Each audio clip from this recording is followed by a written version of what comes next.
Good morning. Hello, good morning.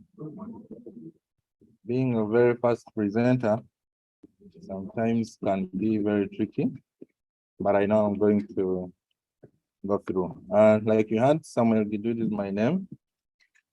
I'm going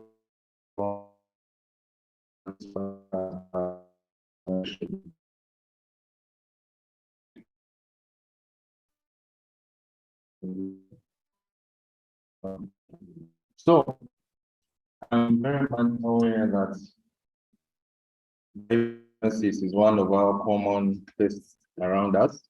We may have probably been subjected to this particular test, or we have relatives that have been subjected to this particular test. You may also be aware is that we have various tests that we use to diagnose typhoid fever, where we have culture as our gold standard.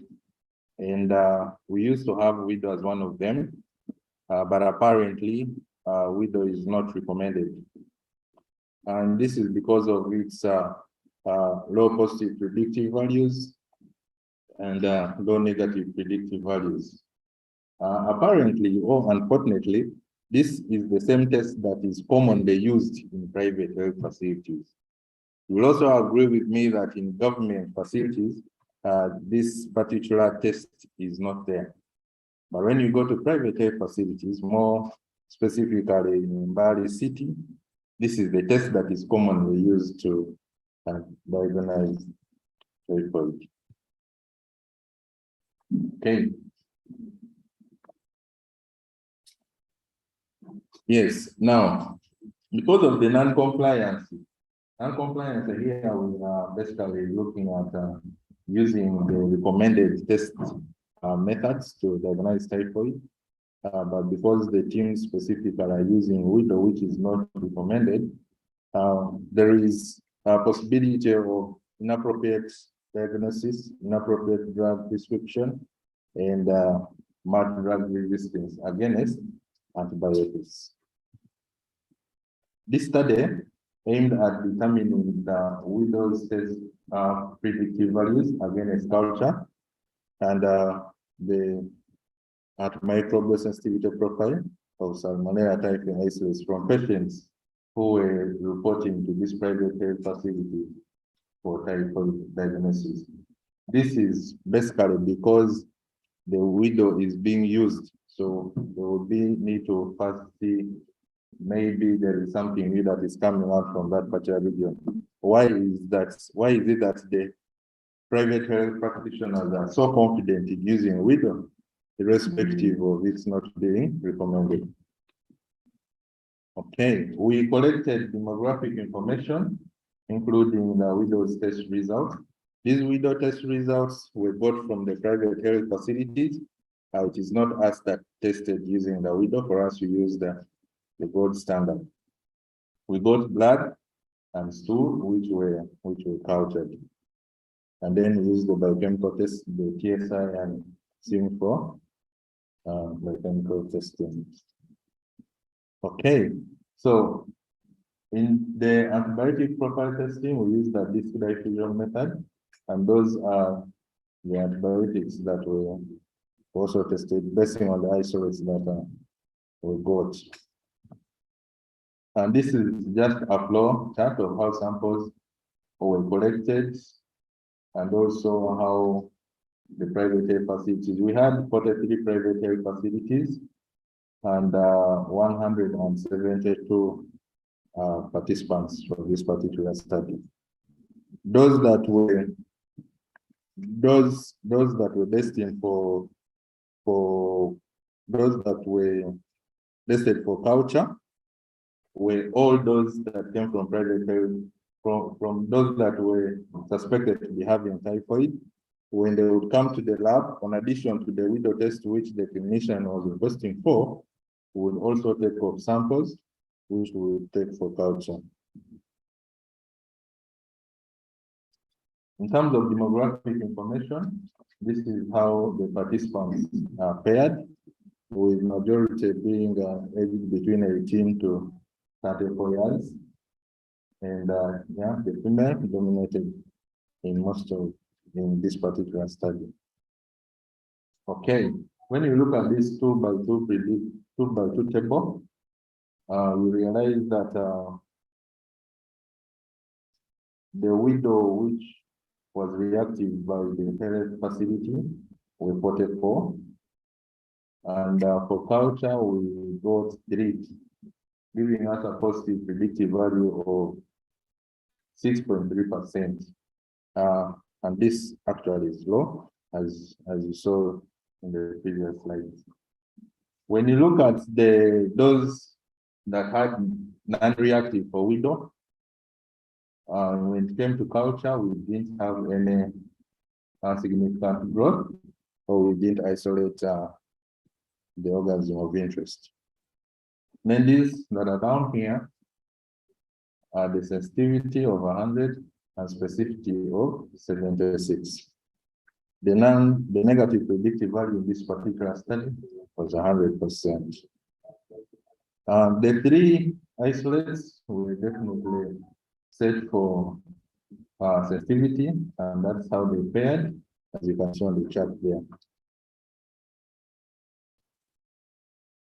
Okay, in conclusion, the study shows that widow's test, despite the fact that studies are showing that it should be disregarded, we see it being highly sensitive, though with a low specific value, predictive value, and a low positive predictive value with a high negative predictive value.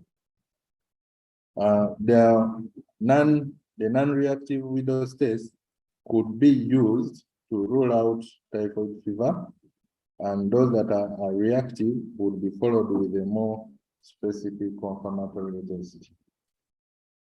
Okay. All right. So in terms of sensitivity, of course, there were only 3. That is how they paired. The isolates identified were highly sensitive to both citron and infenin, intermediate to ceftriaxone, and resistant to camphonicol and admethylene. Thank you very much.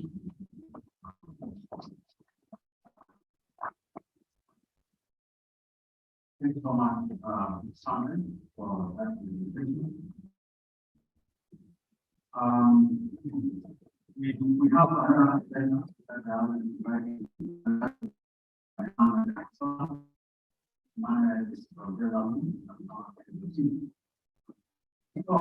our second presentation will be in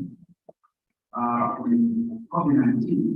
At this time, it will be presented by Causal Specification, the project coordinator of the Airport Wildlife Program, and serving them for the last 10 years. The profile and hard countries that can be the focus on that community. Welcome.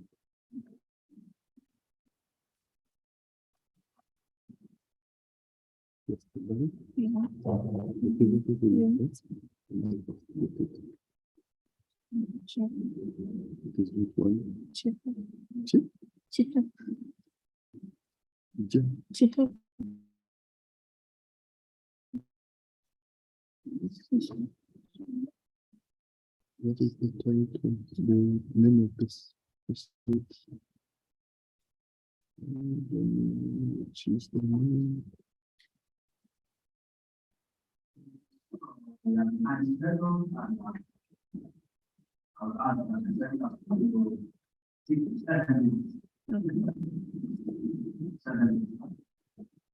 know the name of the slide? The name. Chairperson. But I can't find it. Could you put it in?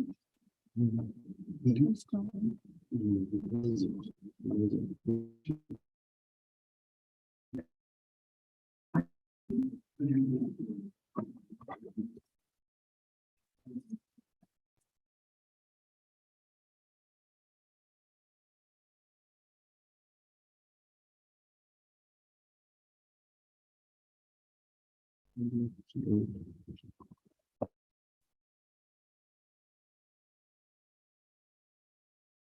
Right. Head of time. Can we have another presenter? Chair, can we have another presenter? Yeah. Okay, so I have the honor to You wait. welcome Camila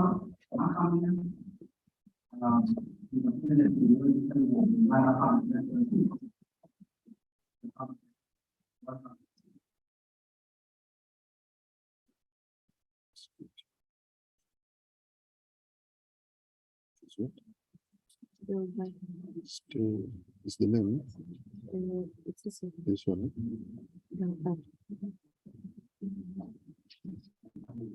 This one.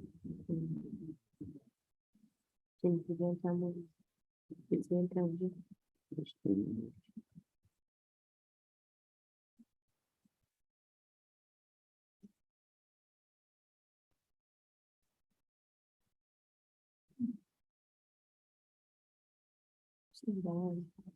Sit down. Okay, so it was the No, I said you should go on the still.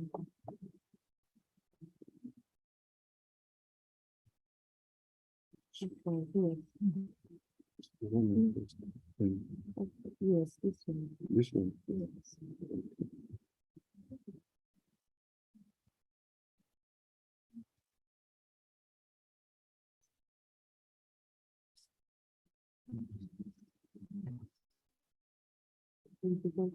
It is doing good. You can start. No, it won't, because it will. No, please do it there like that, because it won't be able to show it. We are using Zoom. You remove the Zoom from the laptop. No, we're using Zoom. So you won't.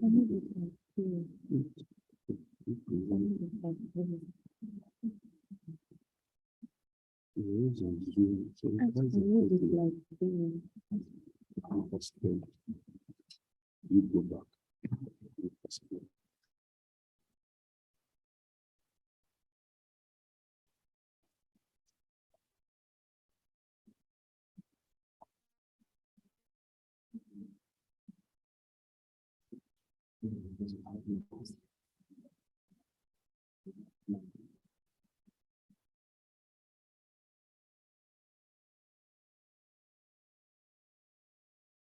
They don't want it is not possible because we are using Zoom.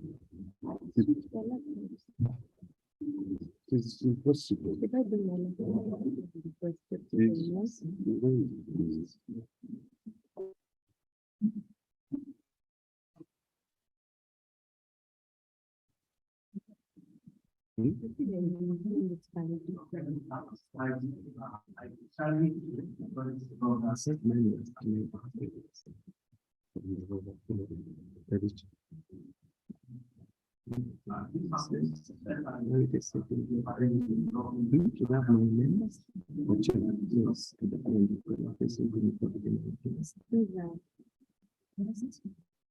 Before you share, you can share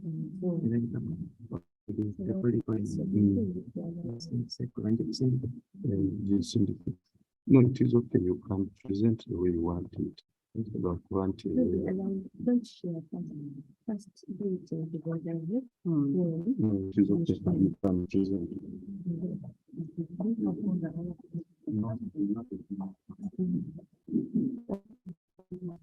Good morning, colleagues. My name is Nakamya Petranila, and I am from the Uganda Public Health Fellowship Program.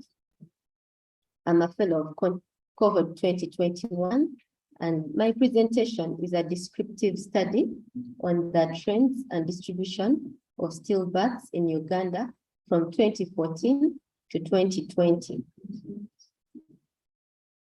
Stillbirths are a part of perinatal deaths, and they contribute, together with neonatal deaths, they contribute to perinatal deaths. The World Health Organization defines stillbirths as a death of a baby after 28 weeks of pregnancy or greater than 1,000 grams of weight before or during birth. They are categorized into two, that is macerated and fresh stillbirth. Macerated stillbirth are the intrauterine death of fetus before onset of labor, and fresh stillbirths are the ones that are intrauterine death of a fetus during labor or at delivery. Maternal conditions associated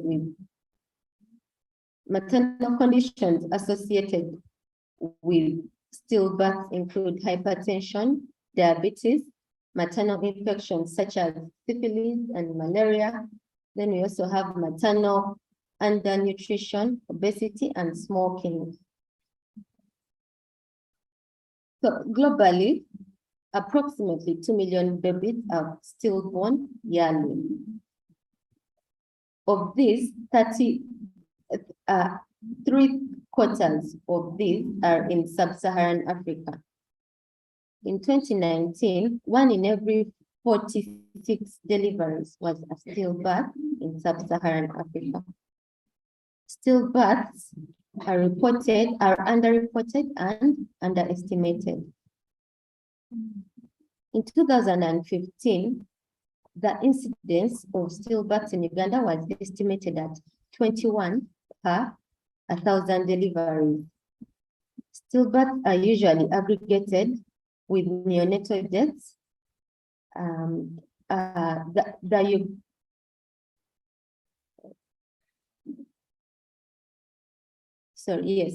The health sector development plan had a target for specifically the fresh stillbirths. The target was 11 per 1,000 deliveries by 2019/2020.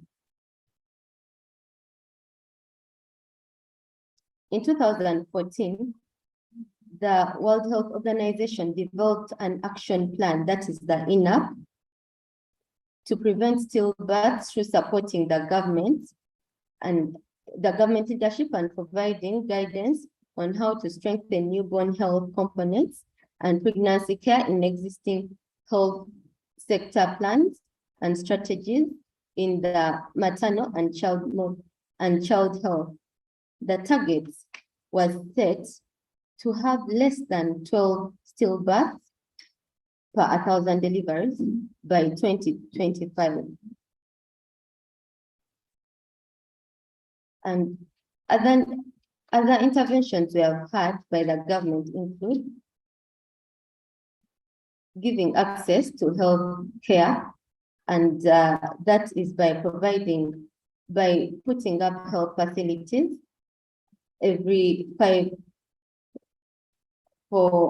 by putting out health facilities that provide ANC, and also we have had an increase of visits that was by the WHO guidelines from 4 visits to 8 visits of antenatal care. So the objective of this study was to describe the trends and temporal distribution of stillbirths in Uganda from 2014 to 2020 at the national, at the regional, and the district levels. We obtained monthly data from the District Health Information System, that is the DHIS2. We abstracted data from 2014 to 2020, and the data elements labeled as deliveries in units give us the total deliveries, while the total stillbirth is what we used for the stillbirth cases. Annual data on stillbirth was abstracted by district level, by regional level, and at national level. We could not obtain person data such as demographics because it's not recorded in the system. So that analysis was not done. The flow of HMI's data is such that health facilities collect monthly data and send it to the health sub-district. The health sub-district then sends it to the district. At the district, data is aggregated and sent to the Ministry of Health through the DHIS2. Feedback to the health facilities follows the same path. We calculated annual incidence rates of stillbirths per 1,000 deliveries, and we drew trend pattern graphs And we also use logistics regression analysis to check if the differences in the incidences are statistically significant.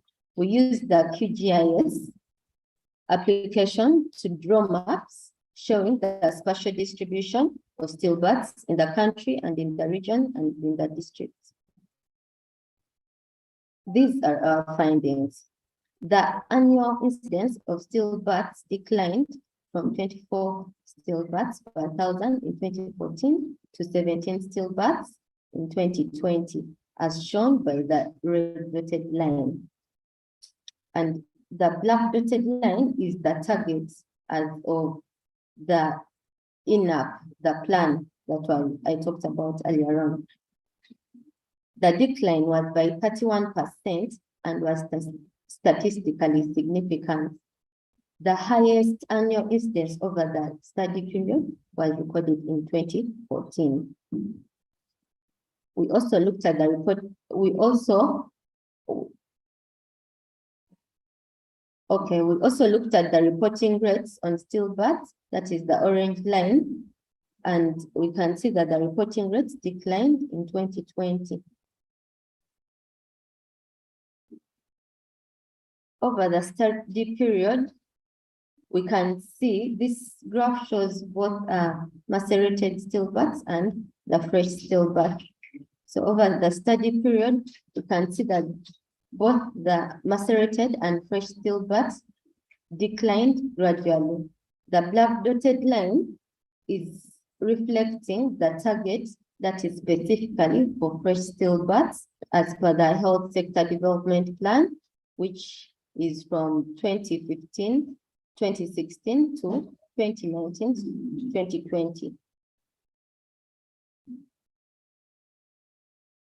All regions, that is the central, the west, the north, and east, had a decline in the incidence of stillbirth.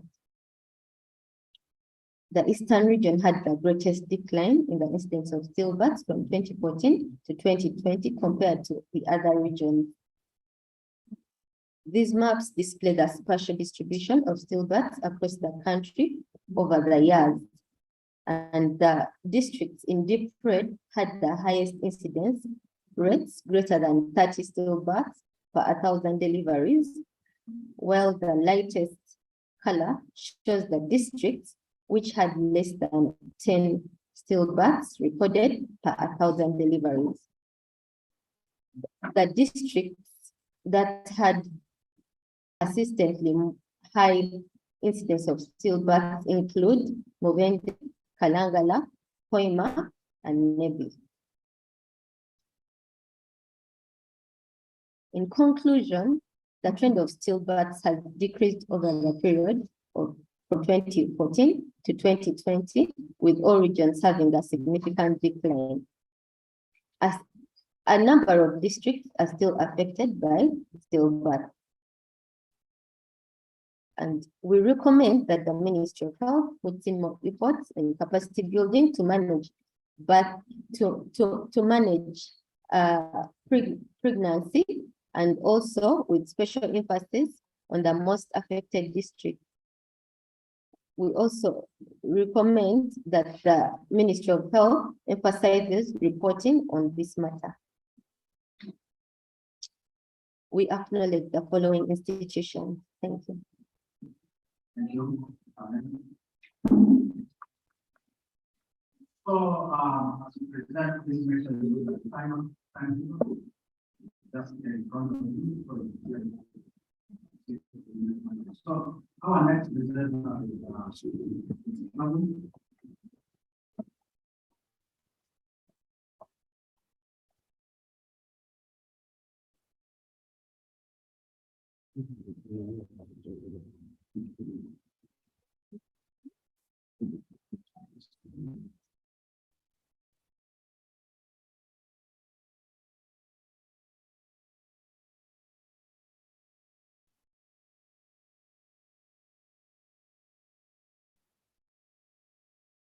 This one. This one. This one. This one.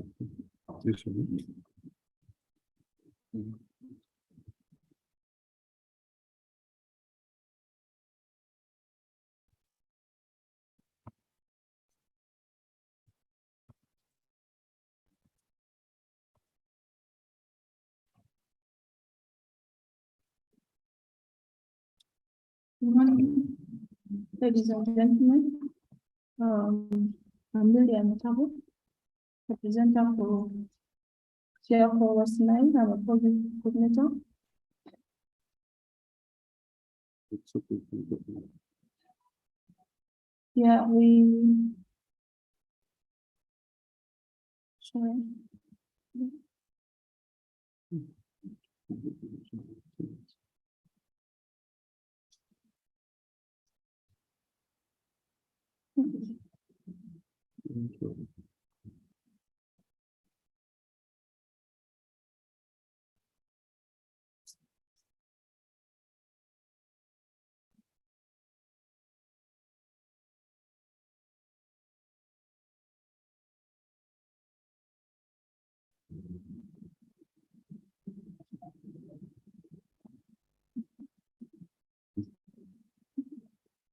Sorry for that short interruption.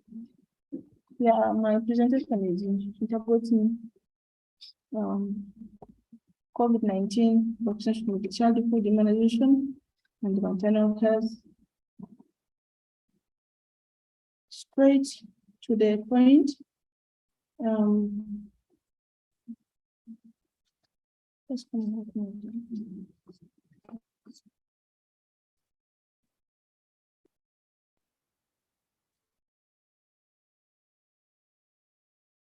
We all know that COVID-19 second wave was characterized by Delta variant, which affected Ugandans severely. Hospitalizations and death and related social consequences were there. Then another district which has on the constituency. Only one constituency, that is in Burasat County or Bura County.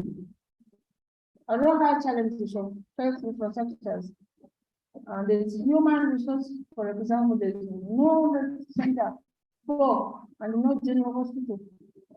District hospital, it is majorly served by 4 health centers, 3 and 1 private not-for-profit. It was therefore difficult to implement COVID-19 vaccination under existing health system challenges. Chair for West Nile program mobilized certain nurses at a shorter notice, and they were taken through three-day training of COVID-19 vaccination protocols. And communities were mobilized, whereby child immunization and pregnant women and genital care and the vaccines were also done. We were very sharp as chair for team. These are the things, all the methods we used. As you can see in the pictures, mothers of immunizations, and in the 4th picture, what we did was to use that system of transportation to take the nurses to the facilities, because the places were a bit far, and we used the Raksa. As you can see, we have designed it in a way that the nurses would sit there, and then they reach timely, because the community number was overwhelming. So that is what we did.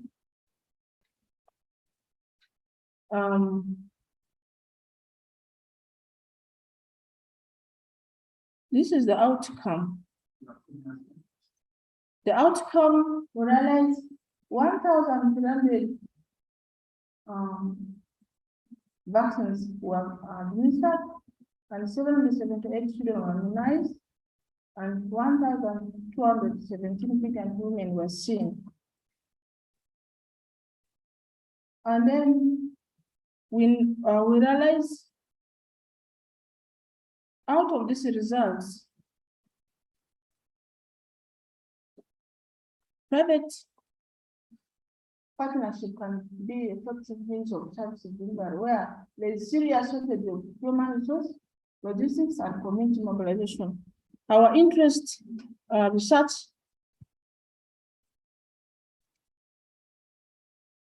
is implementation research and community-based research or survey. Thank you.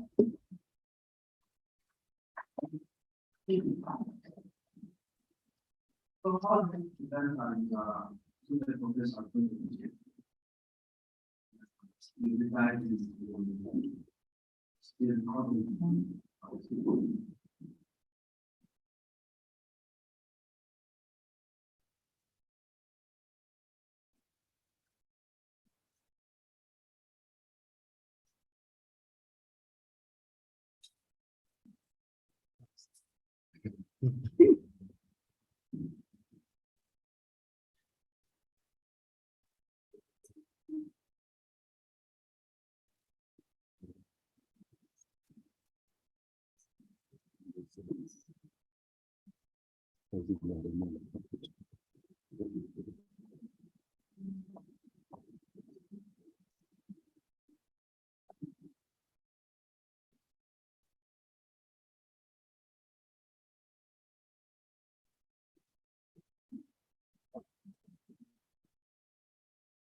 Okay, good morning. Nice seeing you all. Yeah, our research is on stakeholder perspectives on rationing of COVID-19 vaccine in Uganda. And we did this just before the vaccines came up because the vaccines were not going to be enough for everyone in the first few months. So we looked at what should have been done to set the priorities right. So that's what I'm going to talk about. And my presentation will go through these aspects. And we discuss this from a bioethical perspective and ethics perspective of resource allocation that also affects public health. And of course, when we have severe shortage of resources, we need mechanisms that really make resource allocation very good, appropriate, and fair. So that at the end of the day, what we do is not disputed by the different individuals and so on.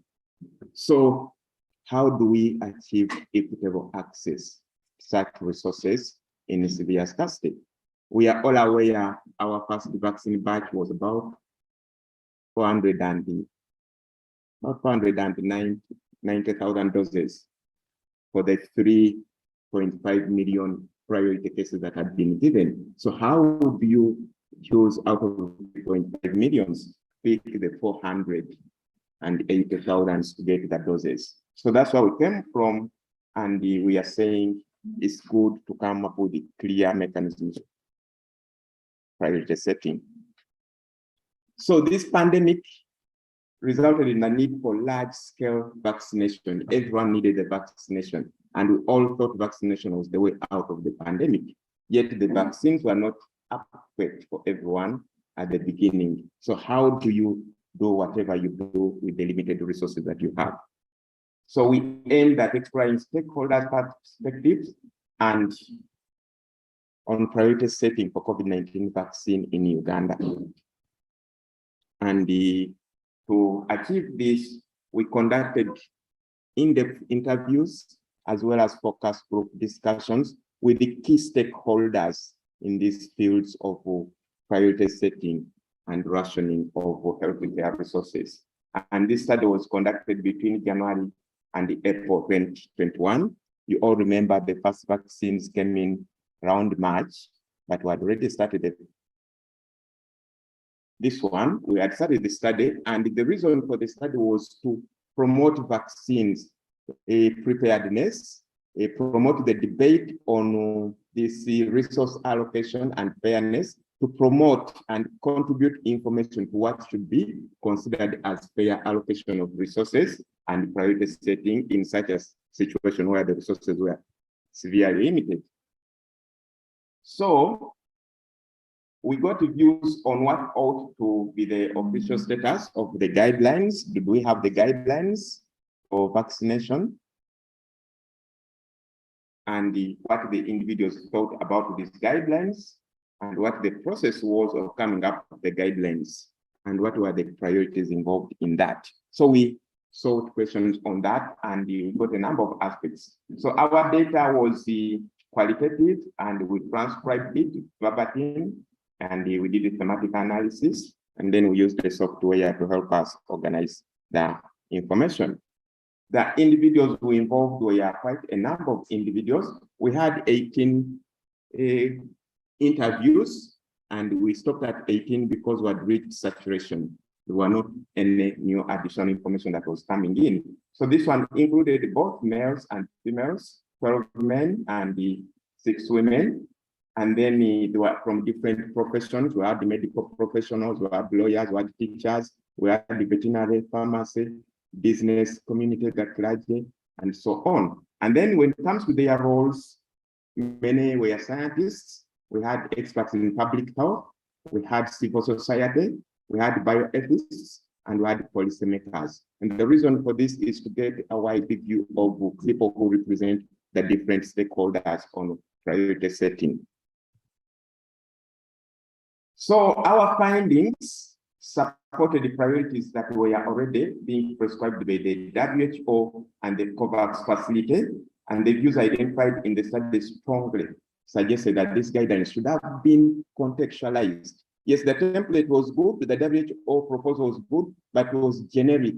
It wouldn't just fit into the Ugandan setting. So the WHO proposal was good, but we should have fitted it into the Ugandan setting to cater for the unique aspects of the Ugandan society that were not really done by the WHO.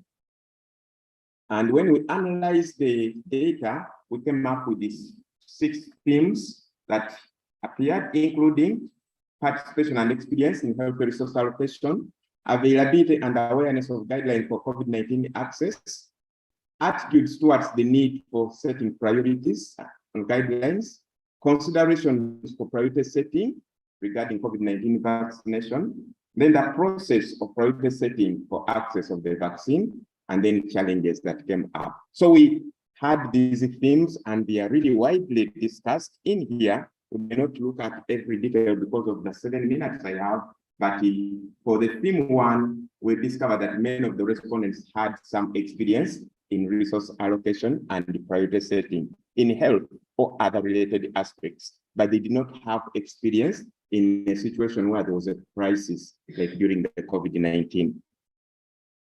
On theme 2, we found that the study established that at present there were no yet approved official context-specific guidelines. So there were no guidelines, and we were informed that actually we were using what they called a vaccine deployment plan based on the general guidance from the WHO and the COVAX. So we didn't seem to be as prepared as we should have been if we had done the guidelines earlier on and so on. I have some quotes. I don't know if I will have time to read all these quotes, but you can get some of the quotes from a policymaker. We have a national deployment plan, a draft that we envisage would do in line with the WHO guidelines. So they are telling you we have a draft. Yet by that time, we've been debating about vaccines from about September 2020. And by November 2020, I think countries like the US and Europe had started getting what? The vaccines. In Uganda, it was not available. But even as far as January and February, we did not seem to have guidelines. We still had drafts.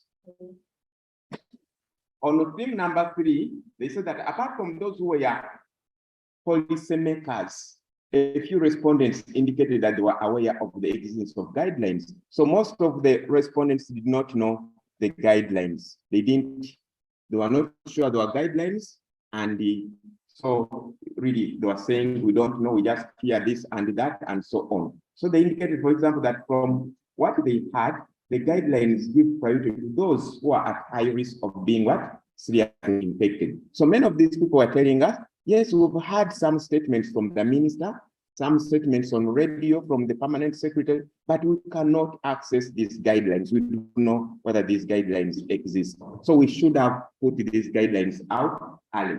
And these are some of the quotations. Yeah, we have had the health workers who received first, the teachers, and who else? those people they mentioned, who mentioned them? No. Who have heard about it? I don't know, but it is real. But that is what I think. That is what we have heard. There is a guideline. Is it true or is it not true? So those were questions by our respondents. This one said, yes, I don't know because I have never heard of such what guidelines. Yet we should have done these ones early. My time is up. Okay, let me wind up. Then, yeah, this aspect number 4, we obtained data and it was talking about the vaccine access, and some respondents indicated that the categories that they had were get priority, while some gave options about the categories that really deserved that. And we have quotations here, but because of my time, I'll just skip this and just read the first one. Right now, the conversation on priority setting is not the right one. So that's what we are told by some of the individuals.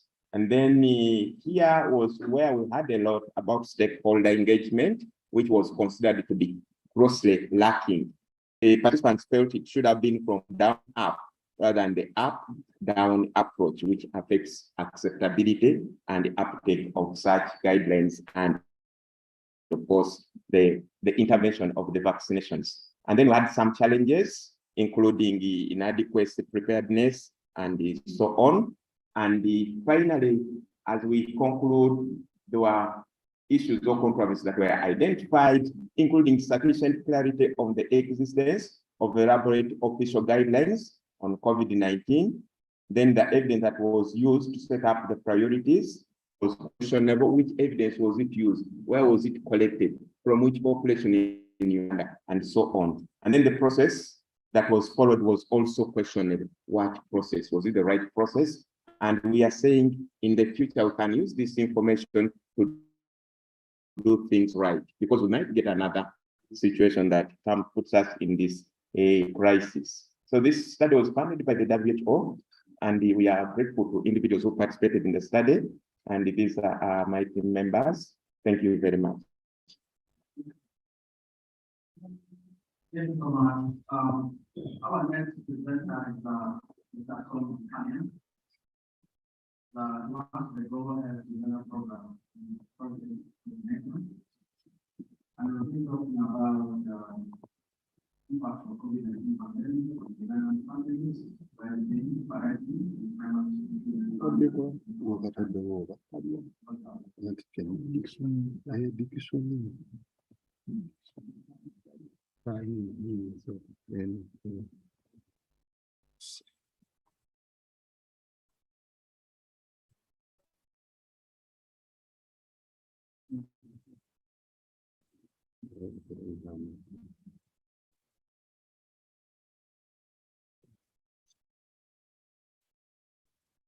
Good morning to all.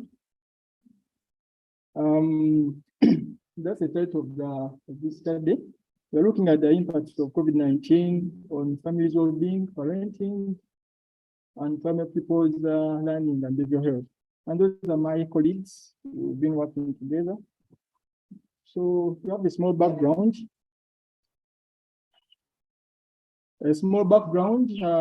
We know that COVID-19 outbreak worldwide has affected families negatively in terms of well-being, parenting, and pupils' learning and behavior. Uganda primary schools had the longest period of closure, close to 2 years. And that coupled with the financial strains due to the lockdown, families' well-being, parenting, pupils, and their behavior has been affected. So, problem statement. Following the Spanish flu pandemic of 1918, we have not had a flu pandemic of such a magnitude, causing total lockdowns and closing schools. There is not much research done describing the challenges that families face due to such pandemics in the Ugandan context. This study is being done to show such a gap. The main objective is to examine the impact of the COVID-19 pandemic on the family's well-being, people's learning, and behavioral health. Specific objectives: we want to characterize the impact of the COVID-19 pandemic on financial challenges of families. We, in Kampala, Hoima, and Nakaseke, and then factors the impact of the pandemic on people's learning and mental health in those 3 districts, and then to examine whether financial challenge due to COVID-19 pandemic had an impact on family well-being and parenting, and then to see if there's a mediational influence of food insecurity through family well-being, parenting practices, onto the social emotional outcomes of children. So that is the conceptual framework. I don't know if you can see it, but we are looking at the COVID-19 impact on family finance, which we are using food insecurity as a proxy because you need money to get food. So the outcome would be the child's well-being in terms of anxiety, depression, and conduct problems, social competence. But then those ones might be mediated through family well-being and parenting practices. So there are several parameters we are looking at. Family well-being, there are adverse childhood experiences, home violence, and those other items are quite many. If I go through each of them, I may take more time than I have.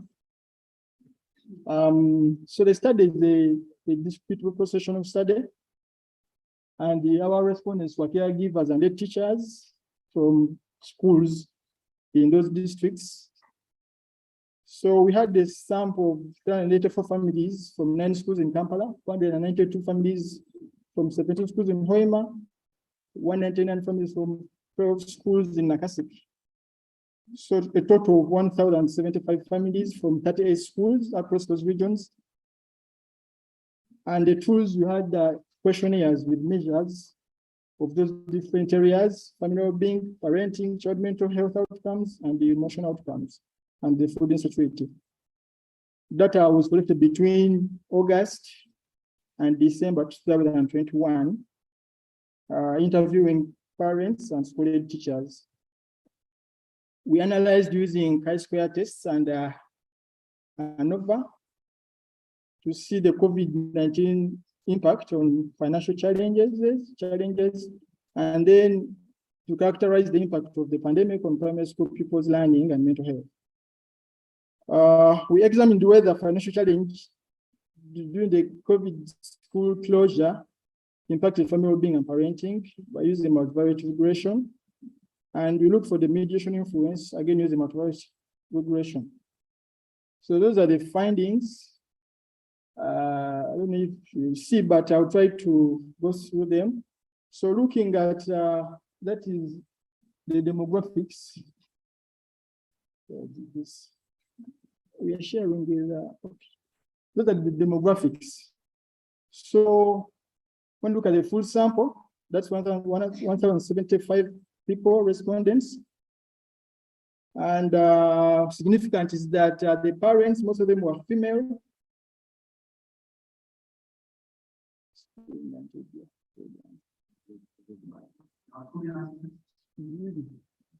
So most of the parents are female, and that's what is significant there.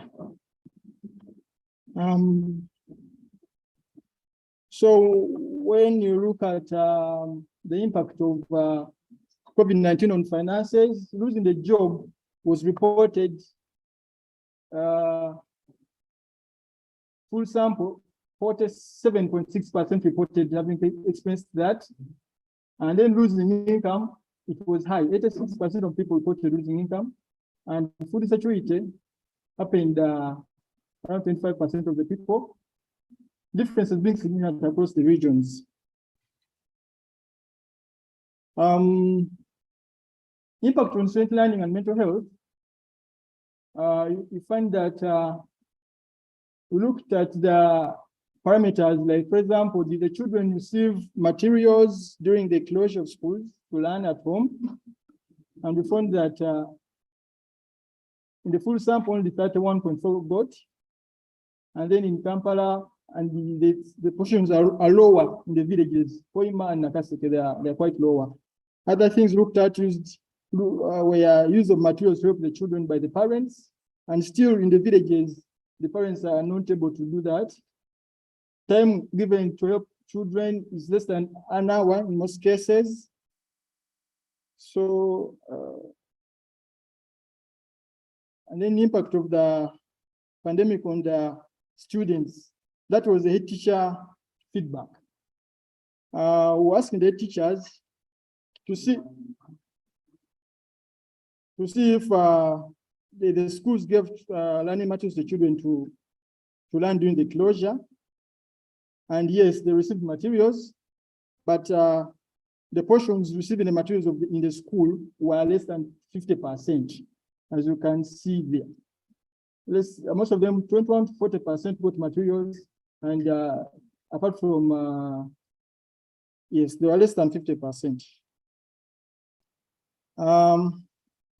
Impact of COVID-19 on students through head teachers.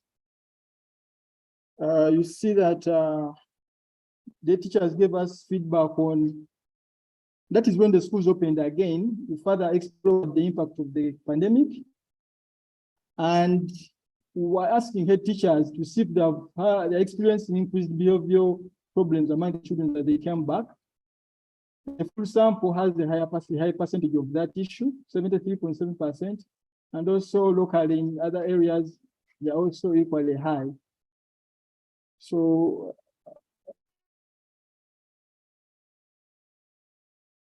whether COVID-19 financial impact influences well-being and parenting, you find that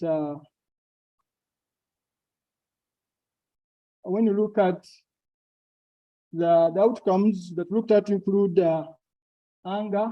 This Zoom thing is covering some of these things, but this column has anger, food insecurity and food secure. You compare these outcomes, family well-being, the parenting between the food secure people and the food insecure people. Find that where there is food insecurity, the family well-being is lower. Family well-being here, parental mental health is lower, and it's a bit difference between where there is food security and where there is no food security. So we found that actually financial challenges causing food security affected family well-being and the parenting practices. We are looking now at the mediation. This should be the final one. The mediation, yes, the mediation influence of family well-being and parenting on child outcomes. So when you look at food insecurity and financial challenges, it is significantly affecting child outcomes. Here we have anger, anxiety, depression, after which I'm not showing because of that same thing. But you find that they are all significant under financial challenge here, 0.01, 0.03 here. But when you control for these other factors, family well-being and parenting, you find that they're not significant anymore, meaning that it is true that there's some mediation of the outcomes by food insecurity, either by family well-being and parenting. So conclusions, in examining the influences of financial challenge, we found that food insecurity during the pandemic was associated with poor family well-being and higher child behavioral problems. The mediational mechanism testing found that when you adjust for mediators, the impact of the financial challenge is not there anymore, meaning that there is a mediational mechanism. Family well-being factors were the most robust predictors of child behavior. Like when the family is well, we expect less child behavior problems, and that positive parenting behaviors also strongly predict the child's emotional competence. I think my time is over, but also, so we thank those organizations for helping us carry on with this study, and I want to thank you for listening.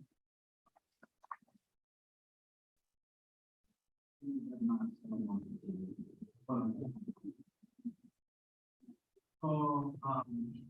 our framework then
good morning to you all, ladies and gentlemen, all protocol observed. My name is Alan Komakich. I am a field epidemiology fellow with the National Institute of Public Health. I'm going to present to you findings on adverse events following AstraZeneca COVID-19 vaccination in Greater Kampala, Uganda, March to April 2021. In March 2020, COVID-19 was declared a global pandemic. In November 2020, the first vaccines were approved to address COVID-19. The vaccination exercise started in March 2021 in Uganda with a supply of 964,000 doses of the AstraZeneca COVID-19 vaccine. As of June 2021, 1 million people had received the vaccine, and it is important to note that the targeted group at the time were health workers, security personnel,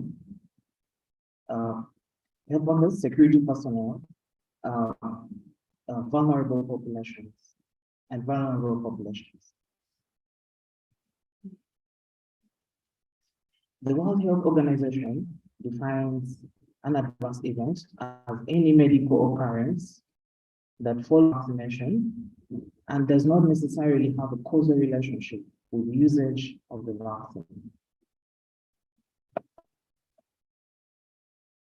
The expected adverse events, the AstraZeneca COVID-19 vaccine, include injection site events, fever, headaches, and general body weakness.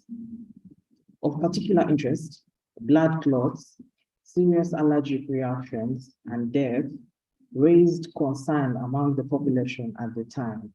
It is for this reason that the Ministry of Health found it important to actually investigate adverse events associated with the vaccine.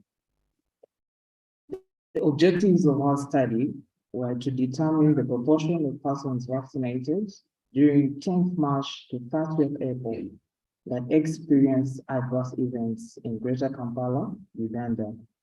We also wanted to describe the adverse events experienced among the persons that received at least one dose of the vaccine, and to determine the demographic and the clinical factors associated with the adverse events. For our study, we defined a serious adverse event as any medical occurrence that resulted in hospitalization, persistent disability of more than 28 days, death, congenital anomaly, or was considered life-threatening in an individual who had received at least one dose of the vaccine. All the other events were considered non-serious. So we conducted a cross-sectional study in Greater Kampala. And for emphasis, Greater Kampala is a region in Uganda that consists of 3 districts: Kampala, Wakiso, and Mukono. We used vaccination registers at vaccination sites and extracted phone numbers, which enabled us to conduct phone interviews. We extracted data, we collected data on demographic variables such as age and sex, and on clinical characteristics such as chronic illnesses and previous reactions to vaccines and medicines. We analyzed our data descriptively and used chi-square tests and logistic regression to determine the factors that were independently associated with experiencing an adverse event. I'll now present to you our findings. We conducted 374 interviews and we achieved a response rate of 85%. The mean age of the participants was 41 years, with an age range of 20 to 85 years. Males and females were almost equally represented. This bar graph shows the age distribution of our participants. And we can see that almost all the age groups were equally represented.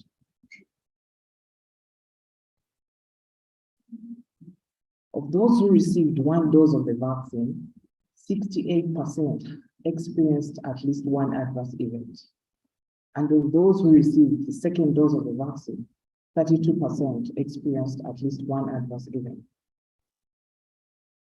77% of our participants experienced at least one adverse event after either dose. Injection site events and headache were the most experienced events noticed. Other adverse events noticed included skin reactions, insomnia, limb paralysis, which is mild or partial paralysis, and limb paresthesia, which is a burning or a tingling sensation in the limbs. Most events lasted 1 to 3 days, as shown in the graph. Most events self-resolved without medication, followed by those that required self-medication, and lastly, those that required outpatient assessment. It is important to note that there are no serious adverse events. That means there are no adverse events that resulted in death, hospitalization, congenital anomaly, or disability lasting more than 28 days. We also noticed that younger age was associated with having an adverse event. And as you can see from the table, the odds of having an adverse event actually increased with decreasing age. In conclusion, most individuals experienced at least one adverse event. No serious adverse events were reported, and younger age was associated with an adverse event. We presented our findings to the Ministry of Health, to the National Task Force, to the COVID-19 Incident Management Team, and to the COVID-19 Vaccines Adverse Events Committee. And our findings were used to influence the decision of whether to continue or not with the vaccination exercise using AstraZeneca COVID-19 vaccine. We acknowledge the following institutions. Thank you.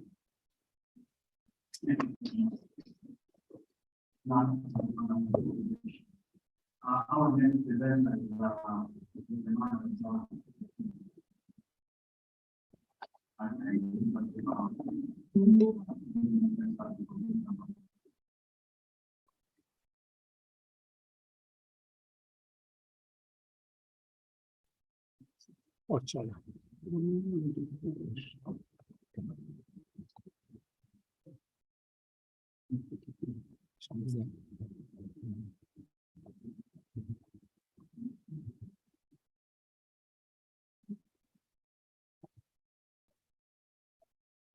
Thank you very much, Chair. and observing all the protocol, I'm Dr. Emmanuel Ochola. I work in Lacho Hospital. And I'm not going to talk about COVID, but I'm going to tell you a story. Once upon a time, in our times, there has lived a doctor. And the interesting thing is that this doctor is on the pathway to being declared a saint. The declaration will be blessed. His name is Ambrosoli. He worked in Uganda. In our times, I think many of us were alive in a hospital called Kalama. And we wanted just to pick some lessons for health workers, and in a particular way for researchers. That's Ambrosoli. In Italian, it's called Giuseppe, but we can call him Joseph. And the theme of the celebration will be God's servant to the suffering people. And what I intend to do is to tell you what beatification is, and also just to tell us about this man, Ambrosoli. And then to look at any lessons for us. And this I'm not going to repeat many times, to invite us to participate actively in this celebration. It is a beautiful thing.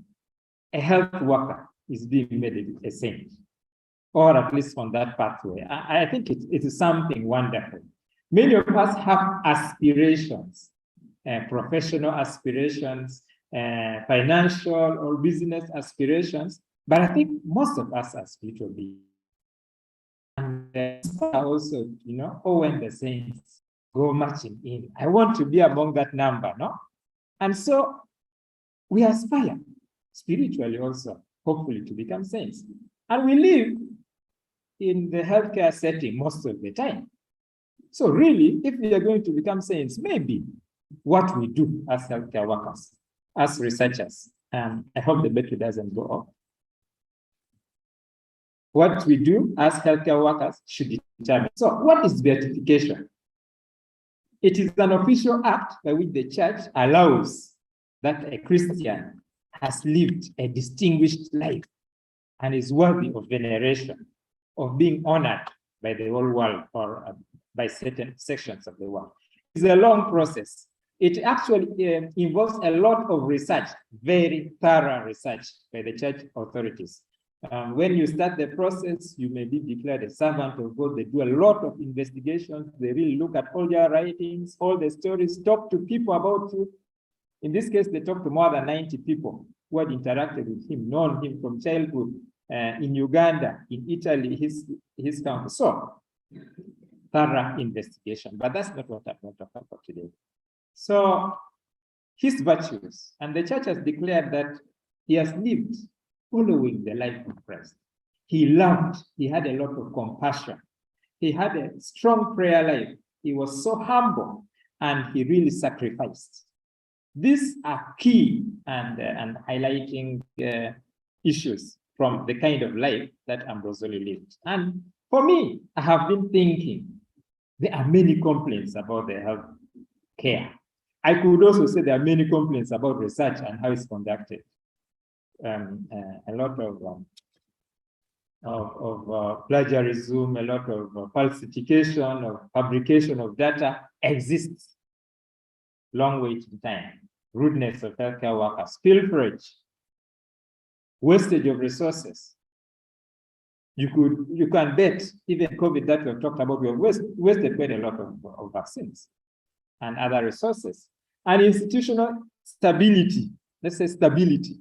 Many institutions can't really stand for sure and say they're sustainable. I just picked one paper that Bio and colleagues wrote. Midwives do not appreciate pregnant women who come to the maternity with torn and dirty clothing. This was in Torit State Hospital. But I bet you know many similar stories, or you have even experienced them. So, Ambrosoli, born in Italy, brought up in a hard-working family, but also prayerful. Maybe you have a lesson for your family. Bring up the children in good hard work. He went through wars, World War, but challenges only sharpened him. The challenges with our supervisors, the challenges with our rejections, will they sharpen us? Will they discourage us? Just to think, they should sharpen us, not destroy us. So he helped many people, actually, helped many of the Jews to escape from the Nazis. And so that also has lessons for us. Who do I help? The seniors, who do you mentor? Who do you help? You know? So he asked to become a missionary, but on condition. And this was the condition. If it is possible, one, for a doctor to become a missionary, but also that doctor could go and work in a mission, to offer his service as a missionary in Africa. And of course, he was accepted, and that changed everything. As a doctor, he is the one who really built up Kalongo from a dispensary to a 300-bed hospital. He died in 1987, but he demonstrated huge creativity. He demonstrated huge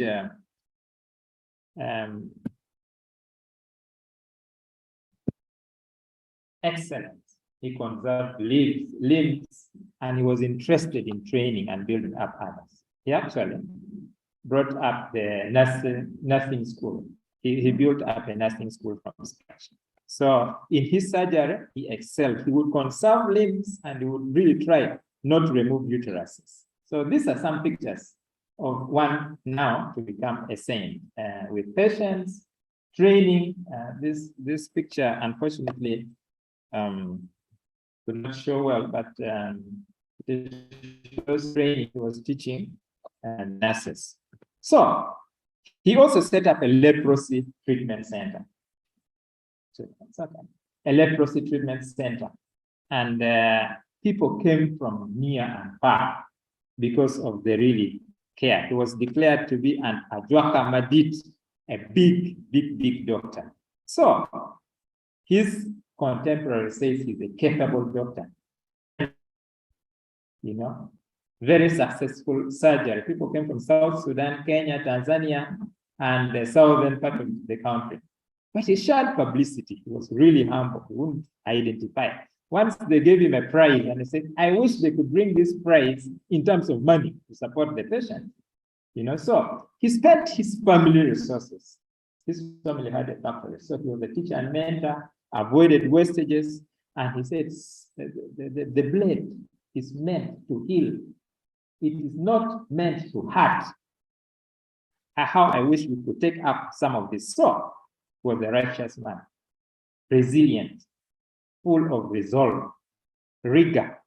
He was all round. He would do everything, you know, from building to preaching to surgery to the healthcare management. It was a very difficult thing, you know, but he was very prayerful, very responsible person, and an opportunity for us. This really is, I want to conclude like this is an opportunity for us all. What I do, is there a way that I can show God in my research? As I see patients, can people see that God is in me? Am I available for them? He had time. Am I humane with the clients? Am I loving? Am I innovative? Am I proficient? These are the things he had to troubleshoot from zero. And Kalongo is a 300-bed hospital. Now, am I humble? Do patients see God in me? So this really is the key message. And I think it will be very unfair for me to stop without saying really the message of the one who sent me, the Archbishop of Gulu, who is organizing the whole of this thing. And the Archbishop has sent a message which is really inviting us for. And it invites us to the celebrations. I just wanted to play it so that it's 1 minute only, Chair, if it's okay, so that we listen to what the Archbishop is saying.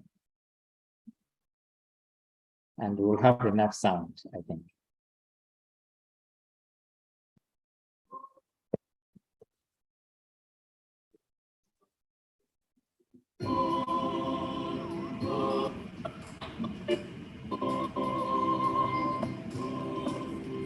In the name of the Father, and of the Son, and of the Holy Spirit. Amen. dear listener and the viewer.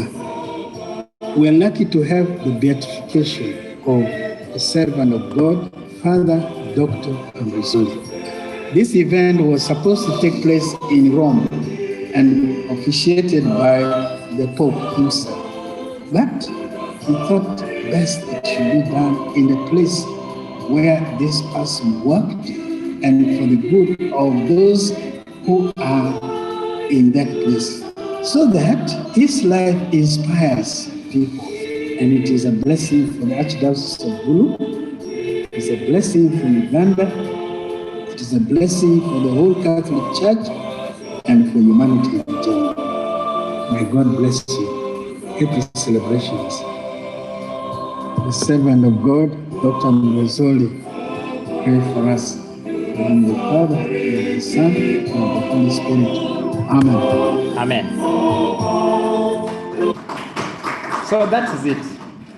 I hope Ambrosoli's life inspires us. The celebrations for the first time in Africa, basically out of Rome, somebody is being declared blessed. It will take place on the 20th of November in Agago district, Kalangwa Hospital. So please, you're welcome. And you're welcome to participate in the preparations. God bless you. Thank you so much, Commander, for showing us the way to come this way. So, our last presenter is again Alan Komakech, the president that is coming to this I will not highlight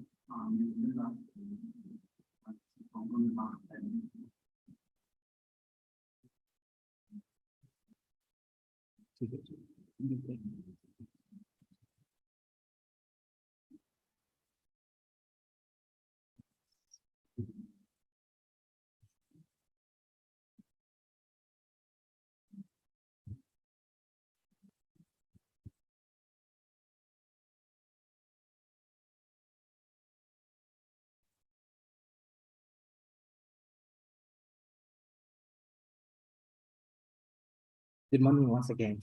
My name is Alan Komakech, a field epidemiology fellow with the Uganda National Institute of Public Health. I'm going to present to you findings of the trends and distribution analysis of birth asphyxia incidents in Uganda from 2017 to 2020. The World Health Organization defines birth asphyxia as the failure to initiate and sustain breathing at birth. Birth asphyxia is often a result of suboptimal management of labor and delivery.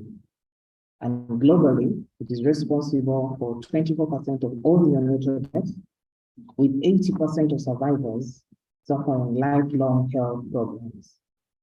The majority of risk factors associated with birth asphyxia, however, are preventable. During 2020, birth asphyxia was the leading single cause of all neonatal deaths. As you can see from this graph, almost half of all deaths were due to birth asphyxia. So what this essentially means is that if half of all resources dedicated to neonatal health are dedicated to birth asphyxia, then we would reduce neonatal death by almost half. There have been interventions for birth asphyxia in Uganda. For example, the Every Newborn Action Plan in 2014 that led to the first records of birth asphyxia in 2017. The Helping Babies initiative was also scaled up in 2016 by the Ministry of Health to help train health workers on risk assessment of birth asphyxia, early recognition, and effective resuscitation.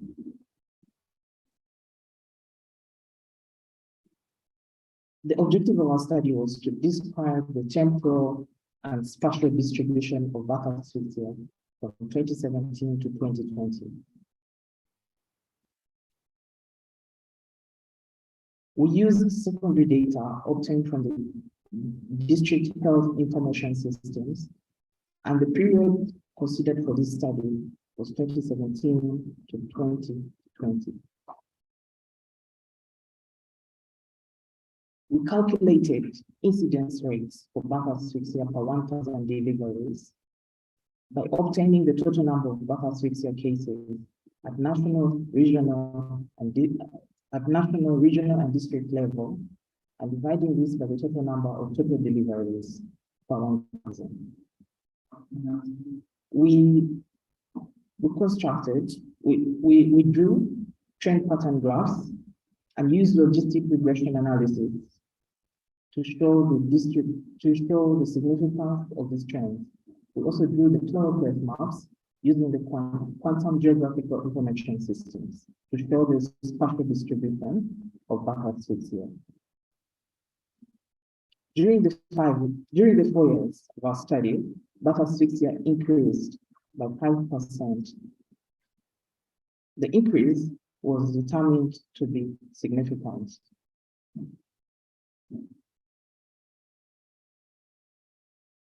In the northern and the eastern region, the increase was also significant, with 6% increase in the northern region and 5% increase in the eastern region.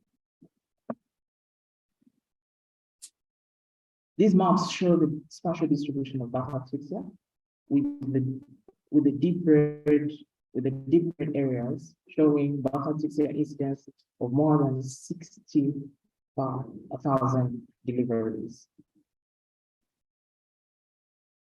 Bundibujo district, Iganga district, and Owende district were the most affected, with birth asphyxia incidence persistently high during the 4 years of our study period. In conclusion, the incidence of birth asphyxia increased over our study period, with the northern and the eastern regions having significant increases in incidence. Although there was no clustering of birth asphyxia, Iganga, although there was no clustering of birth asphyxia in Uganda, Iganga, Morende, and Bundibujo had consistently high birth asphyxia incidence. We recommend to the Ministry of Health to continuously build efforts to manage birth asphyxia with focus on the most affected districts. Thank you. Thank you very much.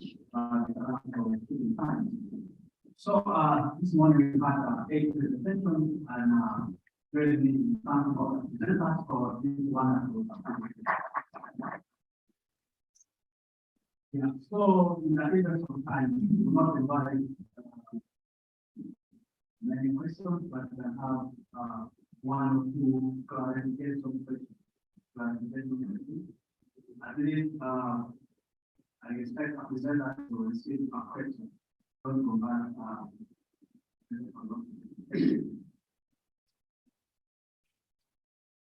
Thank you, sir. My name is Dr. from Diego. You see now Diego Uganda. First, I'd like to start this latest related with the mother. Actually, if we like this to here, we will pay anything what to now. This is a rare investigation. We start conflict with the number of deaths, and I think we should be encouraging this type of rare investigation. So it is appreciation, and we shall do that we go forward so that we become this. On the side of Diego, that's a little bit of we are very talented. You see on the program, I was supposed to be the one to invent it. But you know, yes, I will wait to say you can invent. We can see we now have programs in investment, have programs in affordance, have programs in. So anytime you start reaching in my area, this was made a lot of public can see during the second after taking place. There was a rush. All back in the receipt.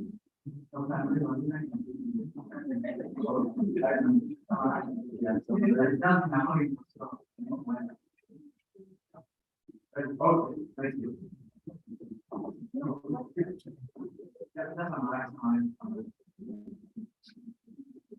Yeah, so the issue is very, very pertinent because we first use borders to give everything out of the then eventually we will secure and find it and get the legal it will be more difficult.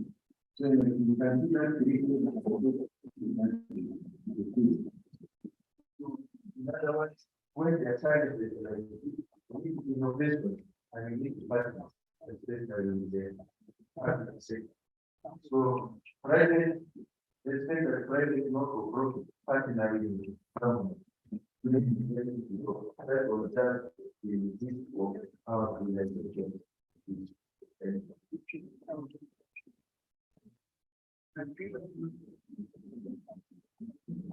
We have someone who's the mind, we have the members.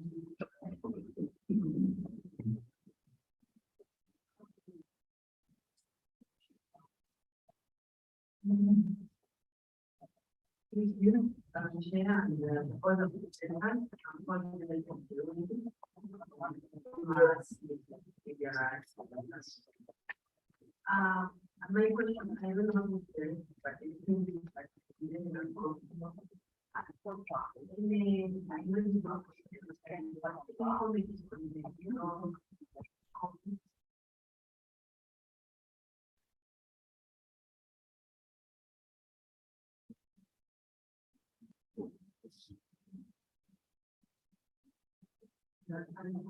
very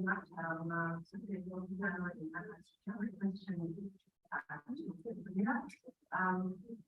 It is interesting that the dates are going down, but any reasons why they are mixed and check the last question.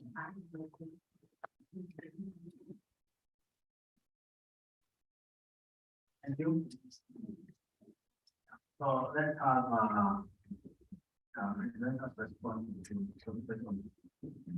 I think we start with the any comments on local?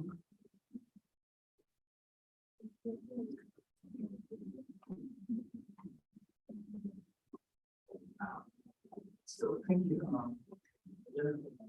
I'm not so sure I answered your question. What is the relation to local, you think? Yes, so things that the local is Uganda. So definitely the other question is locally. I think it's a problem that we are looking into, especially the ministry of now, and we actually plan on having a few studies related to what we call it.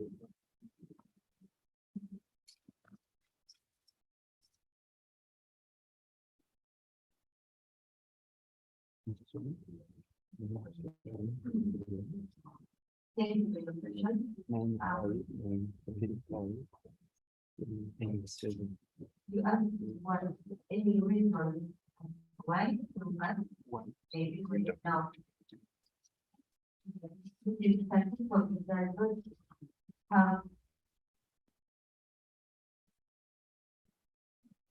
From this descriptive study, we cannot ascertain as to we cannot give reasons or factors that might be associated with the decline in stillbirth. However, we have thought of probably some of the interventions that are going on in health facilities could have helped with this decline. For example, the Every Newborn Action Plan, which came out in 2014, had some training and other interventions on health workers in different health facilities, various health facilities across the country, training them on how to deal with pregnancy. And also around 2016, we had WHO increased the number of visits for antenatal care. Antenatal care is one of the biggest interventions we have for pregnancy. So these visits, they've been encouraging mothers to do that visits. We had an increase from 4 visits to 8 visits, and you see attendance of antenatal care also go up. So my not any not any organization, but me as a person, I have some of my colleagues have had some discussions, and so maybe these interventions I hope to get the results go down. Yeah, thank you so much, all the presenters. I think that is it. We have had a very interesting presentation this morning about public health and practices. Thank you so much. At this point in time, I'd like to hand the stage back to Alex. Thank you. Thank you very much for all the presenters and to the doctors who and staff I'd like to invite all of you to speak. I will move outside and there is where we can but because we're running late, I'd encourage you to speak that to the number so that by 5:11 we're all seated and ready for the minister. We're all standing and ready on the board. So let's be quick for now. Number.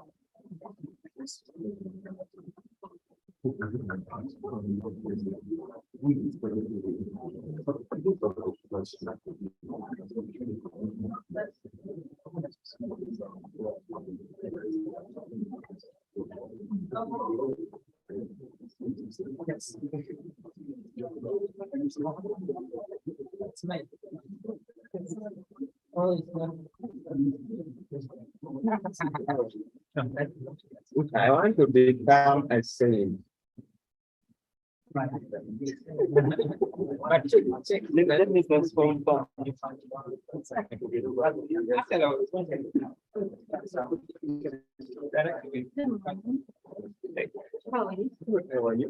Nice seeing you. Oh, it was nice. You made us come back to. This Very long time. Let's is see. Sorry. Good morning. Would you make it up? Honestly, very nice.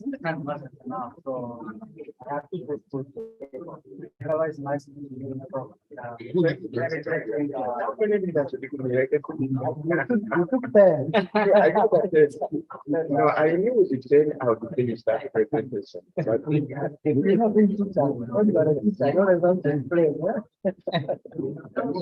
because yeah, you need otherwise people don't what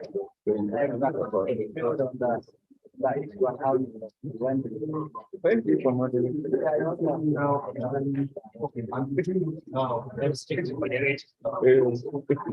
No, it was a crisis management. I don't know.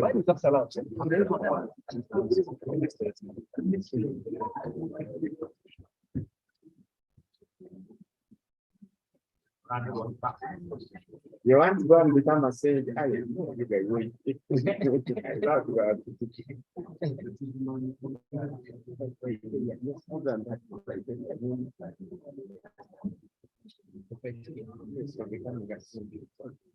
a very interesting one.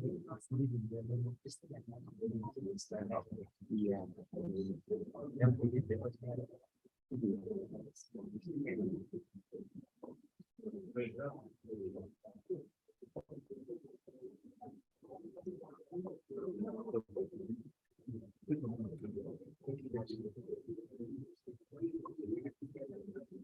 I think we don't put it.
Be prepared, national anthem.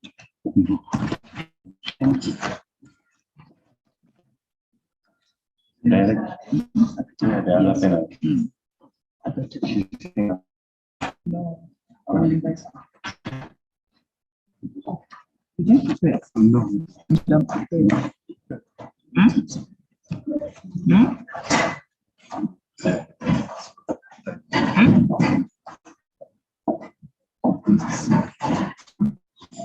At this juncture, I shall hand over to Professor Biachika, the chair of the session, opening session, to continue the events. MC.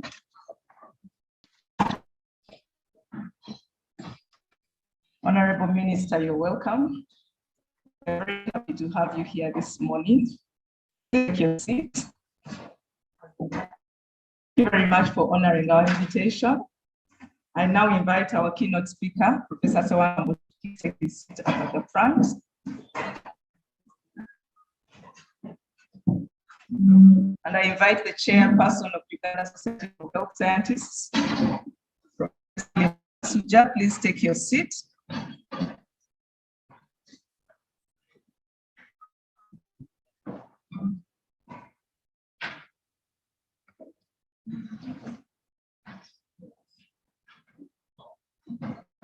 Professor Nakasuja, please sit to the left of me.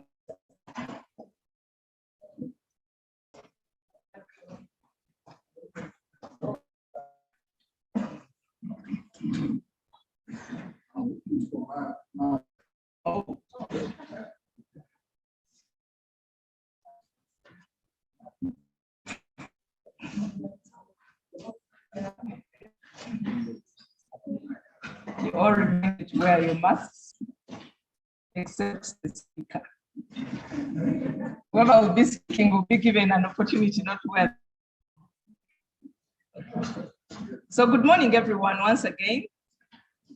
We're glad to have our Honorable Minister of Health here with us, and we thank her sincerely for our invitation, despite her very, very busy schedule. So we're going to start the opening ceremony. And our opening ceremony, before we start, I'll introduce myself. I know some people in the room might not know me. I'm Professor Pauline Biachika. I'm a professor of medicine at Makerere University College of Health Sciences, where I'm also the Department of Internal Medicine. And I'm a past president of Uganda Society for Health Scientists. I'm happy to be here and happy to always be associated with Uganda Society for Health Scientists. Uganda Society for Health Scientists started way back in 1999. It's unfortunate many of our founding members are not here, but I'm quite sure that Professor Sewanga played a big role in the society, and he continues to play a big role. I will introduce him when it comes to time to give his keynote address, but without wasting time, I'm going to introduce the chairperson of Uganda Society and welcome her to come and give us her talk. Professor Noeli Nakasuja is a psychiatrist. She's the head of Department of Psychiatry. She has done a lot of research and clinical care of patients. When I speak to her many times, we are making a diagnosis of me. As you all know, that had a newspaper article that said many of us have mental health illness. But also, as I speak to her, I feel privileged to speak to her because I know she diagnoses me, she'll definitely treat me. So we're privileged to have her as the chairperson of Uganda Society for Health Scientists. Professor Noeli Nakasuja, please come and give us your talk.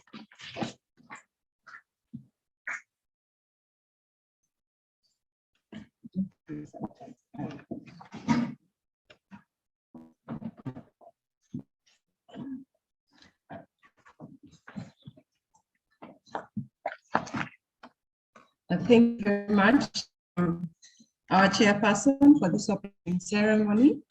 Thank you for the kind introduction you have made of me. I'm going to give my welcome remarks to you all, and then I will say a little bit about the society. So Other minister, our keynote speaker, Professor Sewankambo, all conference delegates. It's my pleasure on behalf of all board members of the Uganda Society for Health Scientists to welcome you to this 21st annual scientific conference of the Society. I'm very glad that we can be able to have a physical meeting this time around. The last time we had a hybrid meeting, which was also very successful. I'm so glad for us to have this social income this time around, because that's one of the other agendas as you get of why this society exists. And to note that we have in getting off the research agenda we have for this society, and that is in the promotion and dissemination of research findings, as I've already experienced this morning from studies that are conducted by different young and old researchers. I was very excited to, see the present, because it always is, but we also offer promotion opportunities for growth and researchers. So Dr. Mbuyo with the Kihefo Foundation, they're in the right place as we continue working together. We thank us who sent in abstracts. We thank you for all the work that you have done over the years or in the year that have enabled you to be able to come up with whatever it is that you're sharing with us here today. I would like to thank the chairperson of the organizing committee, Dr. Mwesiga Emmanuel, for the hard work together with the members that you had on your team to stay together. And it's a rigorous process for whatever abstracts that people are submitting. They should receive scientific merit, even though we also had a religious, ethical component this morning. It's still very important for us as health workers to have the spirit of godliness within us as we offer support and care for the people we live and serve. We have a very interesting program, as you've already seen in the abstracts book summary. And this year's conference theme is special, with the highlight of research collaboration. As we're working in with Madam Minister, she was wondering, how do we keep it going?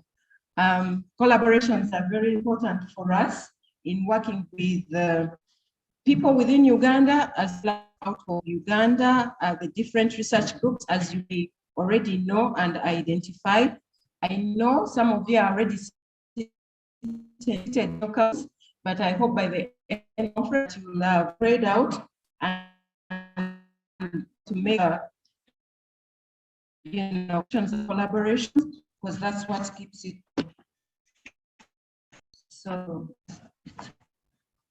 So I would like to especially thank our patron, Professor Chris Wallen, who out of Uganda and has been a technical advisor for this group right from the inception, which happened over 20 years ago, as you heard from the chairperson of this session. We also would like to thank all our collaborators, Global Health Uganda, Georgia, Infectious Disease Institute, Makerere, Makerere College of Biomedical Research Center, among others, who supported this meeting. I would also like to thank the Uganda Society members, the board members, the advisory members, and of course the administrative staff that keep us going and have kept us going all through the years. I wish you fruitful deliberations as we discussed this morning.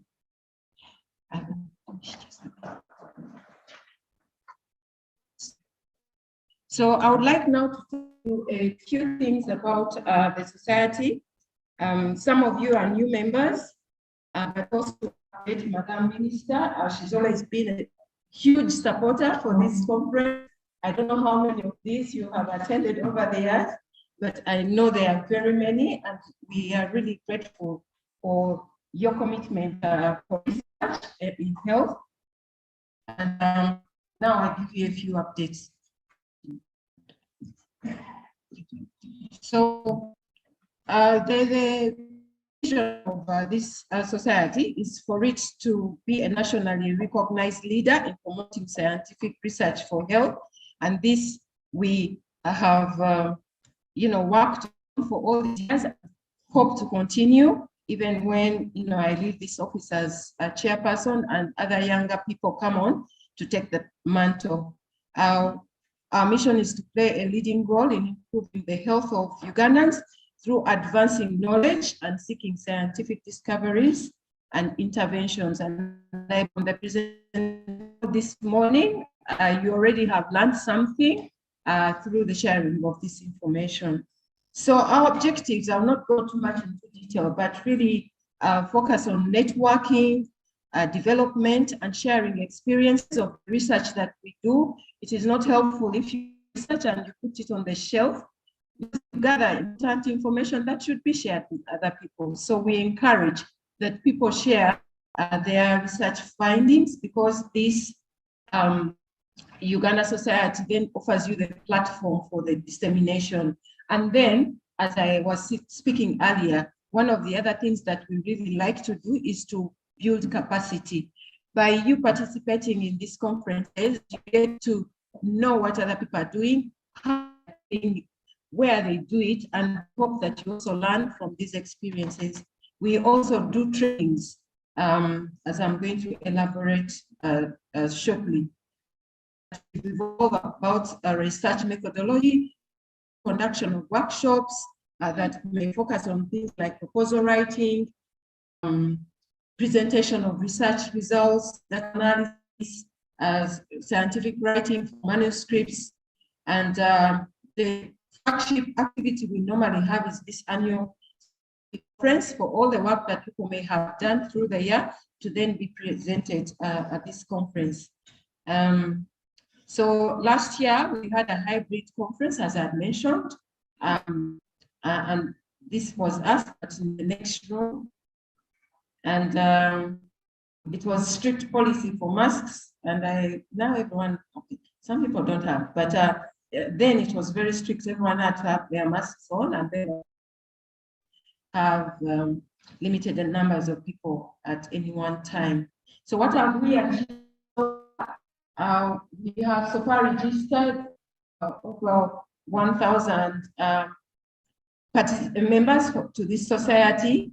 They may not all be active, but people keep on coming and some go away, especially when they move places. But we encourage people to, continue even when they're, paying their own fees and not depending on an organization for paying subscriptions. We offer grant management for projects. We initially started with 2, built to 4. Now I'm excited to tell you that we have 10 that we help manage for people who are doing research within the country. We are very transparent in the way we manage our funds, and that's how we're able to grow. And we encourage any of you who may have projects to let us help you run them. The membership for this society, full membership is 100,000, and annual subscription is only 50,000. For those who would like to be associate members, the associate is usually for students who may not have as much money for full membership, is 50,000, and then is 30. What you need to pay when opportunities for training come, of course, you get a subsidized fee rather than someone who is not a member of the society. So if say training is 250,000, if you're a member, you may end up paying only 50,000 to attend that training. Where does our money come from? The overheads we get from managing grants, your membership fees, please keep updated in paying them. And then of course we get well-wishers who actually donate because they like for the promotion of research to be made. Some challenges, we have to search for resources. We would like more trainings for younger researchers, especially for them to grow on that platform, because we go through it, and sometimes there's limitation in funding. And of course, sometimes it's difficult people to pay up their funds, but I know your people, and by the time you all leave here, will have paid your dues. So in conclusion, we look forward to that we can work together for better health for all Ugandans. I thank you for your attention, and I wish you a good opening ceremony.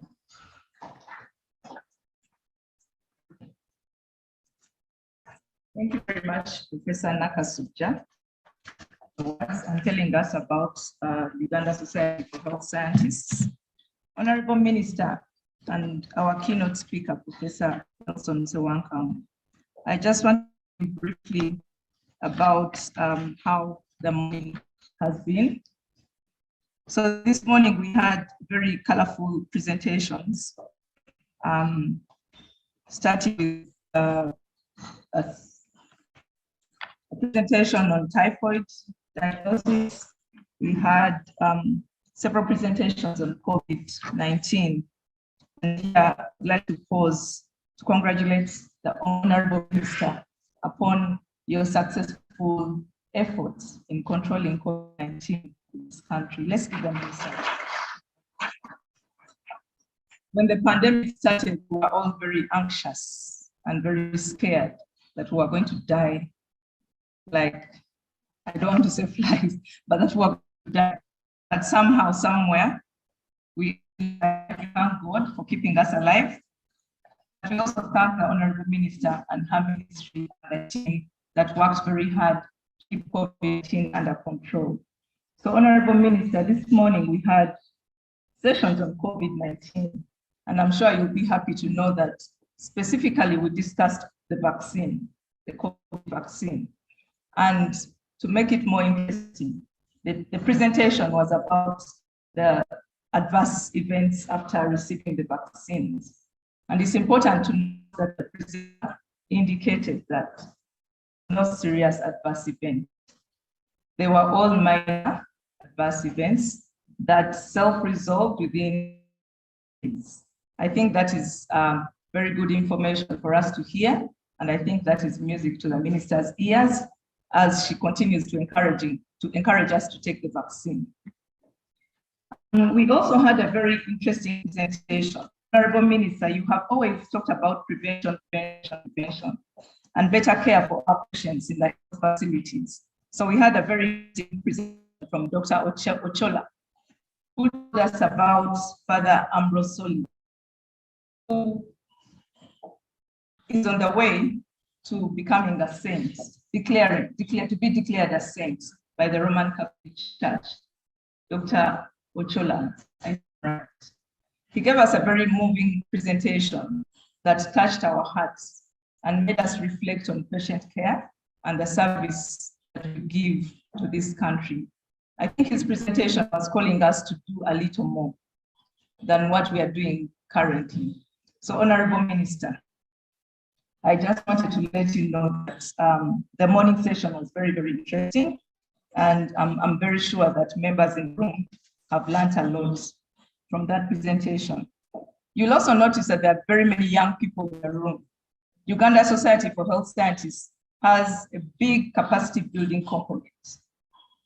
Uganda Society for Health Scientists holds workshops to train young researchers on research methodology, data analysis, and scientific writing. And many of us have benefited from those workshops. Many of us have been able to write scientific papers because of Uganda Society for Health Scientists. But in addition, we have very strong mentors like Professor Nelson Sewankam, our keynote speaker today. They are members of the society, and they continue to be around and to interact with the young people to build capacity. So Uganda Society for Health Scientists, Professor Noel Nakasubja, we thank you for continuing to play that role. It is a very, very important role in a country like Uganda. So I'll go ahead to introduce our keynote speaker, who may actually not require a lot of introduction from me, because I'm sure many of you in the room know him. The very young people, the millennials, some of the millennials may not know Professor Nelson Sewankam, but I'm sure you have heard about him somewhere, somehow, and you've been looking forward to seeing him. Today we bring you the man, Professor Nelson Sewankambo. Professor Nelson Sewankambo is a medical doctor who trained in Makerere Medical School some years back. I don't want to mention how many years ago, but he trained in the medical school some many years ago. He's a professor of internal medicine. He's a former dean of the Faculty of Medicine at Makerere University and a former principal of the College of Health Sciences at Makerere University. He's now a professor emeritus. He's still active and very strong and energetic. And oftentimes when we call on him for anything to do with mentorship, he'll straight away respond to this. So we thank you, Professor Sewankambo, for doing that, to mentor the young people. His CV is very, very long. If we attempt to read his CV, we might stay here for several weeks. But I just mentioned a few things. He has focused efforts on medical education and capacity building. And he started very early on, when we were medical students. Dr. Ivy Kasire might remember, Professor Noel Nakasuja might remember, Dr. Joseph Ochieng might remember that Professor Nelson Sewankambo had zero tolerance for being adaptive. We used to call it being adaptive. That means when you are not knowledgeable enough, you not dare face Professor Sewankambo on a word round because you'd embarrass yourself. So that just really very, very hard. And I hope that the current teachers are also having zero tolerance for adaptism so the students can read and gain this knowledge. So Professor Sewankambo is a researcher. He has participated and led very many research groups with very many international collaborations. I will not attempt to go into that, but in terms of capacity for research, he has done a lot. He has led programs. I will just mention maybe the Thrive and Nurture, which many of you might know about, and some of you might have benefited from. So in terms of capacity building, he holds the flag. He has done many others internationally and locally, but in the interest of time, I'm going to request to stop there so that we give enough time to Professor Sewankambo to address. So Professor Sewankambo is going to talk to us about building and sustaining research collaborations in universities in sub-Saharan Africa. Professor Nakasuja said as she walked in with the minister asked her, how do we do it? It is mainly through collaborations, and I think collaborations have kept the society going. Professor Nelson Sewankambo, you're welcome to give us your talk.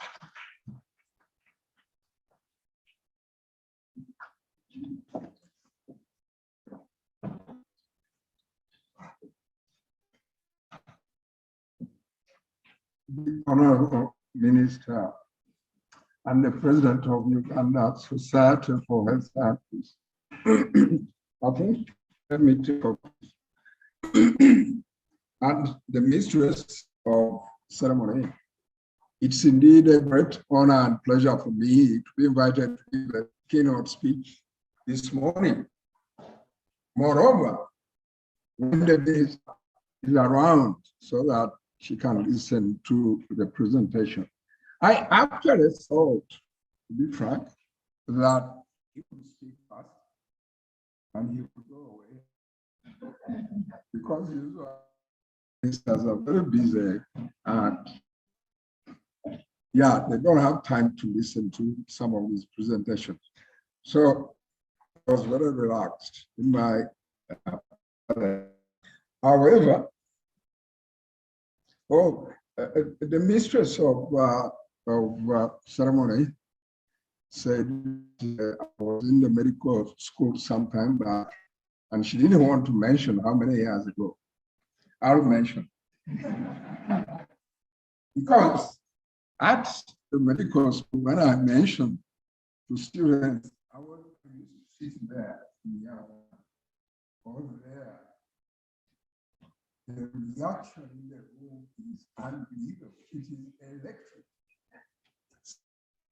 I was in the medical school, or I joined the medical school 51 years ago.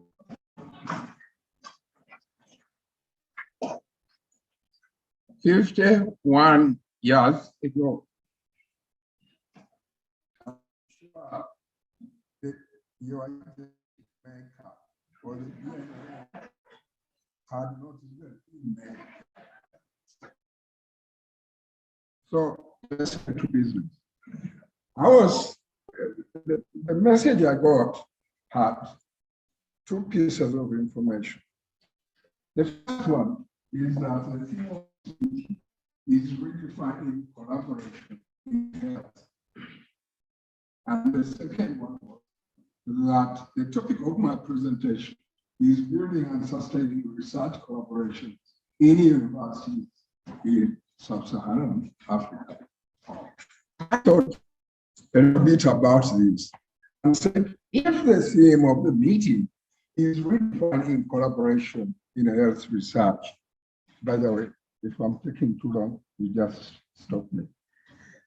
If the theme is redefining collaboration in health research, why do we need to redefine it?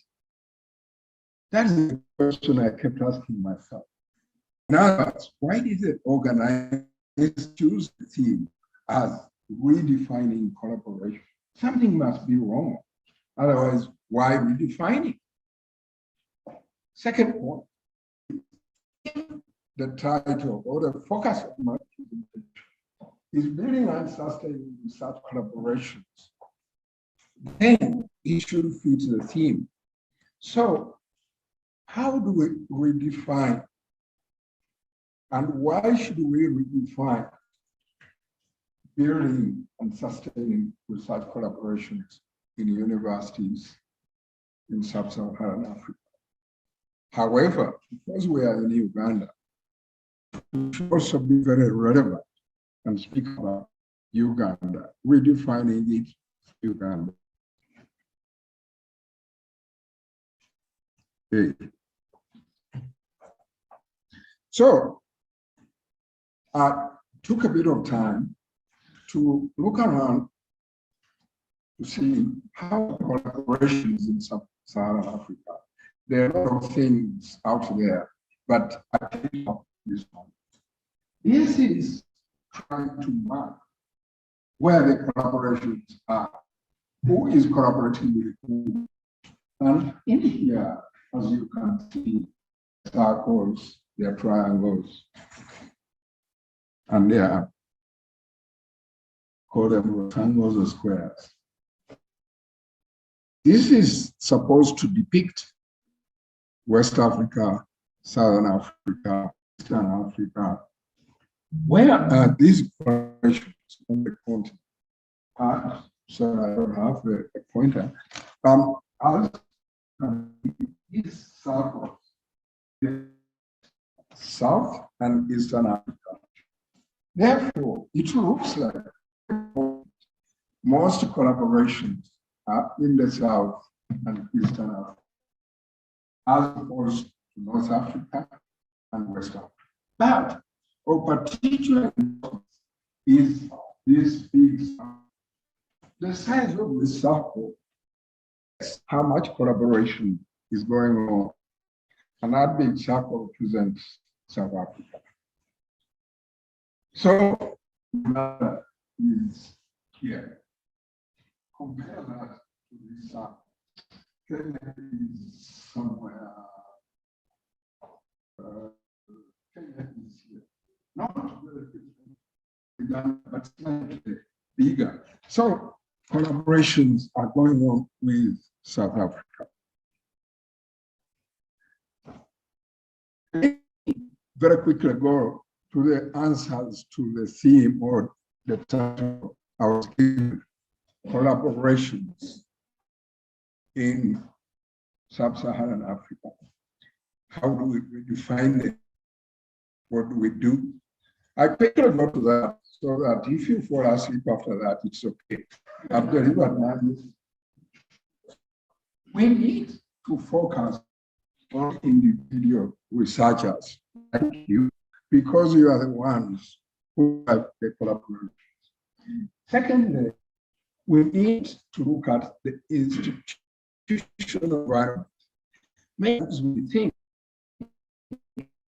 I'm the president, as he said, there's a period which goes on with you people.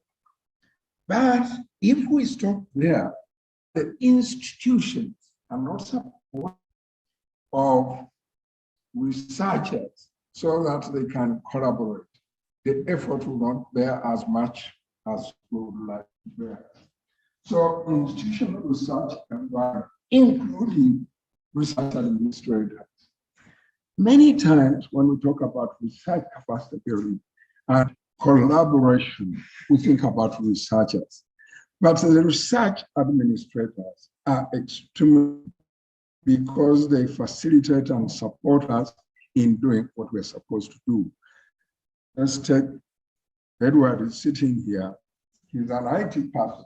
I'm sure in the course of the day, you get challenges with your digital systems and so forth, and they help to make sure that you do what you're supposed to do. Some people, at the last minute, they go to some application and they're not CD, and these people, we need to extend beyond the health sector. Health issues are not only addressed by people in the health sector. We need to extend beyond that to the engineers, for example, to the people in the water department. We need to extend beyond that so that when we talk about collaboration, it's not collaborating among ourselves as health workers. And I don't know whether the people who are not health workers in the room or not. We must engage non-academic partners, for example, the public, collaborating among ourselves and other professionals without engaging, without collaboration with the public, non-academic sector is not satisfactory. National research system. In a country, to proceed very well with research, there should be a national research system and a vibrant national research system. And in Uganda, we need to build that system. It has changed from many years ago to what it is now, but we still need to strengthen the research system, including, of course, the policies that govern research and the infrastructure that is there to support the researchers. We must engage public policymakers. It is really gratifying to see that the minister is here. Those are the kind of we talk about. If we do not engage with them very well, again, we'll go very far. So the subject of scientific citizenship is extremely important. It includes engaging the media, it includes makers, it includes effective communication with the public, the non-scientific community, and so forth. And then, when we've done a research collaboration and we have research results, they are not for us.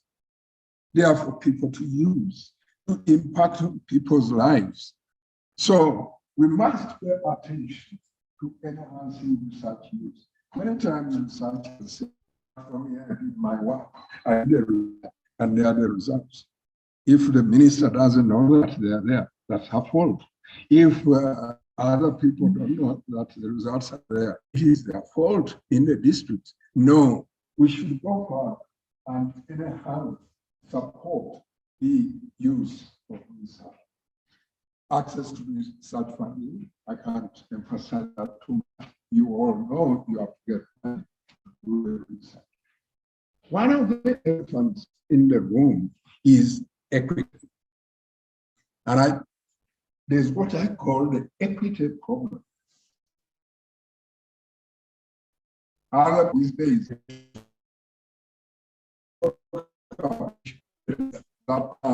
and you will not see it in my talk. Because what they are talking about is the equity challenge, the equity problem. And the equity problem is not we have overseas people with whom we collaborate, but among ourselves. There's inequity that goes on. If Makerere collaborates with Mbarara or Guru, you will find that there's inequity that goes on. So why do we need to look there overseas and we don't look here internally? I keep telling people, the time when I was dean and principal, one of the things I enjoyed most, and frankly so, is the collaboration with the other medical schools, Guru, Busitema, Mbarara, Kampala International University. It was the most refreshing thing that we did, and I love it so much.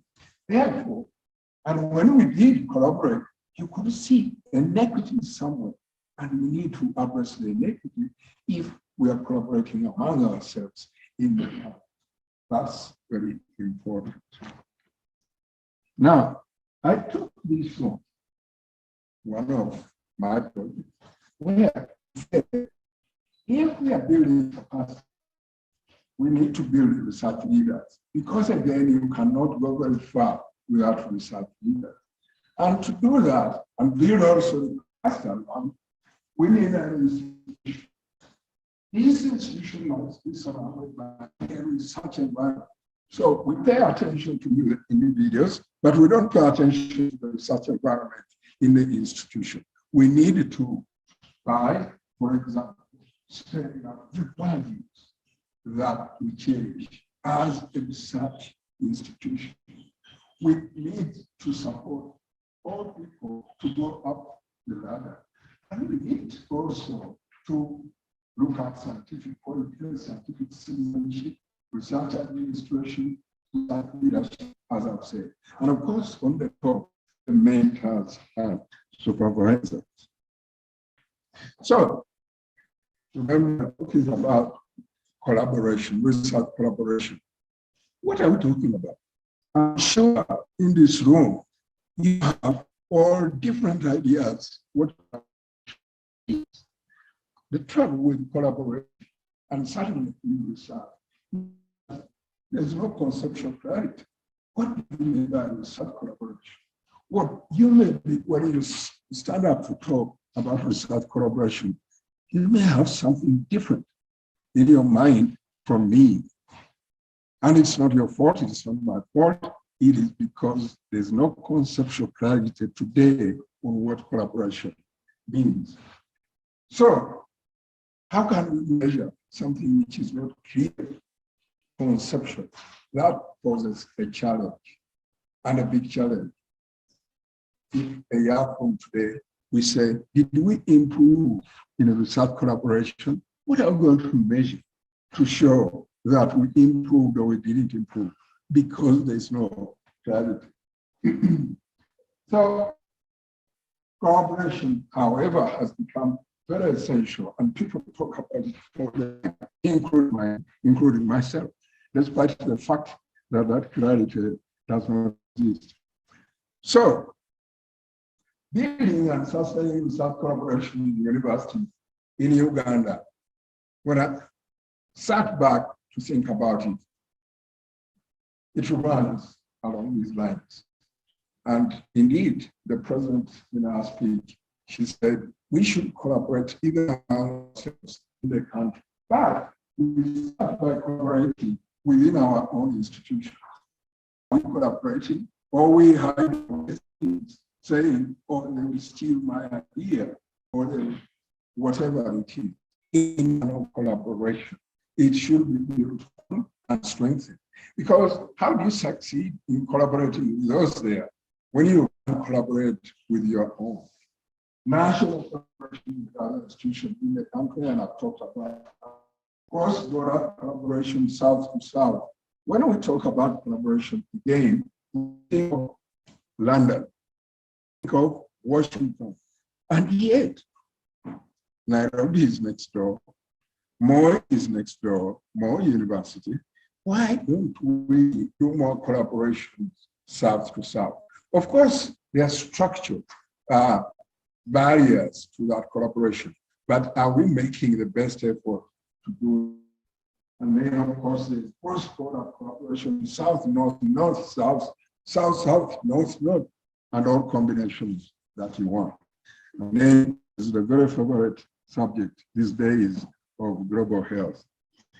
But the question also is, why collaborate anyway? And why are we wasting our time here talking about collaboration? We could do the research without collaboration.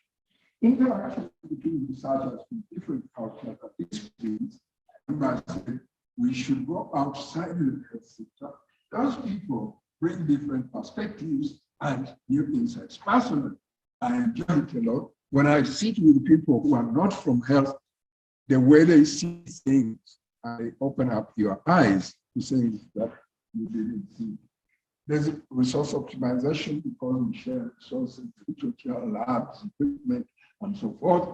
But the movement of researchers, particularly the trainees, and going to different institutions, it opens their eyes. We have sponsored people at PhD level, postdoc, and they go out, even if it is for 3 months, and they come back and say, Professor, I've learned something. What is it you have learned? Those people, their culture is different. It is very progressive. Even during lunchtime, they're eating their sandwiches, but they're talking science. For us, we are talking politics. You really see people who have discovered a new world that they have never seen. And therefore, many times, people say, what do you mind? You travel a lot. I say, I travel a lot. I pity those who don't travel. Because you step backward and you think the way your grandfathers thought. But the world is changing very rapidly. And you need to do to see what other people are doing. You come back home and say, oh my God, I wish we could do this. And you mention that. When you come to a meeting like this conference, outside, or even here, you should walk away, not only having listened to the presentations, but picked up some other things which, for example, you might say, one was in the medical school 51 years ago. He's still on his feet. Of course, I'm on my feet because Ministry of Health exists. And they do the job. But I talk about COVID, and I get vaccinated, and I get my boosters as I should.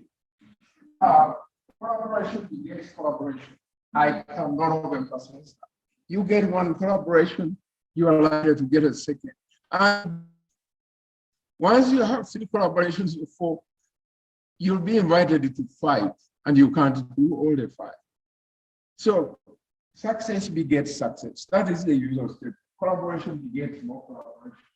And ability to win larger grants and so forth. So on the continent, I said we should collaborate even across the continent. And I wanted to give you just 2 examples of what the continent is doing in terms of collaboration. What they call our alliance, that is the African Research Universities Alliance. It was started in 2015 and signed on in Dakar. And our Vice Chancellor Makere was very instrumental in that. In fact, he was the chair for the first year or 2 for that network. The ARUA network started off with 13 actually leading centers, universities, went on to 16, and they want to do 40 in the next decade.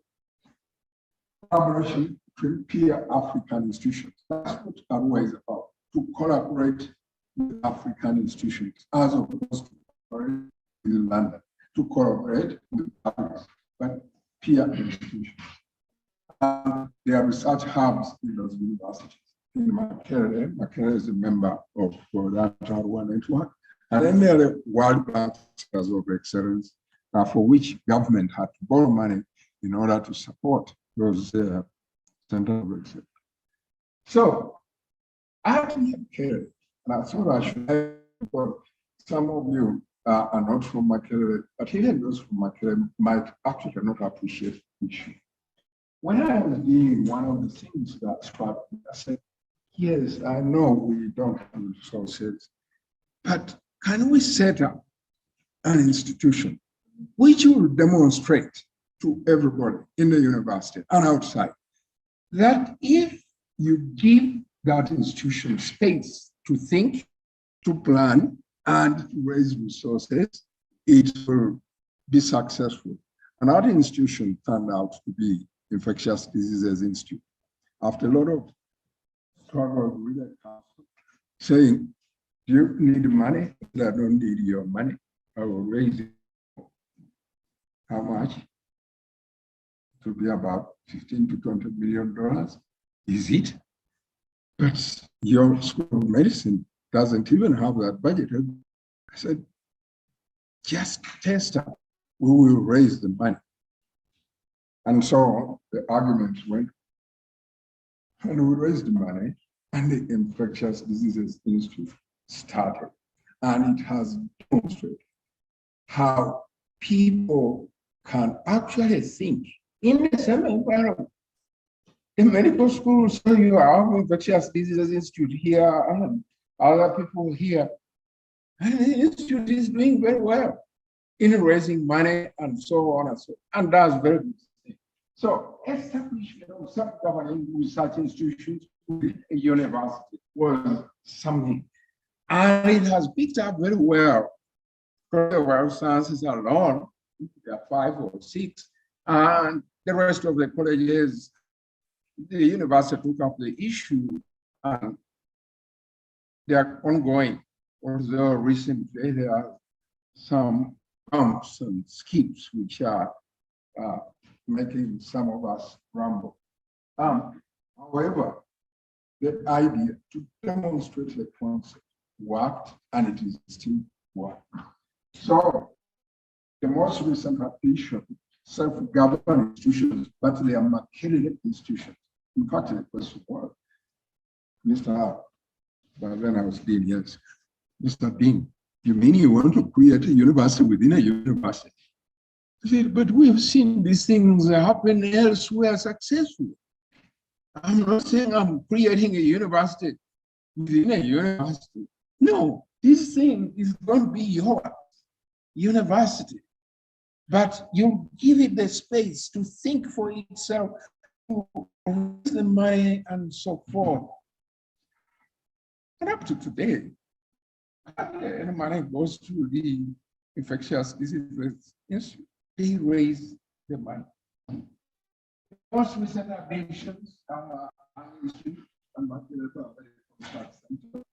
and those who have been there for 10 years is MJAP, Makerere University Water Reach Program, and Moju. And then there are those long-standing ones, again, which we started. When there is a epidemic struck, I was a young man, not behaving like a 50-year-old. And we went out, we said, we must find out what this new disease is. And we ended up in Rakai, because that's where the disease was most common. And we started talking about Rakai. It has gone for 35 years plus. In a place which was bush, now there's infrastructure and people doing wonderful research. When they were director of the National Institute of AIDS from NIH came to visit us sometime, we said, it's not a people. We should take this man to the remote places so that he knows to do our research. Next time, ask for more. If we say we want vehicles, they will not say no. And we took him to Rakai. He never stopped. So the reports that came back to us. A whole year, he was talking of what he saw in Rakai and him wondering, how can these people do this kind of research in that kind of environment? So, this was done sometime, the collaboration done and UCSF. Now, how many minutes? No. The minister needs to get somewhere else, I'm sure. Now, So, institutions, I think, they need to show that they are confident of what they're doing when they are talking with people from outside. And that way they respect you and they believe what you say. Sometimes I'm puzzled myself. You get to those environments. Oh, you are from Makere, yes. And you start talking at the tables or making a presentation. I'm sometimes amazed when they look at you and the questions they ask you. In other words, through confidence, they believe you and they want to work with you. So, and we have actually things to offer, because if research is going to take place in this environment, who knows this environment more than you? It is you. And those people are coming to us, and you describe, they say, oh, things should be done this way. Say, no, it cannot work. No, I cannot be part of that. And they slow down and listen to you even the more. So we need to address barriers that, and also the facilitators that enhance or obstruct research at university. And you, most of you, I think, are from university. I mean, these things, you know them very well. I think I don't need to go into them. Of course, there are structural issues, there are financial issues, but there are things we ourselves can do about. It's not always finance, it's not always whatever. No, people keep saying, but the Vice Chancellor is not doing it. How can one man do things for, now we have how many colleges? Maybe 12, 13 colleges. I mean, he's sitting there. He will not know the details of what goes on here. And we ourselves, we are the university. And therefore, to keep saying, but he's doing this, but what are you doing? What are you doing yourself for the university? When Dr. Jorova, who's heading the one of those centers, the Makere Biomedical Research Institute, when he came back after his master's, I was dean. I remember very clearly, after a month or so, he nearly resigned. He was about to go back. So he comes to me and says, but sir, he gave me just an empty office. There was even no desk to sit on. Well, what can I do? This is not what I was trained. Hold down, young man. You are lucky that you got that office. Other people do not have the space.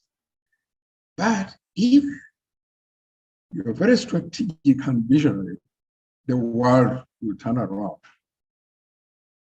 And one of his supervisors in Chris Warren, and I say, talk to Chris. I know Chris very well. Talk to him. If he can get you a re-entry grant, which can help you to get a few things and get started. And that's what he did. He does not look back at all to the fact that he canceled his way out. The other day I was in Oxford and there was a debate. PhD fellows. They brought PhD from Ghana, they sat there, room full, and they were debating, should I go home? Should I not? And I sat there listening. Some of them made my stomach rumble. No, I go back. Why should I go back to a country where my country, you can't get this done, you can't get that done? What have I been training for? And at the end, they asked me to make a comment. I said, I would like to talk to these people after this session quietly. And we gave our space and we talked. Sure, I think I changed some minds of those people. I say, look, you don't want to go back. Where is your mother? Isn't he in that country? Yes, that's where she is. So if she falls sick, who's going to take care of her? Oh, there are people there. Oh, there are people there who don't have lives. Who will take care of her? And who you want to? It was a very pathetic discussion. And so I don't encourage any of you to, the opportunities here, you can't imagine. If you use all your mental capacity and whatever, you will do very well. I think I should come to the end. There are some we've done in collaboration, and collaboration is not easy. Collaboration is difficult. To have a collaboration which runs for 35 years, like Wakai Science Program, to have a collaboration that runs for 30 years, or even 5 years, they are not easy. There are bumps along the way, which you have to deal with, but it's all about the give. Because when you work on those collaborations, it must be for mutual benefit. I mean, the other party has to benefit and your party has to benefit. It must be mutual respect and those kinds of things. But if one is a Buddha, no, we must get it, and the others don't get it, that's not a collaboration, and it will not survive. And the collaboration, in the end of the day, you produce a result which without collaboration, you wouldn't have been able to produce, or it would take a very long time. I think I should stop there. Otherwise, we shall go on and on. Thank you very much. Very much, Professor Nelson Sewan-Kambo. I'm not going to allow ask Professor questions because of time and also because it was a keynote address. I'll ask Professor to do one thing. Before I ask him to do that one thing, I just want to thank him very much for the keynote address. Join me to give him a big round of applause. That was for the keynote address. I want you to give him a bigger round of applause for encouraging us, including me, young people, I'm still young, to stay in the country and to stay. Yeah, many times we think of living and going to work in better environments, but I want to thank Professor Nelson Sewan-Kambo for those great words of wisdom.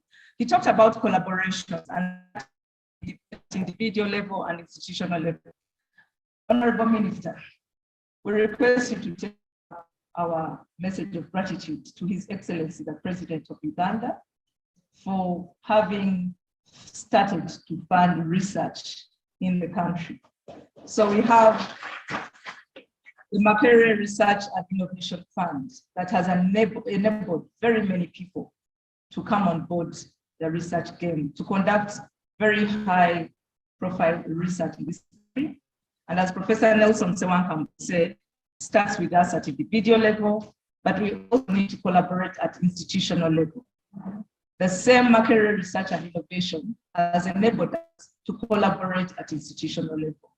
Me being a Makerere employee, I can bring on board other researchers in the country, we write an application, and we can win the grant from Makerere, conduct the research.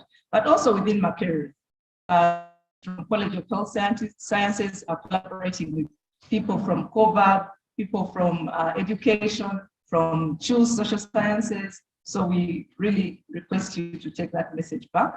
And we hope that you can continue giving us the funding for research. Regarding the research environment, Professor Nelson Sewan-Kambo highlighted what has been done in Makerere.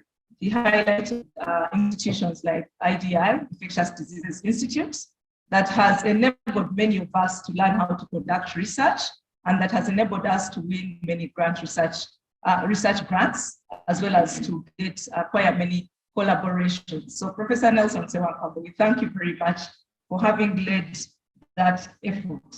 We now have the Makerere Lung Institute. We all know about it, I guess. With COVID, it became more and more visible to us that the Lung Institute is doing a great job. And Honorable Minister, I know that you have a concept at your table from Makerere Lung Institute. I pray that you take a few more minutes to look at it again and act on it accordingly. Thank you very much. Professor Nelson Sewankambo has also encouraged us to travel, because when you travel, you see. Before I tell you about my travel experience, I want to say that I'm one of the 5 Sewankambo scholars. Yes, when I was a young girl, I competed for a position as a Sewankambo scholar. And I was one of the best. And I was awarded the Sewankambo Scholarship Program grant that enabled me to do my PhD studies, to go abroad, go to Mahido, go wherever, fly. I was flying all the time.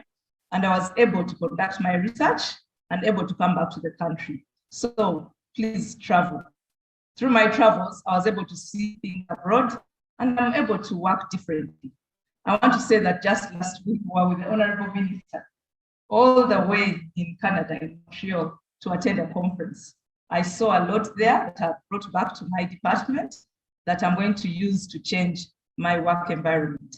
I'm sure the Honorable Minister also learned a lot, even at high level as the minister. So, Professor Nelson Sewankambo, we thank you very much. And we thank you for encouraging young people to have inquisitive minds. He gave an example of himself when HIV started. He had an inquisitive mind that took him all the way to Rwanda.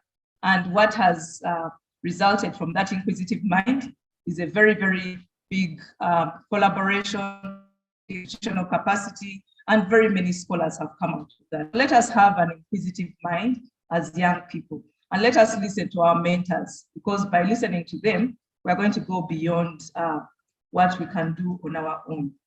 So thank you very much, Professor Nelson Sewankambo. And with that, I request you to come and introduce our keynote speaker and also welcome, our guest of honor, and also welcome her to give us her speech and open the conference officially. Thank you very much.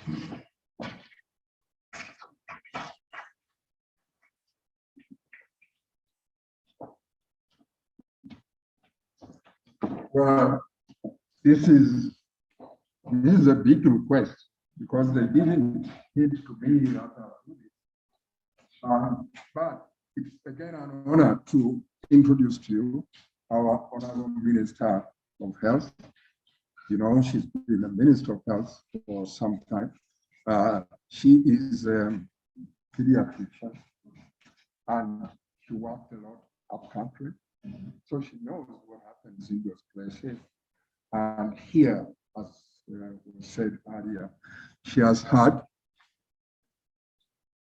listen carefully, the unfortunate task of being the minister when the COVID pandemic started raging. Why unfortunate, in my view? Because if you see that your country might turn down because of an epidemic, a pandemic. I don't know whether she was having a lot of sleep during those days. Because I imagine you are wondering, what should we do? What shouldn't we do? And so on and so forth.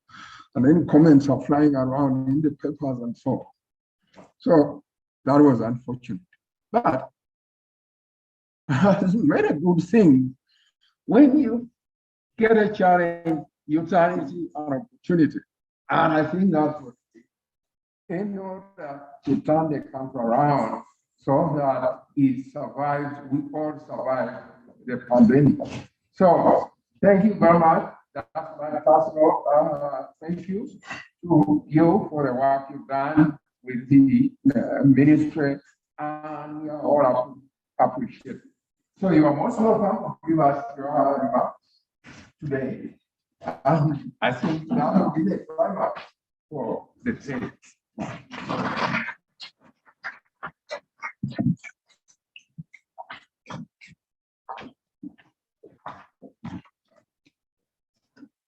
Thank you very much. Sir. For sure, Professor Pauline should not have bothered my senior to come back here and invite me. She could have done it herself. I am grateful.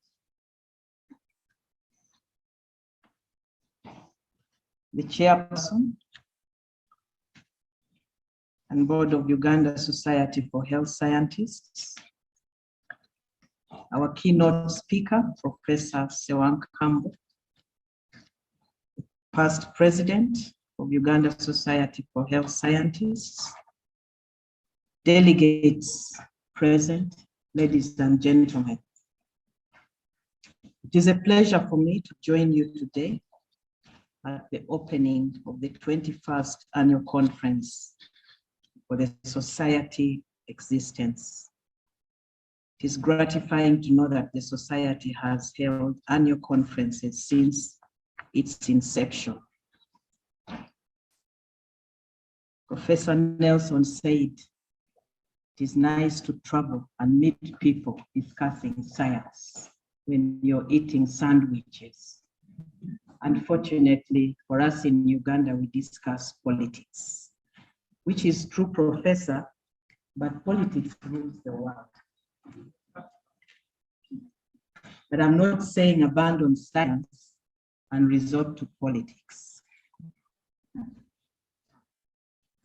Although politics rules the world, we need the scientific knowledge for politics and intrigue to work together. And don't ask me what is intrigue. The theme for this year's conference, Redefining Collaboration in Health Research, is pertinent to the development of the health sector and Uganda at large. Training, research, and treatment are areas where partners have been very instrumental over the years in advancing the health agenda in Uganda. The sub-themes, ethics and research integrity, public health and health systems, comorbidities, mental health, and vulnerable populations, non-communicable diseases, and advances in implementation, machine learning, all focus on the key priorities of the Ministry of Health. I am pleased that this year, the Society is holding a physical 21st annual scientific conference. Although when I walked into the room, many people did not have their masks on. I noted that, but I also noticed everybody is young. And so they want to test their immunities.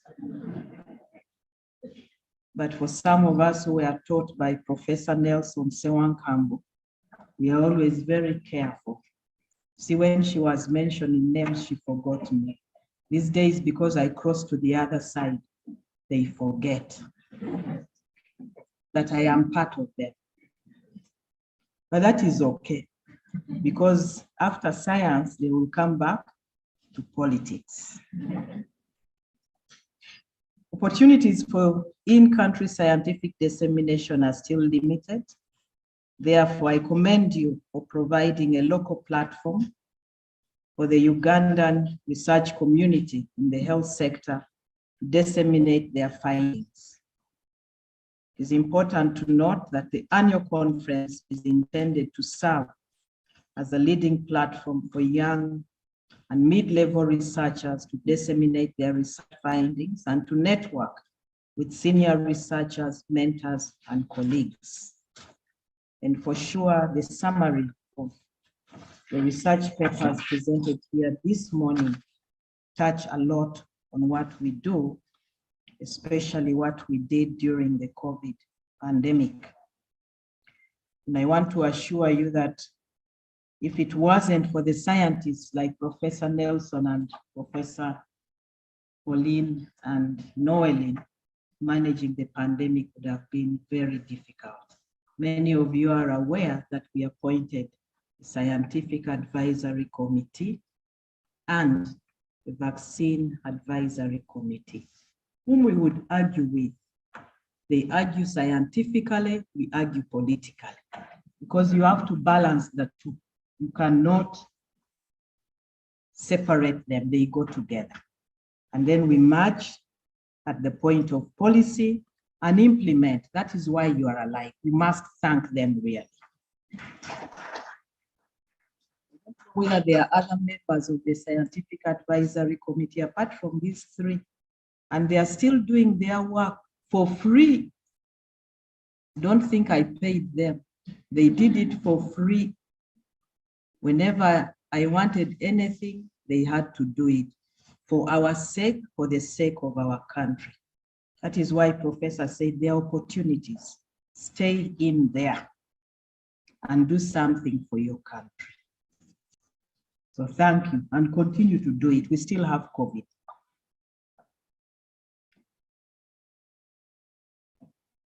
So Madam Chair and the team at Uganda Society for Health Scientists, I thank you for ensuring that the Ugandan health research community retains this platform to discuss their on a regular basis. The Ministry of Health appreciates the role of research as a cornerstone to producing evidence-based policies, informing practice, and an imperative undertaking in fulfilling our mandate. In particular, we recognize that the dissemination of research findings is a key step to translating evidence into policies that will eventually contribute to the attainment of better health for Ugandans.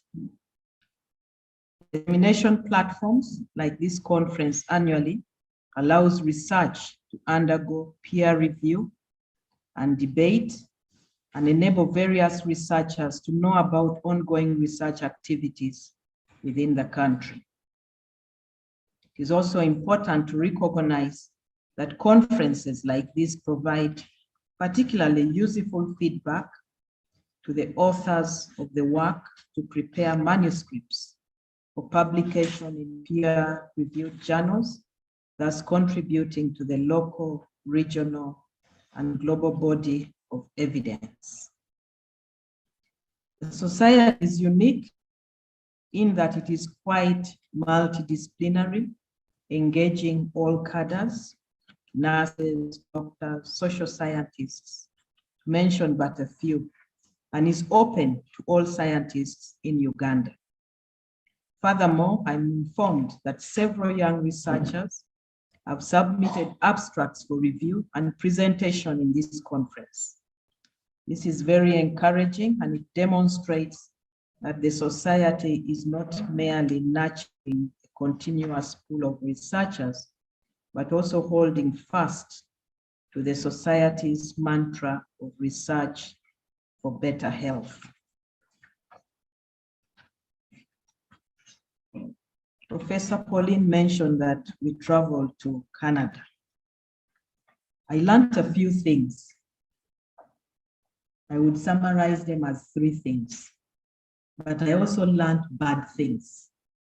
I'm sure you also learned bad things.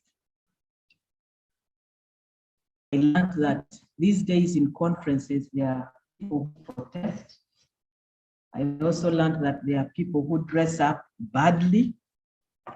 In our days, if you didn't dress smartly, he would not allow you in his class. They were very strict about the way we dress. I also learned about the minority populations, and their pictures were everywhere. And that is not something to bring back home. That one we keep internally and discuss it for us. But I also learned about long-term treatment for HIV. I learned about research on the vaccines. I learned about treatment that is meant to heal HIV and various research that is ongoing. And I do hope that you are also learning from one another when we make presentations here, because it is not about you coming, presenting your paper, and you walk away. You have to pick something and use it to make our society better. You know, when I learned public health, most of these people only know that I'm a pediatrician, but I'm also public health. And I think it is from public health where I moved to politics, because it opens your minds to what happens in the communities, which is very important. When you're carrying out research, you need to know about the people that you are living with, staying with, and also researching on.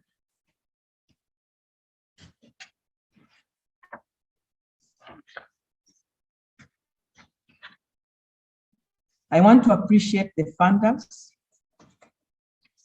Indeed, it is true.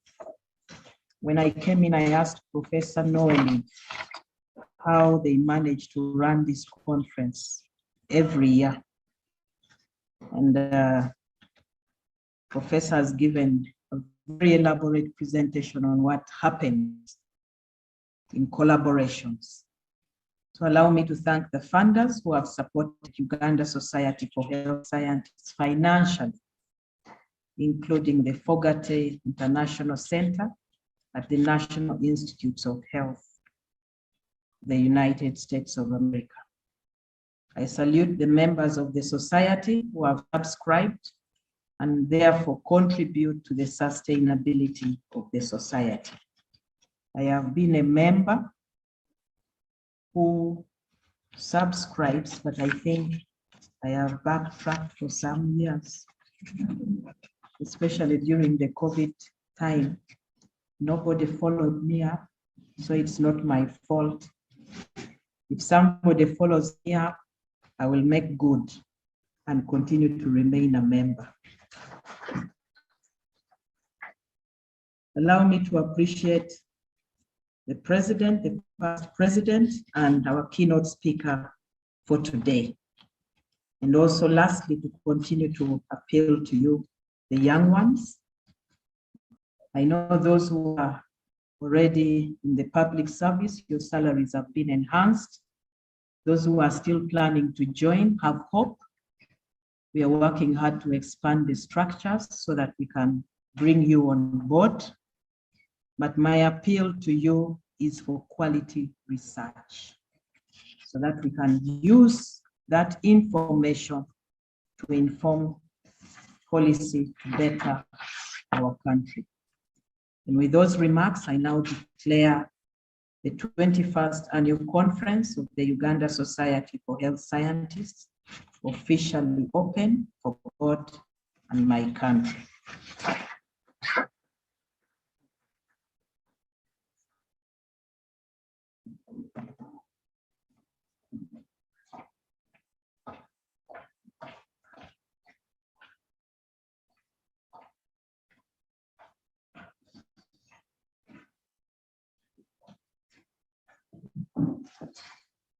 Thank you very much, Honorable Minister, for the kind words and for officially opening our conference. I think it's now time for us to go out for a group picture. We'll kindly request the Honorable Minister to stay and take a group picture with us. And after the group picture, we'll have lunch. I don't know if you have some time to have lunch with us. Professor Nelson Sewankambo, I'm not sure you have some time to have lunch with us, but please join us for the group picture. If you have some time, please join us for lunch. Thank you very much. Back to the MC, Dr. Kadama. Welcome. Can we give the minister a big round of applause?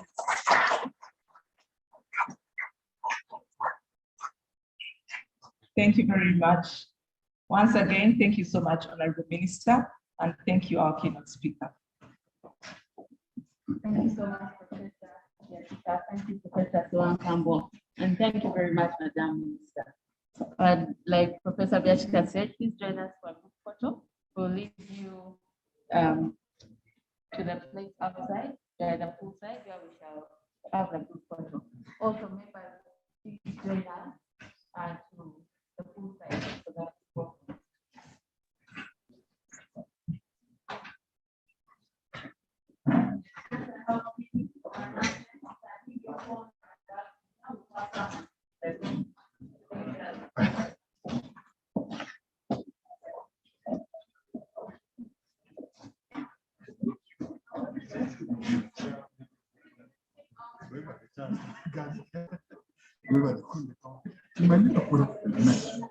ngenda kulekawo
Okay.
And Joan. Joan. So please come and do it in front.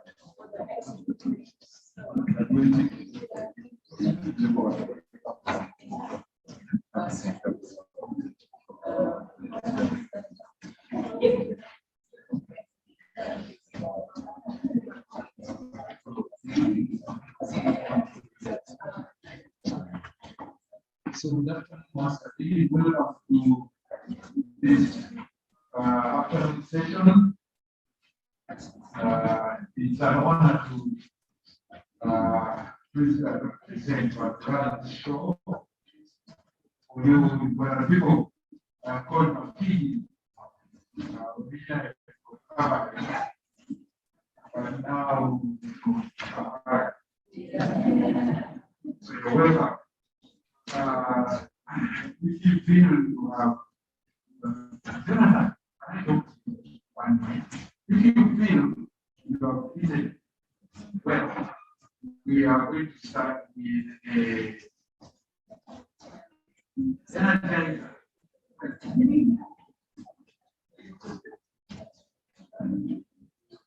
We are going to start with that sanitizer. I already sat down.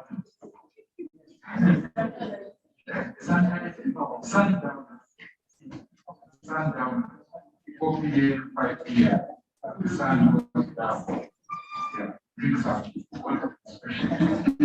So, you're welcome. Dr. B, please give us the sanitary. Thank you, Dr. I'll request all of us to stand up and move to like the corridor where we sit away from your justice. Almost the airport, the town, we want to get out and begin to shine eyes down. So the away from us is going to be something very great focus. So the instructions are imagine a code Simon. So when Simon says, you do. When Simon doesn't say, you don't. For example, if I say Simon says, put up your left leg, put up your left leg. If I say, put up your left leg, I don't expect you to put up your left leg. If you don't, you out. Down. But for your neighbors, policeman or woman, so no cheating. Okay? Ready to start, Dr. You look very worried. Okay. Are you ready to go? Jonathan, be part of this. Okay. One, ready. Simon says, put out your left hand. Remember, I have to do that. This is practice. If you don't put out hand,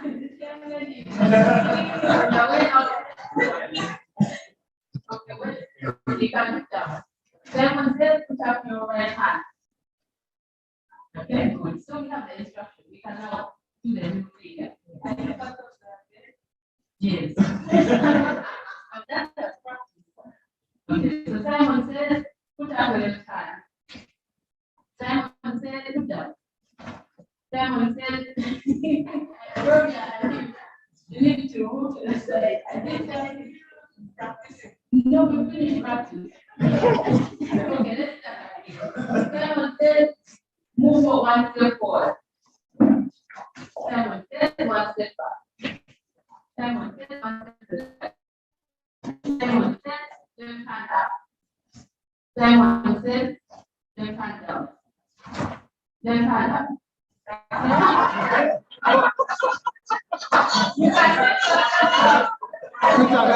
Now we're doing it.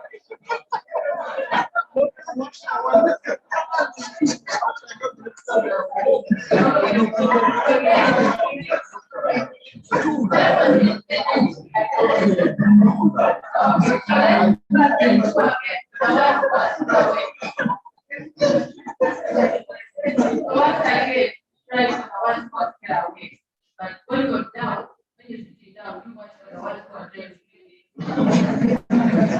All right. Simon says one step forward. Simon says right hand up. Simon says right hand down. Simon says one step to the left. Simon says one step backward. One step forward.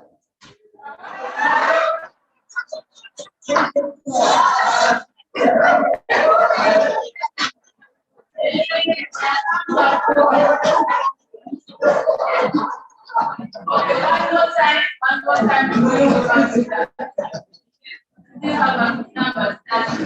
So Simon says left hand up. Simon says left leg up. Simon says left leg down. One step back.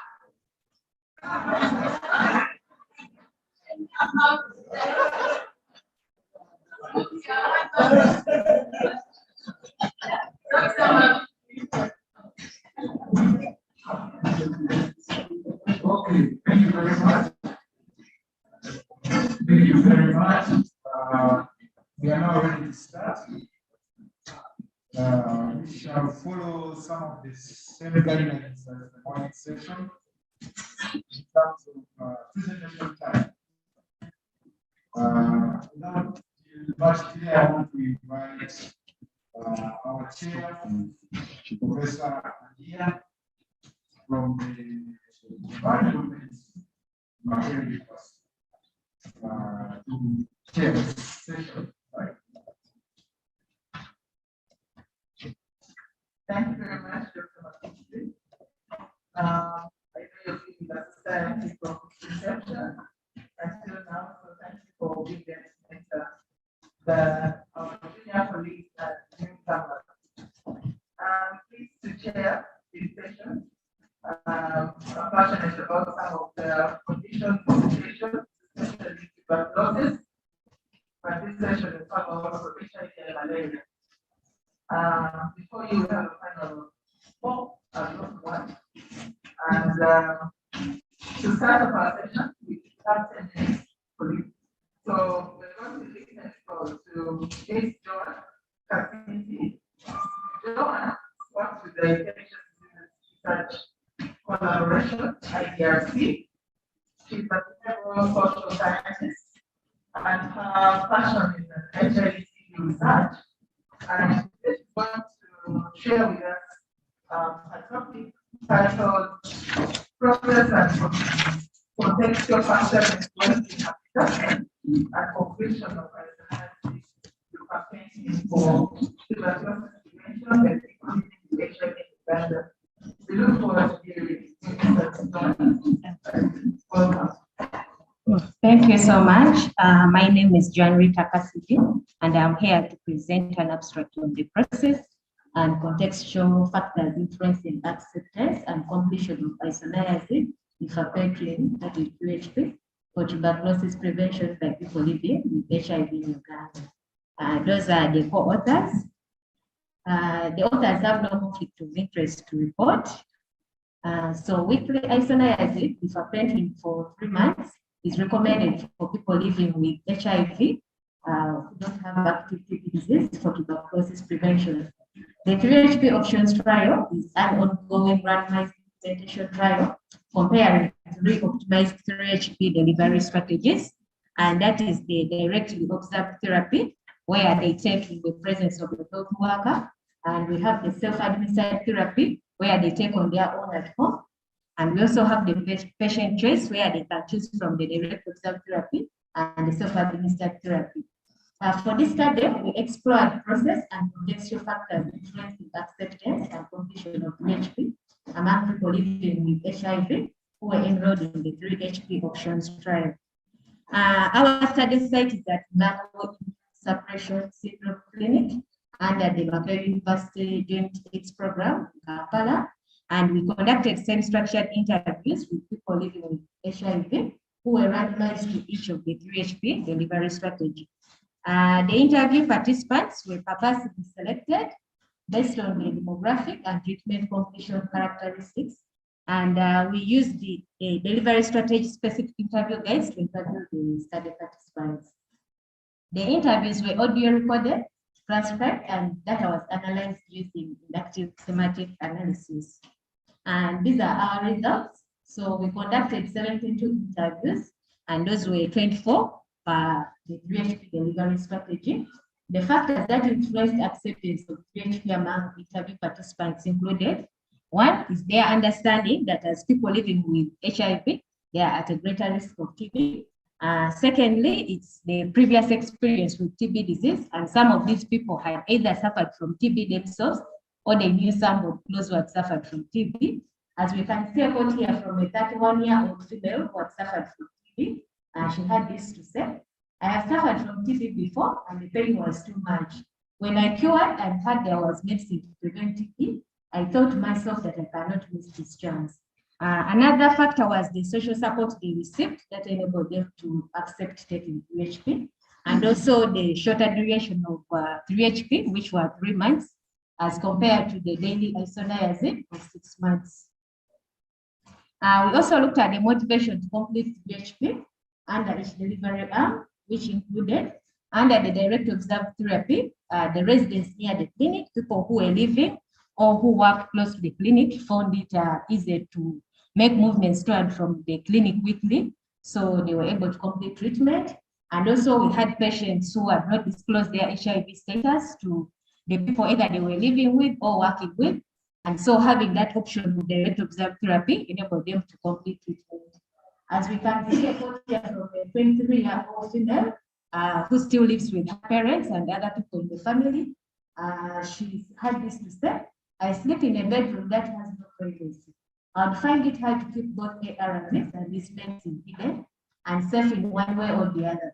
But taking the medicine from here saves me from people getting to know.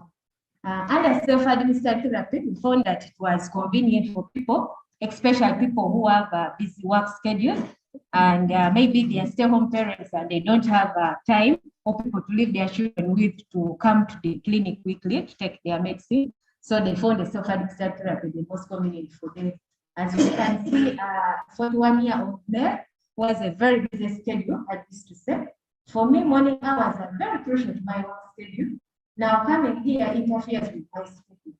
You find yourself avoiding so many things, and catching up is a little bit of a challenge. So under patient choice, we had the fact that they had the initial choice of convenient delivery strategy, where they select for themselves which strategy was best suited for their circumstances, and also the ability to switch between the direct observed therapy and self-administered therapy. Because they had that flexibility, it enabled them to complete treatment. As we can see from a 38-year-old female who was unemployed at the time she started taking PHP, and she thought because of that she would have a lot of time to make the weekly movements to the clinic. But as she started taking PHP, she discovered that there were some other factors that she had considered. So she said, at first I got it from the health facility, but only for the first week. Then the second week, it became difficult because of transport issues. I explained this to the health workers to allow me to take it from home because of the transport cost, and I was allowed to take it from home. So we also looked at the factors that impact non-completion of UHP treatment, and among those was the advanced effects. And some of the participants stopped themselves from taking treatment when they experienced these events, while others were advised by the clinicians to stop treatment. The inability to change the delivery arm for those people who were in direct observed therapy and self-administered therapy also made some people not be able to complete treatment. As we can look at a quote from a 45-year-old male who was randomized to direct observed therapy, but would have preferred self-administered therapy. He said, I did not want to come here every time to take medicine. And yet, if I took it home, I could remind myself to take it, to be easier. We also had inadequate social support where people did not receive support from the people who were close to them. And a 41-year-old female here, for example, was living with her sister in Kampala, but she's from Kabale. So during that time, she did not, when she got side effects, she did not receive the support from the sister. And so she was taken back to the village, which made her fail to complete treatment. She said, when I got bad side effects, I told my sister, she told me, you want to die here? She even took me back to the village. She told me I'll bring her problems. So she decided to take me to the village, and I died there. We also had the disruptive effects of the COVID-19. As you saw, COVID-19 led to the limitations in movements and increase in transport expenses. So in conclusion, acceptance of 3HP was strongly influenced by the level of understanding of TB risk among people living with HIV, and also patient choice between taking 3HP from home versus at the clinic was the key enabler of treatment completion. This is the team that we work with, and this study is supported by a grant from the US National Heart, Lung and Blood Institute. Thank you. Thank you very much, John, for the rules that in time. We shall take a set of questions after the next presenter. So please note down all your questions. We'll have time for question and answer session and discussion. At this point, I'm going to invite the next speaker, Dr. Jonathan. Jonathan works with the IPR at University, and he's a global postdoc fellow, and his main interest is in causal inferences. So we're looking forward to hearing your presentation. Jonathan, you're welcome. Yeah, thank you so much, Chair. So this afternoon, I'll be talking about the effect of the 6 versus the 8-month regimen on treatment success and Spitter's miracle vaso among the treatment TB cases. And we'll be using a unique approach for causal inference, and this is known as the double robust estimation. So basically, the TB control program globally, there's been a struggle to reduce treatment regimens from 6 months to much shorter regimen. And currently, there is an ongoing global effort to reduce actually the regimen much for a shorter duration. And I think there is evidence that we are soon heading to a 4-month regimen. But before we head into that, currently we are using a 6-month regimen. And that 6-month regimen was actually as a result of a change in the treatment regimen from an 8-month regimen. And that change basically was not motivated by any evidence in terms of randomized control trial or in terms of any rigorous existing evidence. And so we need to evaluate how the current regimen is performing. So that's an overview about my presentation. And so we know that, for example, the TB cases constitute about 18 to 21% of the global TB burden. And people with TB have a very immense importance to us because they are more likely to die, they are more likely to develop drug resistance, but also they are more likely to get lost to follow up. So until 2017, the optimal regimen for people with treatment TB was not known. And based on evidence that emerged from systematic reviews, largely involving cohort studies, the WHO changed the regimen for treatment TB cases from an 8-month regimen to a 6-month regimen, provided that there is no resistance to rifampicin. And this was a conditional recommendation because there was no rigorous evidence, as I've already mentioned. So there was no, for example, head-to-head comparison for the two regimens, that is the 6 versus the 8, to strengthen the recommendation. So Uganda adopted that policy in 2017, and TB cases are now being treated with a 6-month regimen, provided they don't have rifampicin resistance. And the effect of this 6-month regimen on treatment outcomes is unknown. And so we designed the ATHIA study, which is the anti-TB regimen study, the quasi-experimental study that evaluated the 6 versus the 8-month regimen.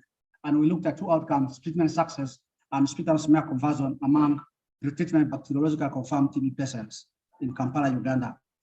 So in terms of methodology, this is a quasi-experimental, and we picked observational data. I'll show you after this. And our setting was the KCCA sites, the 6 KCCA sites, which are Kisenyi, Kisugu, Kitebi, Kawala, Komamboga, and Kiswa. So we abstracted data from TB registers, and our study population basically involved the treatment TB cases aged 15 years and above. We excluded people with unknown rifampicin resistance status because then it affects treatment outcomes. And basically we excluded people, for example, extrapulmonary TB cases, clinical diagnosed TB cases, as well as people with confirmed resistance because they are treated with a second-line treatment. So in terms of our data, so the timeline regimen change was around 2017. And so what we did was just to pick data for the 8-month regimen and then data for the 6-month regimen to form the comparison and then the intervention group. And so, of course, based on the regimens, these individuals are monitored at different time points. For the 8-month regimen, they are monitored at 2 months, at 3 months, 5 months, and then at 8 months. And for the 6-month regimen, they are monitored at 2 months, 5 months, and 8 months, 6 months to see if they are converting or not. So the study outcomes are treatment success, defined based on the WHO standard definition. You are either cured or you completed treatment. And then smear conversion is basically a change in sputum smear status from positive to negative. And collect a number of covariates of interest, which involve clinical factors, health facility level factors. Of course, we obtain approval from EREC and then administrative clearance from KCCA. And our data is open, you can access it and run the analysis at a dry repository. So in terms of causal specification, basically this is what we want to do. We want to evaluate the effect of the regimen on treatment outcomes. Now, this equation is true if there are no other factors that actually influence the treatment of interest. But this is not the case. In most times, you find that there are a number of factors that actually do influence the prescription of the treatment regimen, or the group that is on 6 months versus the group that is on 18 months can vary the number of factors, and this creates a potential problem for what calls selection bias. Now, what is so of interest is that some of these factors also tend to be associated with the outcome, and this creates a problem of confounding, and we know this very, very well. Now, one approach you can use to evaluate this effect of the regimen on treatment outcomes is to use multivariable adjustment, but this has limitations. The issues of model misspecification, but also unmeasured confounders is a big issue. Another approach you could take is you could break the arrow leading to the outcome from the covariates, and you can use propensity score analysis. What this does is that it weights, it distributes the covariates across the 2 groups so that the 2 groups are the same. And what will vary is that one group is on 8 months regimen, and then another group is on 6 months regimen. But this has problems also. One is model misspecification. You might overfit the model or you underfit the model, but also there are so many unmeasured confounders. And also for you to do this, you need the propensity score distribution, which is really a measure of receiving end of the regimen to range from below 0, but also below, above 0, but below 1. So these limitations cannot allow you evaluate the effect of the intervention. So what we did is we picked a unique causal inference methodology, and this is known as a double robust estimation. So what we did in double robust is you fit the 2 equations at the same point in time. And the advantage of this is that it offers you 2 chances as an analyst to correctly estimate the true causal effect of an intervention. And so what we did is we fitted an exposure regression model where we estimated propensity scores, and that helps us to weigh the two groups. So we did what we call inverse probability weighting, where you weight the two groups using the inverse of their propensity scores. And this creates a population where the two groups are balanced on almost all covariates. Then what you do is you fit two regression models, a regression model for the 6 months regimen, and then a regression model for the 6 months regimen, 8 months regimen.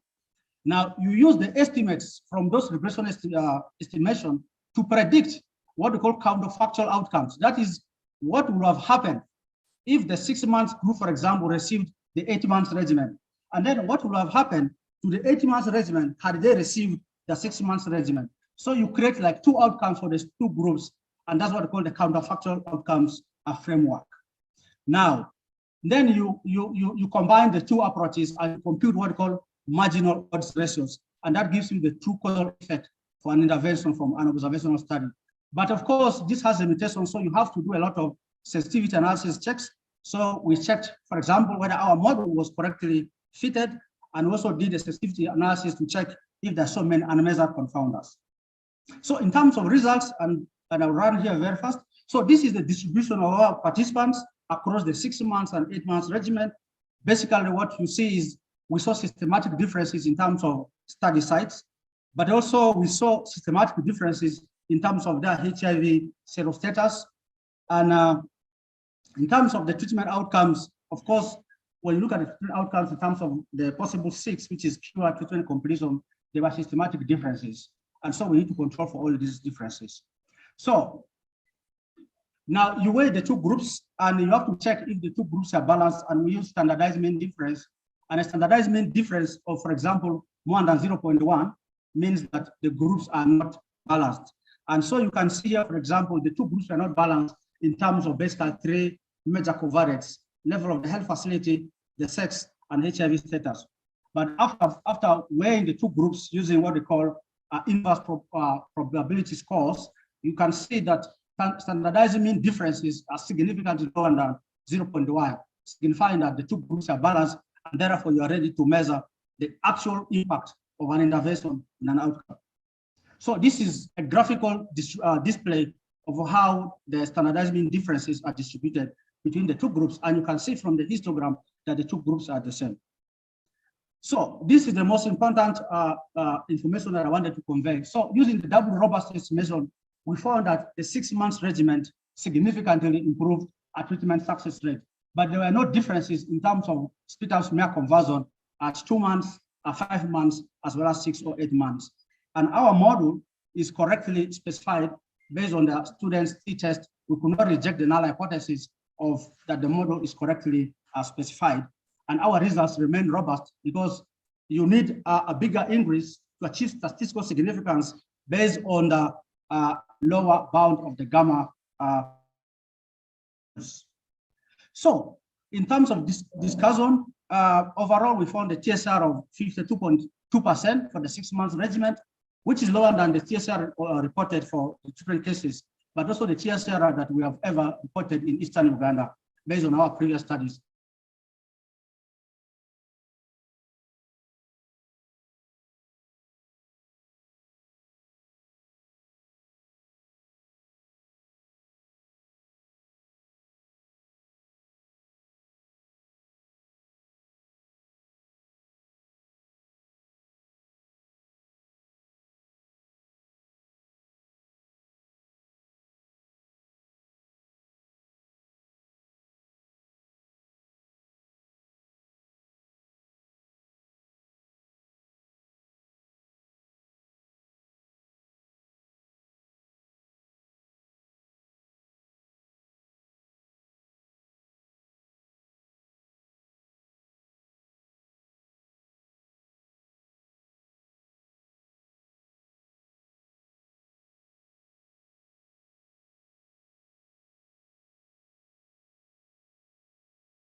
So we look at the really done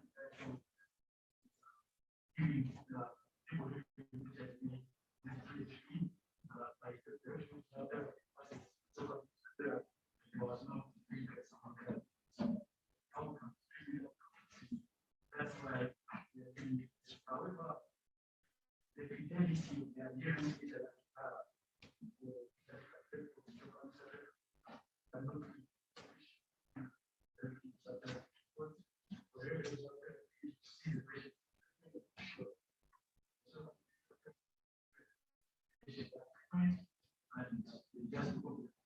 so this time we try to use the system online and not the system about that.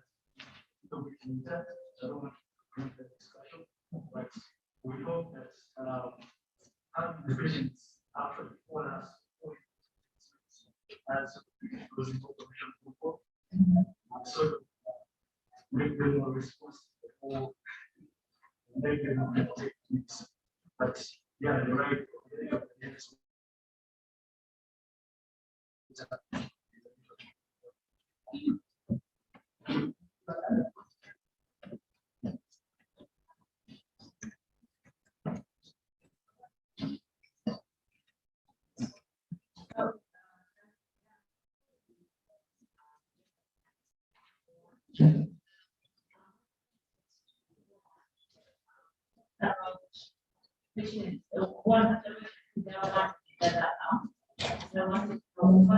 What was the report out?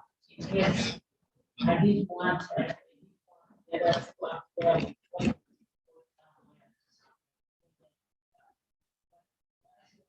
that's my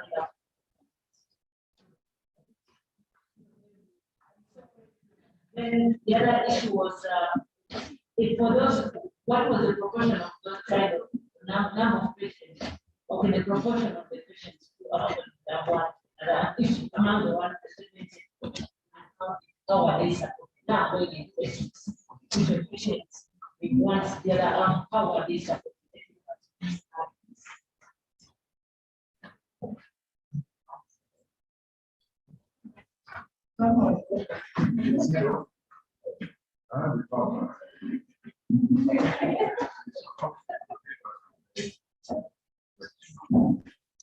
Okay, thank you so much. Your first question was what was the default arm? So we used randomization, and before we could give a randomized to an arm, we could first repeat the same spacing. That is going to be random selection. So we had like envelopes which will be given, and those will be the envelope. So I will give them one envelope and they'll just pick. So whatever is in the envelope is the arm will be randomized. And it doesn't matter whether it is what the initial wanted or it's different from what the initial wanted. They will take that. The reason why we are using randomization is because we want to see whether they compare the different arms, so to see that in case that was randomized to the rest of the drug, how would they do it? Or if they're randomized to self-assistant drugs, how would they do it? So it was based on random selection, but after it goes there, the random selection, like it's still when you first really decided, they will include them in the study. So if they withdraw, if they selected something, they will not invest in it, they withdraw. Then those are also results. So they will just withdraw and continue with whichever, right? So when you withdraw, that that they can opt for the daily surveillance and they continue with that. But that will also be a result of our study, because one also find out reasons why you it is because of the app. That is also a good result for us to know that you will be able to effectively they will make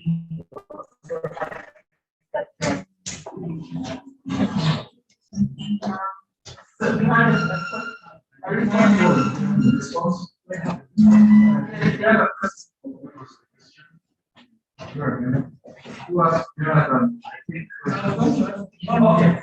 Yeah, okay. Oh, yes. I'm glad to receive questions from you. I have another questions. So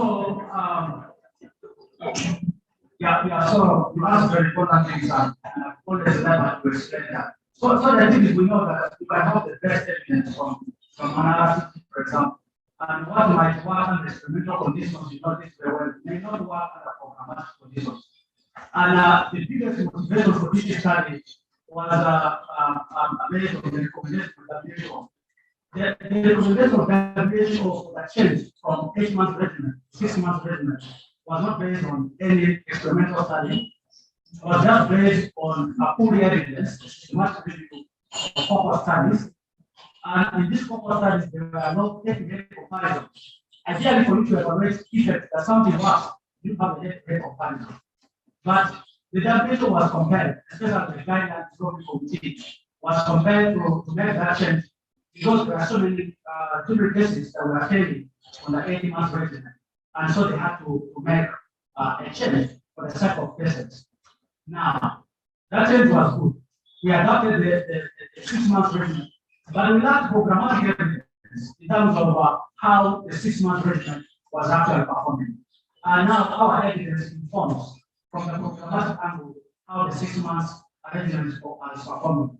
But also importantly, it provides us a motivation for shortening the duration of tuberculosis treatment. Because we have evidence that shorter regimens do work still under programmatic conditions, as long as we have all set ourselves to have very good execute that can support our patients. And I think that was our motivation. In terms of hypothesis, of course, we thought that probably the treatment regime lasting for a shorter duration of about 6 months tends to have lower likelihood for people to have fatigue, and therefore they can have better adherence, and therefore they can have a better treatment outcome. So we had that at the back of our mind. And we really say that is about that evidence. Thank you very much. Thank you. Good. I'm thinking of one as we wait for next speaker. So Jonathan, you did tell us about the system conversion. I was looking for a thing that was it different? And also, how do you manage missing data in your causal inference?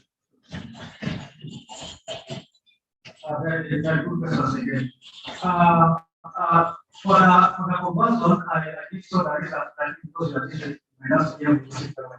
So what happened at the conversion is that we saw improvement in fetal conversion at the time points of 2 or 3 months, remember 2 months or 6 months, and 3 months or 8 months. We also saw improvement in fetal conversion at 5 months. But what is so key here is that the improvements didn't achieve statistical significance. Then at 6 or 8 months, which is the last just monitoring, there was a decrease in the fetal conversion. And the reason is that there were fewer people now left to convert within the sample. And that's why we saw that decrease. And then the last question is dealing with missing data. A very good question. So we were lucky that we didn't have lots of missing data. First of all, you need to know that ACC sites operate under the direct technical guidance of IDI. So there's a lot of technical support and the sites, and found that the data generally of good quality. So after cleaning the data, we never had issue with missing data. But we already had the plans to handle missing data. We had proposed to use a multiple limitation using safety reasons. So we are going to handle that. Thank you.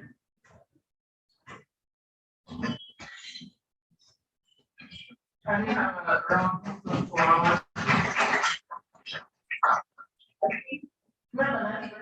no, I think we can go straight into our last speaker. No, Yes,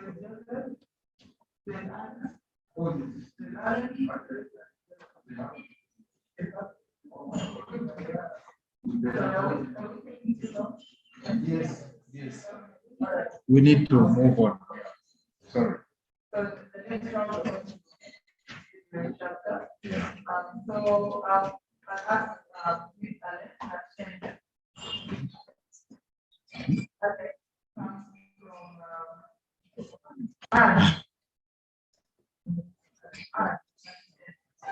From IDRC and the first minister, and she has questions for economic evaluation itself, and we look forward to hearing back from patient costs of directly observed versus over.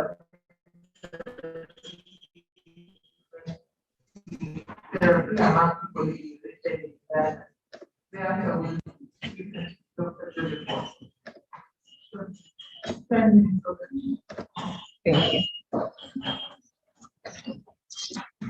Thank you so much.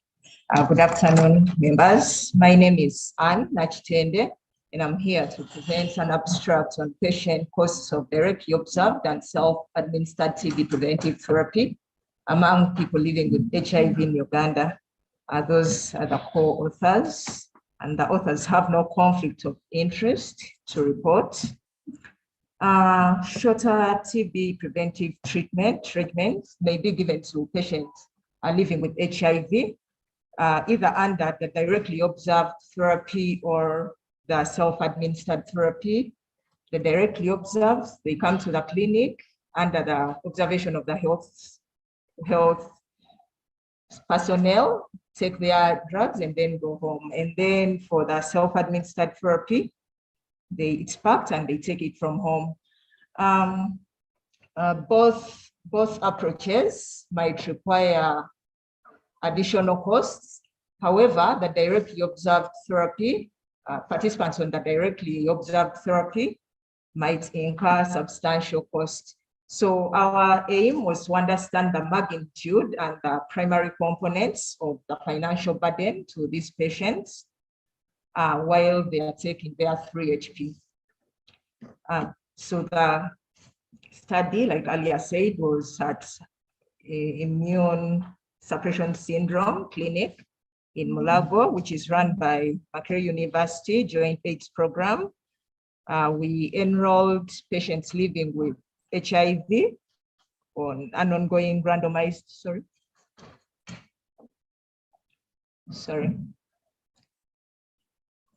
about that. Patients living with HIV were enrolled to an ongoing randomized implementation trial comparing 3HP delivered by the directly observed therapy or the self-administered therapy, which ran from July 2020 to April 2021. This 3HP is taken once weekly for 12 weeks. The directly observed participants on the directly observed therapy would come to the clinic for 12 times, one on the enrollment visit, then 11 other visits weekly to take their drug. But for the self-administered, they would only come 3 times because they take mostly at home. One on the enrollment visit, then they come for a refill on week 6, and then week 12 would be their last visit. So we did a costing survey. We randomized from those participants. We randomly selected of the approaches, either directly observed or self-administered at week 6 to go through a survey. And we did a survey of 94 participants. Out of the 94 participants, most of them were from the arm of the self-administered therapy. That's accounting for 52%. And the total cost of this treatment per patient was approximately $19 by then. And then the cost on the directly participants, or the cost incurred by participants on the directly observed therapy was $183,000. equivalent to $51.2. Then for the self-administered therapy, the cost was incurred by the participants was 53,000 Ugandan shillings, equivalent to $14.7 US. It's important to note, $1 then was equivalent to 3,571.4.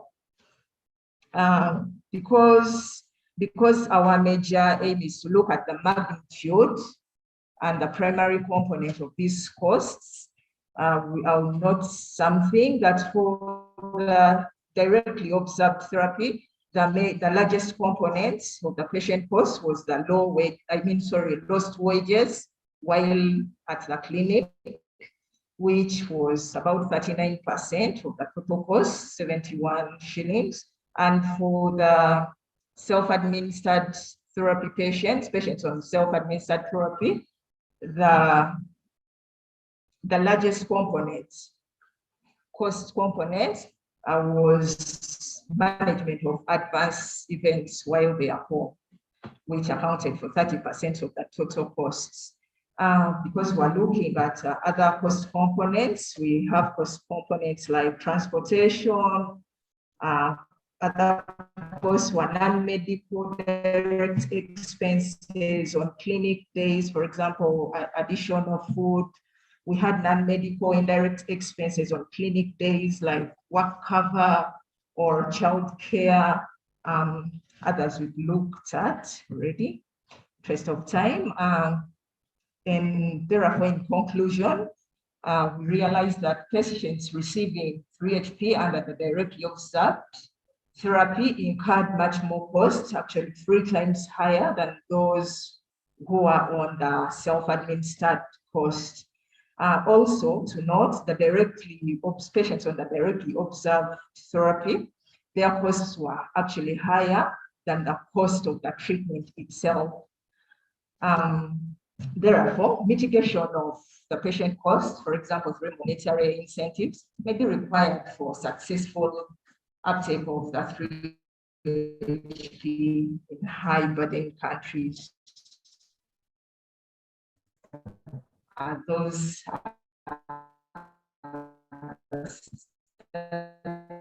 study team, and the study is supported by the Institute. Thank you so much.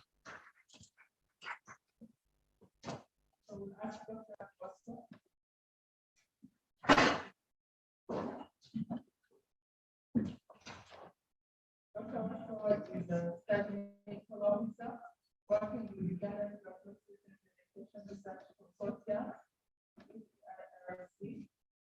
and he has a passion for TB drug appearance, and infection control. So, what you tell us more related to sustained cost of 99 drugs over implementation of the guidelines. You're welcome. Thank you. Good afternoon to you, Dr. Joseph, as she has told you. I'm going to discuss sustained costs of 99 drugs following implementation in Uganda. The purpose, we all know that the TB treatment success rate in the country is below the 90% target. And before the 99 drugs study,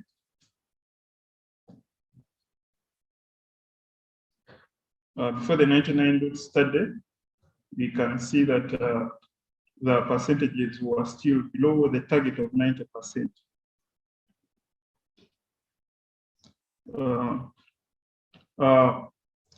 1.2 million TB patients annually are not cured, and that results in prolonged infectiousness, acquired drug resistance, and then individual morbidity and mortality.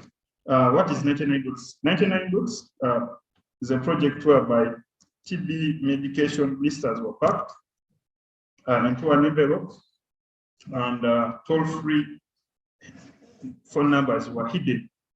Whenever a patient would pick the tablet to swallow, those numbers would be revealed, which they would later call. And once they call, that's when you know that the patient has swallowed their medication, and that the cause will be logged on the 99 server, which will be accessed by the providers or the health workers. We also, in this project, will send reminder messages to our patients who have not yet swallowed their medication as reminders. The trial design overview, it was a step where you randomized trial at 15 hospitals and then 3 health centers, making it 18 facilities in 15 districts. And 3 sites per month were randomly assigned to switch from routine care to 99 doses, whereby we conducted 3-day training at those sites. And then implementation would be done by the health facility staff trained.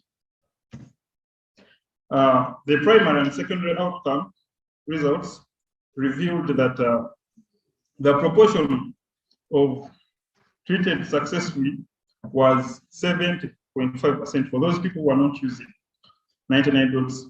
However, it was 86.6% for those who used 99 doses. The secondary outcomes, the proportion completing intensive phase was 78.4% in those who are not using 99 doses, but it was higher. That is 91.4% for those who are using 99 doses.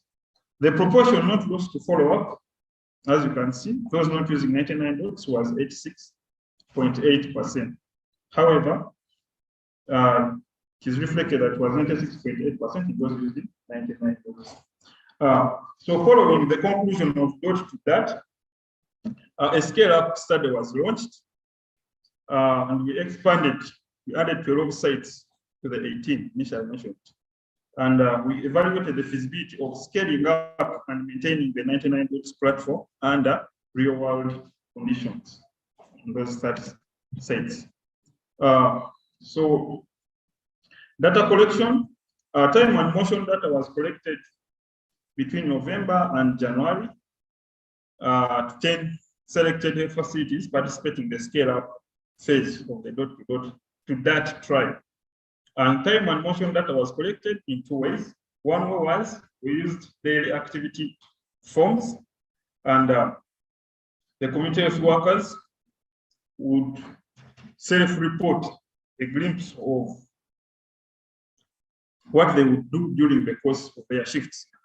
So it would ask community health workers to designate how much time in their day they would spend on various 99 specific activities using percentages of the total work.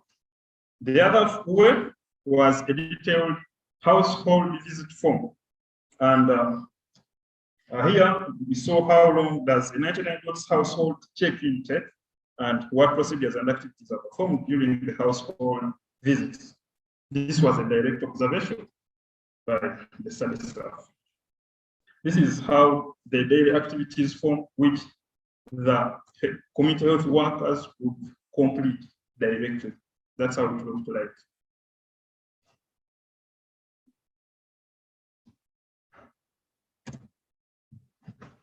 Data analysis. So NTLP salary estimates and resource cost data were collected during the original trial period. And this information was used to build estimates of cost per minute for the community health workers and then the building operations. So we assumed that the community health workers would work 40 hours per week and then 50 weeks a year. And the building operation costs based on the operating hours reported by the specific clinic in the study, chosen here. So integrated the cost and time and motion data and multiplied the per minute costs by median duration of the activities. For example, the median duration of a household visit multiplied by the community health worker salary per minute. That would give us the median cost of a household visit. And these costs were presented from the health system perspective and in 2021 USHS. Results. The time and motion data was collected from for 158 community health working days from 34 different community health workers. And 14% of that day will be spent performing 99 of those activities. Close to 67 minutes per day by the community health workers. The activities that were done were, we have enrollment, travel to house, time at house, support calls, and you realize observation days. This is how they correspond, the observation days for the specific activities. And then in brackets here, you can see the patients, the number of patients that were observed for this specific activity being performed by the community health worker. That would translate into the total observed time, the time that was spent doing that activity. It is in this column. And then the median time per day. So these community health workers will spend more time on support calls and then dashboard related activities and others. They were more significant. The number of times they will do these activities were quite significant per day, as you can see. And median cost per day is that. And then the median cost per activity, I explained how we obtained from the previous slide. I want to go back. So this is just the result of multiplication. So what about the household visits? So a total of 53 household visits were observed by the study staff, and 50 of them, which is 94% of these visits, were successful. The failed visits were two patients were unavailable and one patient had died. A median 4 individuals, quarter rank 66, were present at the household visits. What did we get there? 86% of the individuals present at household received some form of TB care. The community health workers traveled a mean distance of close to 3.8 kilometers for household visits. 7% of these visits were made on borders, 22% were by foot, and then 8% were made using taxis. Results. The median time for a household visit was 150 minutes. 48% of the observed time was spent traveling to and from the households. And then 41% was spent at household with the patients doing the actual activity. And then 11% of the time was spent at the clinics, either preparing to go for the household visit or when you have come back, you wrap up. Community health workers spent 11 minutes with each patient during the visits. So this table shows the specific activity, then the corresponding number of observations and its percentage. Then the total activity time spent in this column, then the median time per activity here, and then the last column you can see that it's the median time per patient. This is median time per activity. We discussed. So decisions to scale up depths for TB treatment support should consider sustained labor needs and costs of implementation to facilitate enrollment, adherence monitoring, and follow-up. Generally, it took about 15% of a community health worker's workday. The day-to-day activities were not very time-consuming, and these community health workers reported household visits on about a quarter of all the days with that. We realized that 99 dots intervention cost a median of approximately 0.70 USD per community health worker per day. And this totals out to close to $21 USD per month per community health worker. So what we say, human resource costs for 99 dots are small compared to consumables, compared to drugs and infrastructure. So most household visits were successful and lead interactions with both the 99 dots individuals and their household members. And as earlier mentioned, just 38% of all the time was spent on 99 dots operations. Of the 99 dots operations were spent for household visits. What were the limitations? The daily activity, time and motion data were self-reported, as I showed you before, by the community health worker. Cost information based on data collected during main dot to that study period. All right, let me summarize in 30 seconds. And the costs could have changed as those ones I think they were. So data only was collected at 10 to 30 participating sites. Conclusion. Implementing and maintaining interventions like 99 dots requires ongoing time commitments from health workers that need to be considered when evaluating scale up. The cost of human resources required to retain operations of 99 was relatively small compared to the cost of drugs and materials I mentioned. We would like to acknowledge the UTAC team that I work with, the Ministry of Health, Johns Hopkins University partners, and then UCSF partners, and then the community health workers and our patients. Thank you. Thank you very much.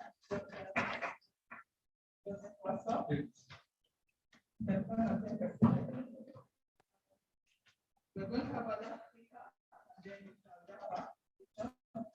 we have Mr. Perez, who is a PhD fellow with the Global Health Uganda and the Health Economics. He actually has analysis regarding CPH and malaria, and we are going to divert from TB to malaria. Perez is going to discuss with us the association between childhood severe malaria and subsequent household socioeconomic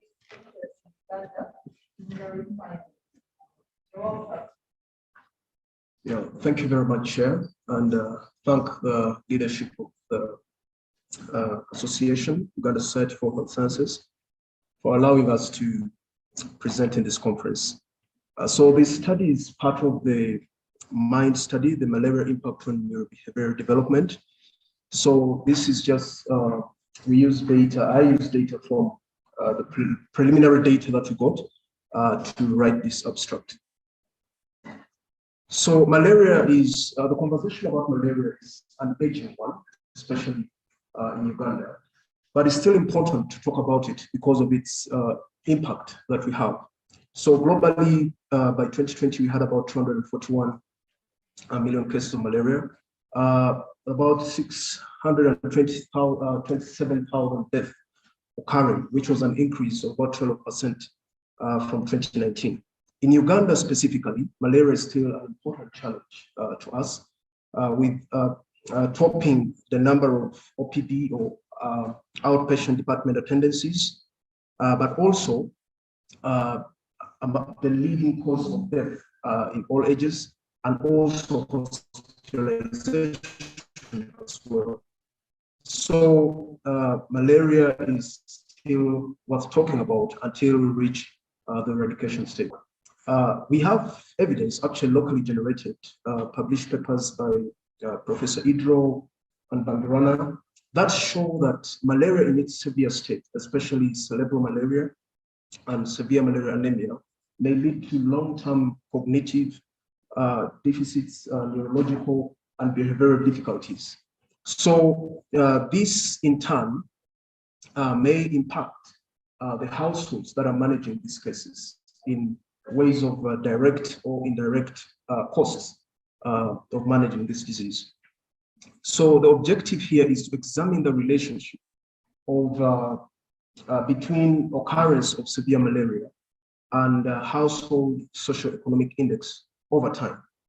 So also to see how this impact varies between the households without severe malaria or community controls that were included from the previous cohorts versus those that had severe malaria. So the hypothesis is that experience of severe malaria in a household can explain overall household socioeconomic wealth over time. And household with experience of severe malaria cases have lower socioeconomic index in the long run compared with households with the community controls. So I just put in here a simple analytical framework that shows that the household socioeconomic status or index flows in, or when a household has a disease situation or is managing a disease, it could either spend indirect costs or direct costs. And the indirect costs may include lost time to care seeking, lost time to caregiving, but also the direct costs could include direct medical costs through treatment. So the population included participants who had severe malaria as young children and who had participated in previous neurodevelopmental impairment studies, which were hosted by the Global Health Uganda, that is the RO1, the R22, and the NDI studies. And then also it included the household of neighborhood children were also included as community controls. So we included, we did a cross-sectional data collection and also had some historical information where we gathered socioeconomic information and other clinical related information. We got them from the other case report forms that have been collected as part of the main study. So the methods is we generated a household socioeconomic index using the principal components analysis, and then we included some non-parametric median test and Pearson chi-square test for mean differences, and also used the multivariate regression models of OLS and clinical regression models to explore our research question.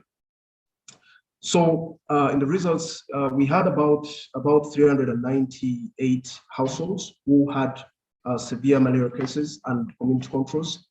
274 of those had severe malaria cases, and the severe malaria we're looking at mostly cerebral malaria, severe malaria anemia, respiratory distress, malaria repeated seizure, mostly.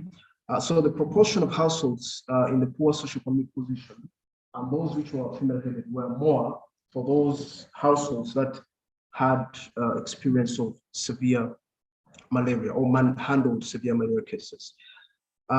Within in the regression models, at the 25th percentile, we found that at the 25th percentile of the household socioeconomic index, history of severe households with a history of severe cerebral malaria and severe malaria anemia were associated with a lower household socioeconomic index relative to the community controls. And in the model of severe household with severe malaria households alone, exclusive of those with community controls, we found that severe malaria anemia was associated with lower household socioeconomic index at the 25th, the 50th, and the 95th percentile of household socioeconomic index. And after adding an interaction term for the gender household head, severe malaria was negatively associated with household socioeconomic index for all the severe malaria categories in relation to the community controls. So this adverse tables are not so visible, but could just.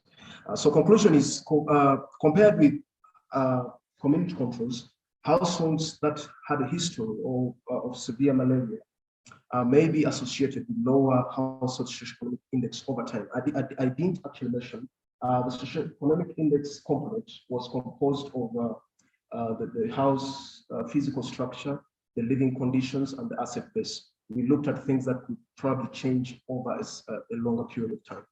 So the relationship was stronger or significant for specifically those with cerebral malaria cases and severe malaria cases. Precisely, that is what I had to talk about. So these are the supervisors. Thank you.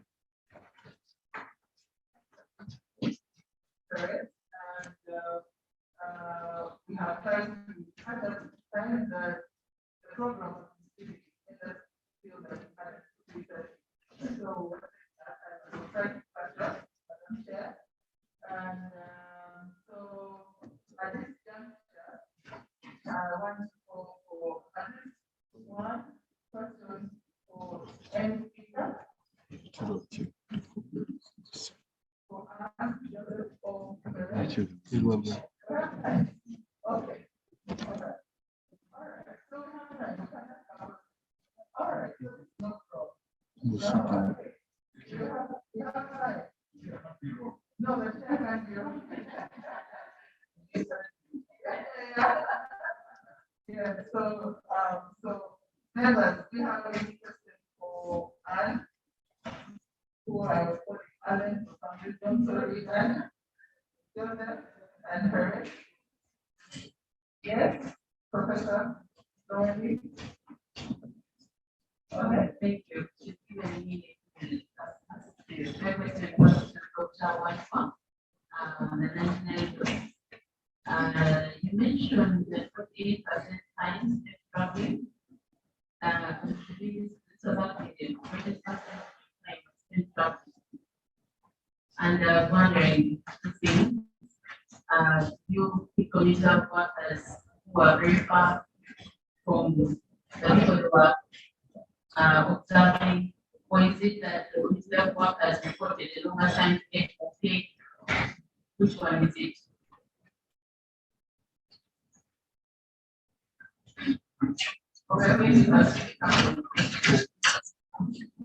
So thank you very much, presenters. This afternoon, I have a question for virus. So my first question is to Anne. In your conclusion, there are something about increasing support for the uptake of 3HP from your findings. I was wondering why you would look into other ways that cause people to have, to be observed with HPV. Is there any other hindrances for people's uptake of 3HP so that it needs to be observed with anything else? I mean, enlighten us on those other things that stop continue what it is. Because I thought maybe it was people going to find more fun and doing the presentations of what I use as about. My second question is with Dr. Watson. In the 1990s, it's a great deal that it was like a blister. I mean, PrEP cannot take. So what measures were did the study have in ensuring that people actually taking those medications and not just reporting false speed when they have it? And then the last one is to raise. You mentioned that when you introduce the interactive term for household aid, versus when you run it as just household, and there was a change in output. So I want to understand why and how come. Thank you. They can answer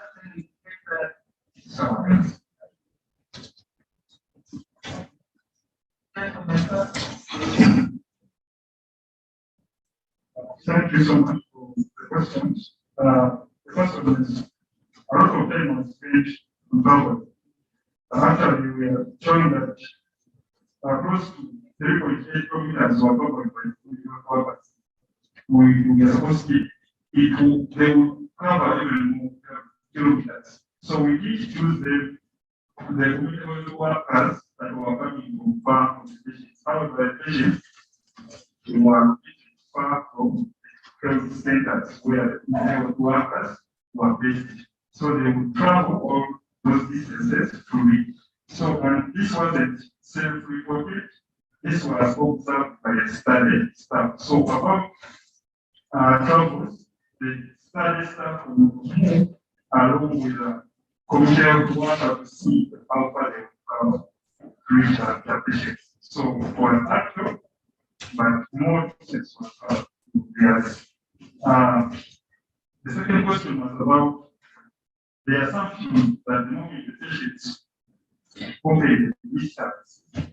other part of this one.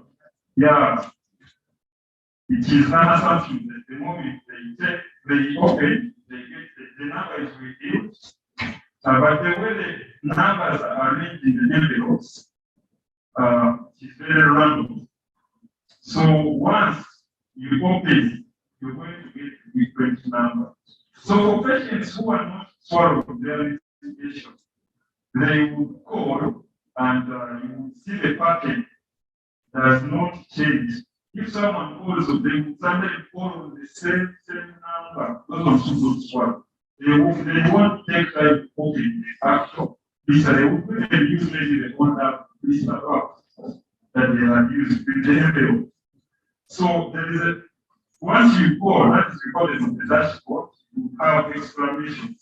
So that this one is calling on a number that is not in the envelope or in the envelope.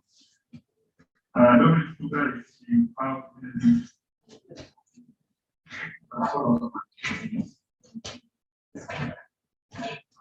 Thank you so much for that question. I'm very about whether we did ascertain if the polling did correlate with medication history.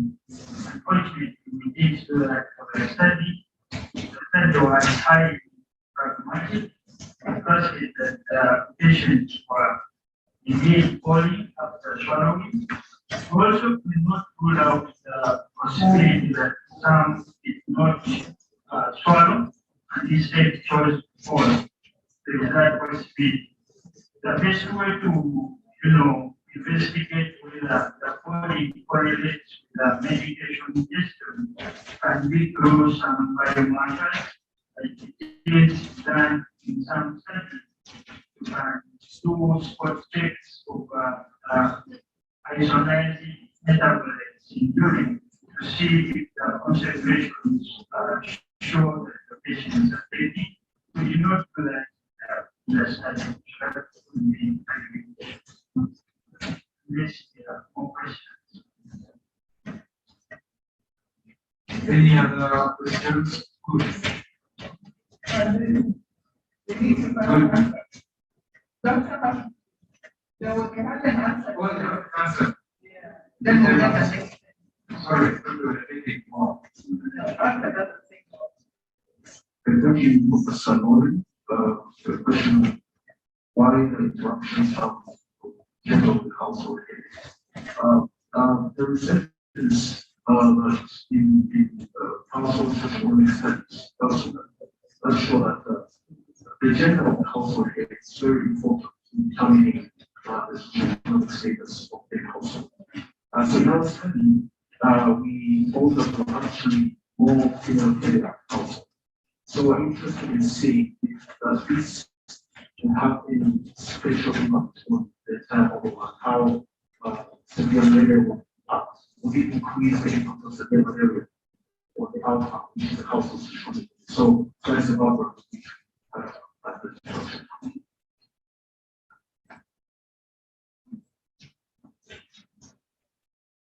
Thank you so much for the question, which was if the other factors that can be worked out to lead to a successful vaccine. I think yes, there are other factors, those with specific one we know that costs, if costs are mitigated as much as possible, then maybe the issue of successful unless you can something to add on that. Thank you. I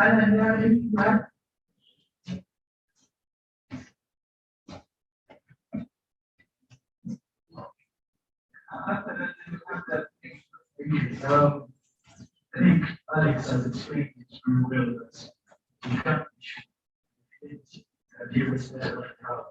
You can't be sure what patients who are receiving this treatment as there. So I think it comes to whether the possibility analysis. If you really want to be sure that your patients are going to take this medicine, if you feel like it's a little bit more likely, then you can do some more drugs But otherwise, I know that's very clear to the of the Ministry of Health at the moment, especially so sector. Thank you. Thank you very much. My question goes to Dr. Joseph.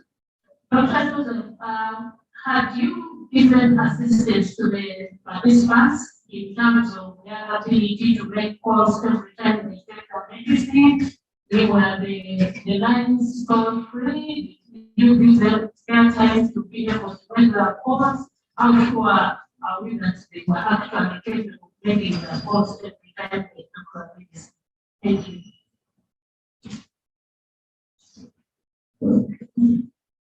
One question. Thank you. My question goes, and I am seeing you are looking at costs in Ghana, especially for safer chairs. Did you put into consideration people who do not have even the means? For example, when you look at the speaker education, you find that some of them do not even have food. So if you look at the cost of administrative therapy, did you put into consideration, knowing that even if we have used on that budget to move things to look for the therapy, they have other good stuff that they give there.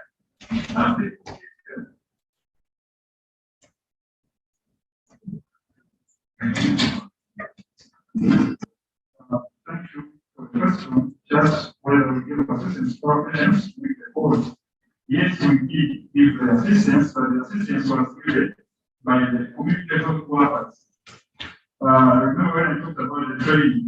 So the training were conducted by the study staff to train the community health workers to be able to teach these patients how to get the course. The course were told free.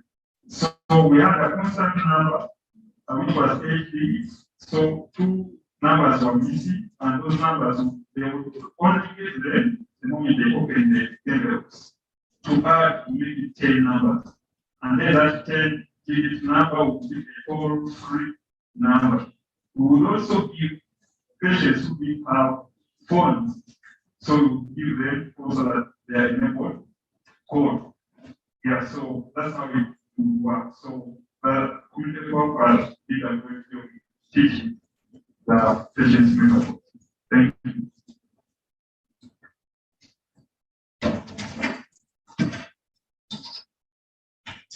Thank you so much. Yes, we put into consideration all other costs at the start of study, enrollment, and so many other costs, their wages, all that, and then based alone, we still evaluate. So we put into consideration other costs.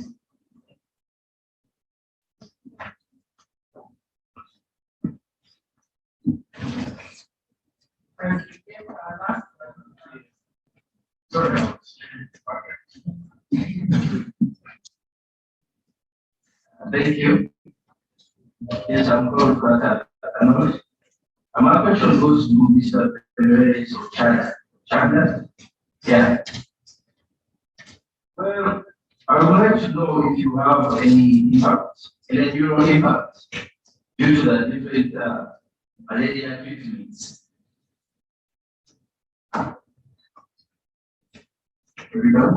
Yes, that's okay. Thank you. Thank you very much. I did allude at the start of my speech, my talk, that this study is part of the malaria impact of malaria.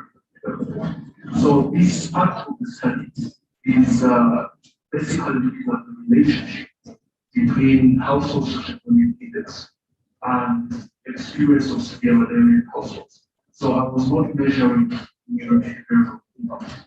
However, the authorities do that. I don't know whether the Chairperson is going. She will not speak to that, but in fact, I don't hear. I expected that former then from the speaker. Yeah, just maybe what you want.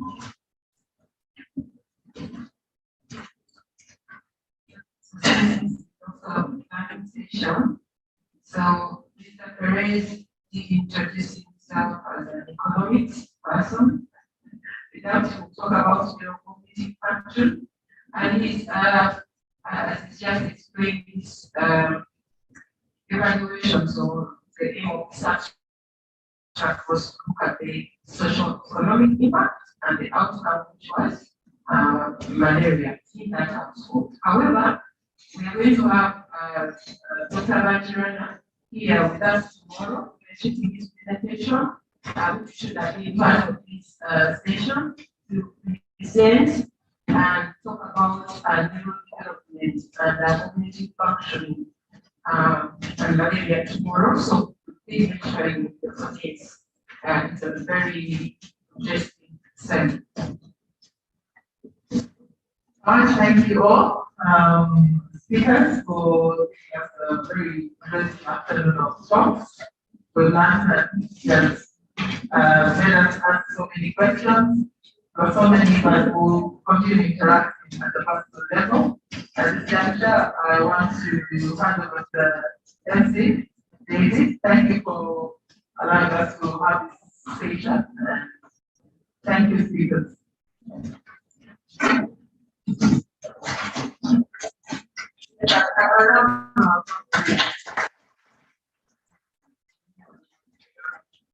So, yes, we've got an extension.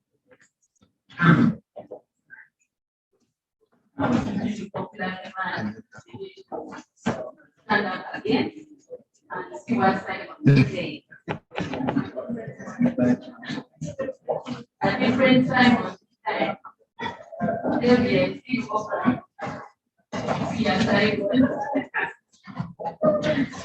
We need another time of family priority. Peter,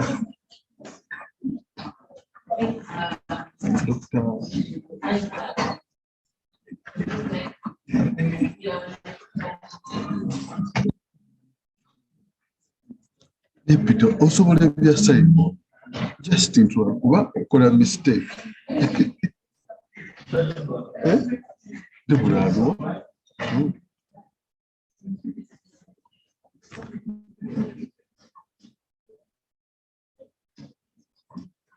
I'm going to choose some people.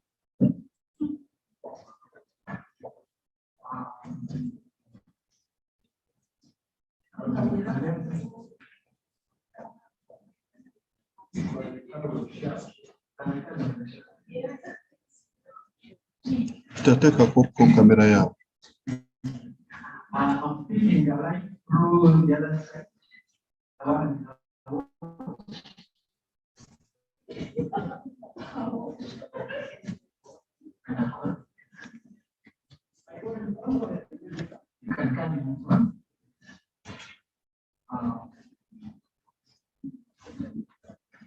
I now through with this.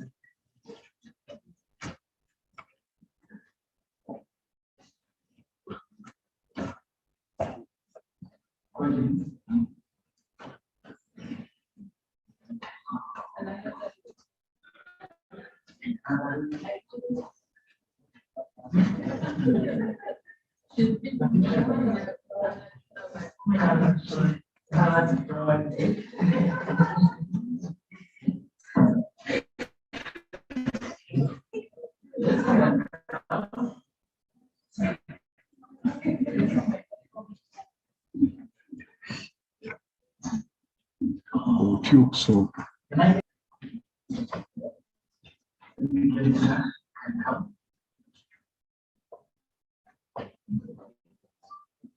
okay, they are going to choose. They are going to choose companies of their own, and they will ask from the audience if we choose you. I don't know what they call them, a name mottos, but if I say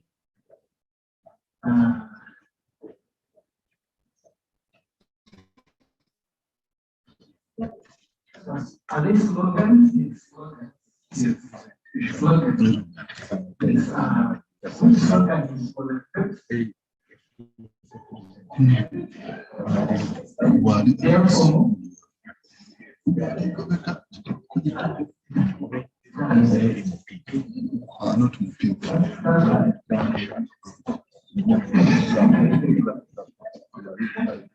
Okay. They will choose steady. Yes, it's fine. But if they ask you, if you have an answer, you can even put up your hand, but the statement is going to make it. Okay?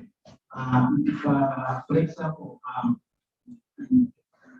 I may say, in my house, in my house, then I say, it's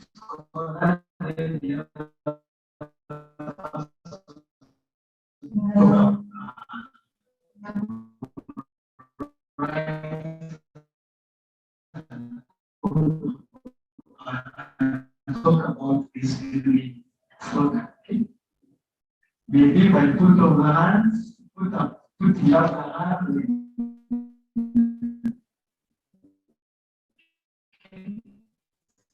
Yes, in my house, Coca-Cola.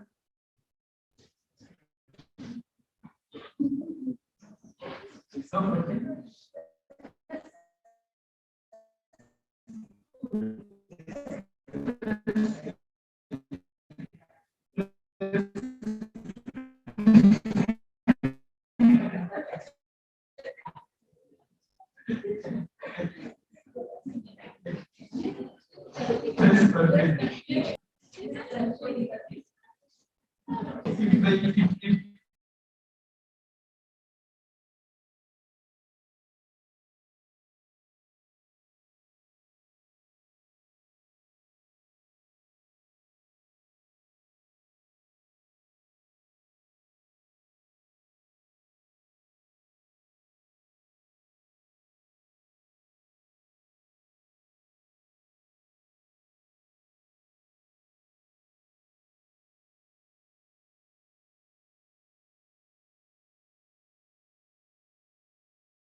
What's your, so that if your people, you don't close again.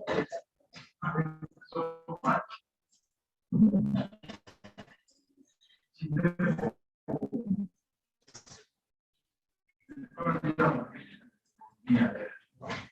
Anyhow, our next session, our lecturer, Dr. Anna, who is legal education, right? Yes, based in intelligence, technical sector, you will have some. And our speakers, I think you can come and take your seats.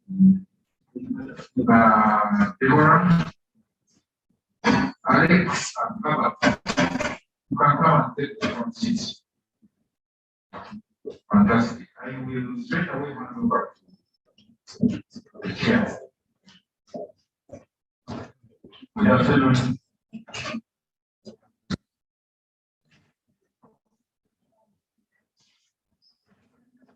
So, your welcome session have been introduced.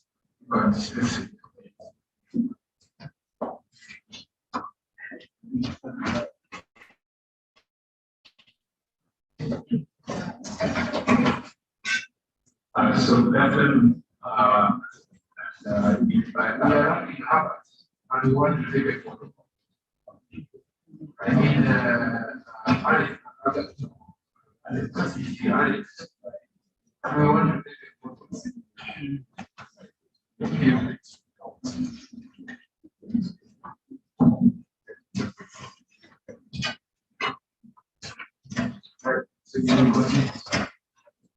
Yes, good afternoon, ladies and gentlemen. As I've been introduced, so I want to introduce myself again. And we have this exciting session for us with the theme advances in implementation and machine learning. And we have three participants who are going to give us presentations. And I think we're going to start right now. I'll call upon Deborah at this time, who will be the first speaker. About her, she works at IDRC. She's a social scientist and a PhD fellow in bioethics and market. So you're welcome, Deborah.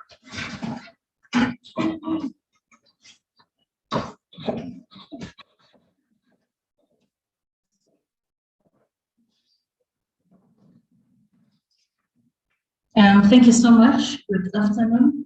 So our topic is the impact of improved diagnostic tools, practices, training, and a communication package on acute fever case management on antibiotic prescriptions for patients presenting at outpatient facilities in Uganda. I am Deborah, like have been introduced, was the co-investigators, and I'm glad to mention that Dr. Mafijiri is around, is one of them, so you can always come in. So as a way of background, you realize that the numbers of people who are dying because of drug resistance continues to go up, and we realize that prescribing practices are the main cause of antibiotic resistance. People who actually need the antibiotics are not getting them, and those who do not need them sometimes end up getting them. So that the study explored the key drivers, the barriers to adherence to prescribing instructions by patients or caregivers. So we realize that patients get prescriptions and sometimes they do not follow them. So we want to understand why. So as part of a randomized clinical trial, a qualitative assessment was carried out in Uganda, in 3 parts of Uganda, that is in Aduku, which is in the north, Shihihi, which is in the west, and then Nabongera, which is in the east. And the design involved 2 phases. That is a baseline, that is the pre-intervention part of the study, and then the intervention arm. And if we look at the baseline characteristics, so the population were patients or caretakers, and then the health workers employed at the different health facilities. So a community health volunteer conveniently selected patients or caretakers who access care from the different health facilities. And he went to the different households and selected them, and he ensured that the sample was stratified. And then for that particular group, we conducted focus group discussions and key informant interviews with the health workers. The health workers were clinicians who prescribe and then lab people at the health facilities. So for the intervention involved patients still, or the caretakers of children who are brought to the health facilities. And the inclusion criteria was patients who's presenting with a high fever or a history of fever in the 7 days. And then for that particular group, we conducted in-depth interviews. So as a way of analysis, I must say that a team-based approach was employed. We did it manually together with Dr. Mafiji, who is here. We came up with a matrix and also used in vivo to help manage our data. We came up with themes, a code book was developed, and then we kept sharing the findings with the different team members. So when we go to the findings from the focus group discussions, it's important to note that from the 3 facilities, we had 4 focus group discussions in each of the sites, and these were inclusive of caretakers, male and female, so gender was taken care of, and then we had household heads, because the ones who make the decisions to either buy the medicine or not, and then we had the patients who were male, and we had a total of 125. So for the in-depth interviews, we had a total of 6 in-depth interviews from each site, as it's listed down there. And these were inclusive of clinicians, lab people, and then the nurses. So this table shows, I don't know if you're able to see it, but some of the themes that we came up with, and the key themes were drug availability. So we realized that most of the time, so some of the factors that came up were structural factors, and there was really nothing that could be done about them, like the drug availability. So most times the patients go to the health facilities and there are no drugs. They either they go to treatment resorts, some of which are like the herbal medicine, or they decide to share medicine with their people, with their significant others, or they just buy half dose because they are not able to get the whole dose. So when we look at the drivers, availability of the drugs was considered a very key factor, and the patients are actually excited when they come to the health facilities and get the drugs. So when we go to the second theme, that is health worker knowledge, attitude, and skills, some of the health workers were noted to have a poor attitude. They were noted to be very rude and not knowledgeable, and that affected patient adherence. So when it came to health workers who had a very good attitude and took time to communicate to the patients, this greatly improved their adherence because they were able to understand how to take the different drugs and why. And then the support network, they understood that sometimes if they were not supported, especially say the women to get the medicine, then they would not get it. And that is the main reason we included the household heads. So situations where there was support, we noticed good adherence. And then financial support came in, but this is one of the factors that we still also do not have control over. Some of the factors that came up, we do not have control over. And some of the patients come from very far and end up walking to the facility, and yet they are sick. So that in itself is a barrier to adherence. So for the intervention arm, the intervention is still going on in Nabondera, Chihihi, and Aduku, and we had a total of 75 participants. So we had the control and intervention arm. So for the intervention arm, these are patients who are exposed to different packages that we will look at. One of them being the training and communication package, which we will look at briefly. So one of the quotes that I came up with that we cited out was in regard to the health workers not communicating to patients about their prescription was because of the bit of the numbers. The nurse will give the information very fast, not giving very slowly, so that she reaches to the point that the patient understands. Yet this is an old man who does not know 3 times a day. So when we go to the TMC, so the TMC was developed from the messages from the findings that were from the baseline, from the baseline, and it was basically from the contextual factors. So we wanted to understand the reasons why there was poor adherence, and a number of these were contextual factors, like they were not able to get drugs, so they would resort to use of herbal medicines. So this is basically a manual which the clinicians use. So like I mentioned, we have the control and intervention arm. So this CNC is only exposed to the patients in the intervention arm. So when they come on day 7, because we follow them for 7 days, they come on day 7, the clinician takes them through the package. And the package has very simple messages like you do not need this antibiotic. We have tested you because we realized many times patients do not actually understand why they need to take a particular drug, the type of the drug. And so we came up with a manual that tells them literally you do not need this, or maybe the doctor has given you this drug and you're going to take it 3 times a day. And then the patient is asked to repeat what the health worker has said. So this training and communication package was pre-tested for clarity, and role plays were done among the health workers to ensure that it was very clear.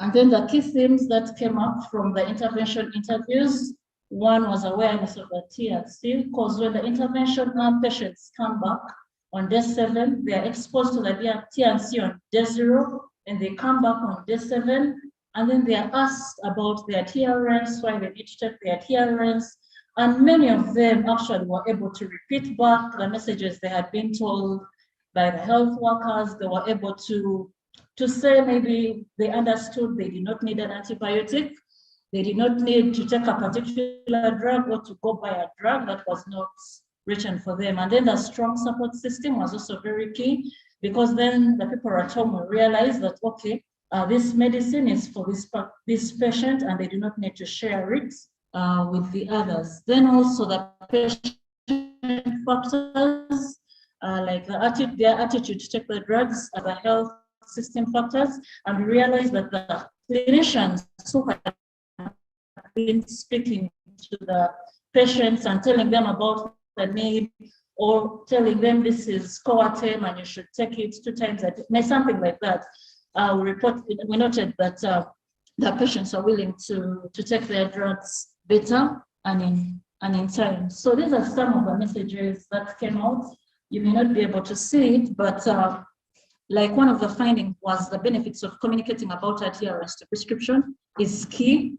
So the health worker's role is to help the patients basically understand why they need to adhere to their drugs, what the consequences of poor adherence are, and then ask them to talk to a trusted person who the patients can get support. The health workers noted that because of the very many numbers of the health facilities, it was not very easy for them to communicate to all the patients, but one of the enablers was sorting patients according to diagnosis and prescription. So we have the very sick patients seen first, and then they're taken out of the queue. And then for those patients who are saying why they need to adhere to prescription. So the training and communication package was very useful in bringing about behavior change,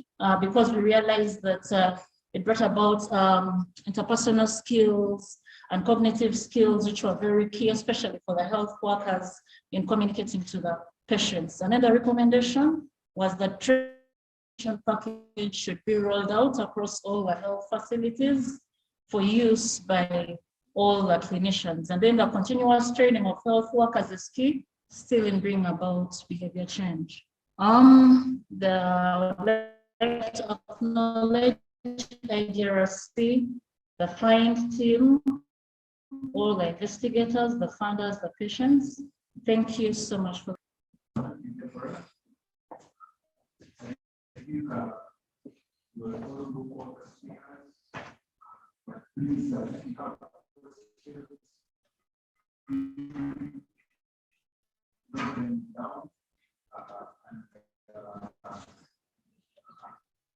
as you heard, speakers, very common.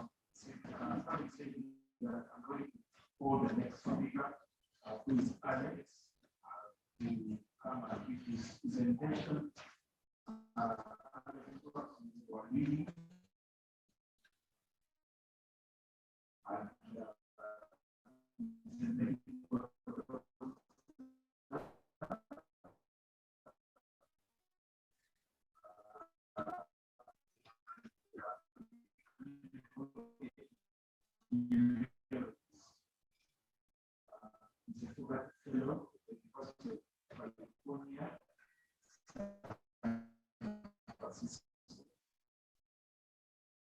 So,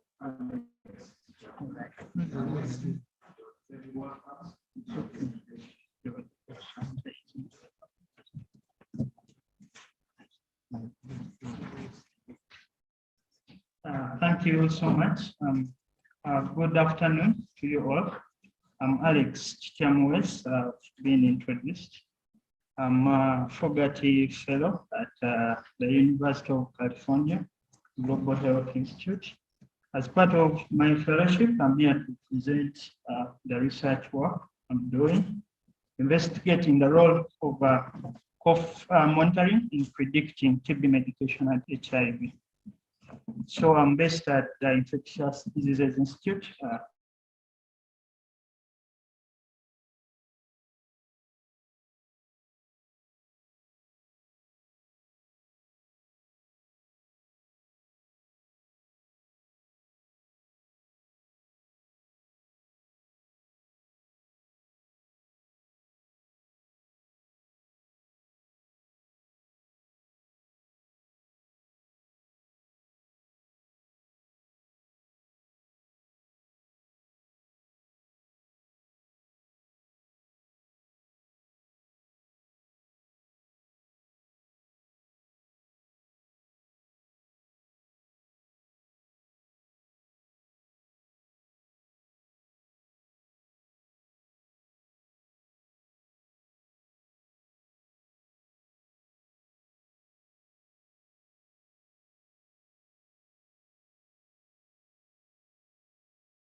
75%. This is 99 dots, but it has been described by the previous speakers how it works. You have TB medication wrapped in a special envelope, which conceals a unique toll-free number. When a patient opens to swallow the day's medication, that number is revealed. We expect the patients to call on that number after swallowing their medication, and the call is registered by the system as a taken dose. This data is accessed by health workers in real time, and they can always know who has taken or not taken medication. In addition, we are sending patients SMS messages daily, reminding them to take the medication. So for this survey, we wanted to see if the changes in cough pattern are associated with TB medication adherence in this particular population, and we shall compare continuous cough pattern changes during TB treatment, and then determine the association of the cough patterns on TB medication adherence in AIM2. So it is a prospective cohort at Kisenyi, Kawala, and Mulago. We using data, clinical and demographic data from the TB treatment registers.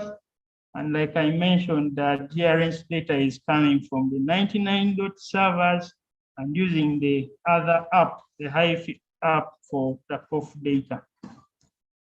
We are basically recruiting adults who are initiated on treatment for drug-susceptible TB and excluding individuals who do not have cough. There are people who come in with TB but not coughing. Those ones were not eligible for the study. Similarly, DRTB patients and EPTB, for those who are transferred out or declined to use the app, were excluded. So presenting preliminary findings for AIM1. I didn't have time to update this, but we've reached 200 patients now who have been recruited into the study. And each patient is followed up for 14 days. So we have 14 times 400 days of recording. And that is enough for us to assess for any changes. These are the demographic and clinical characteristics.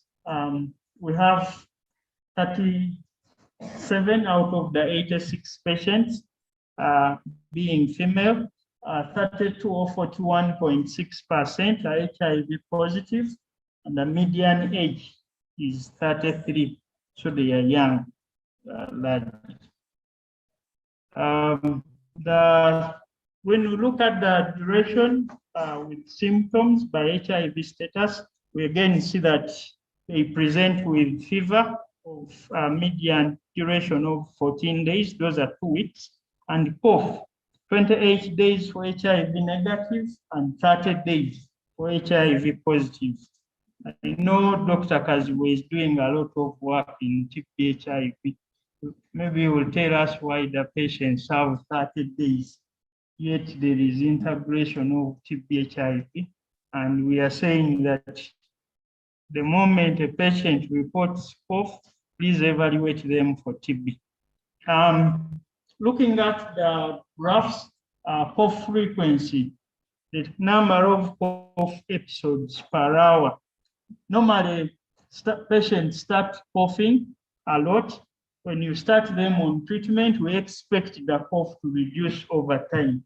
So this one, we are saying HIV negative patients having a higher number of coughs per hour reported than the HIV positive patients. And maybe that's not surprising.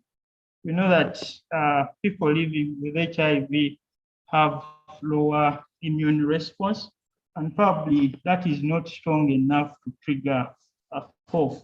So generally, the trend we see that much as the HIV negative patients have a higher frequency than the HIV positive patients, there is a general reduction as they take treatment. We normally say cough reduces a lot after 2 weeks, but for our patients, after the 2 weeks, they still had significant cough. We also did stratify the changes by gender, and from this we see that the male patients again had a higher number of coughs per hour reported, captured by the app.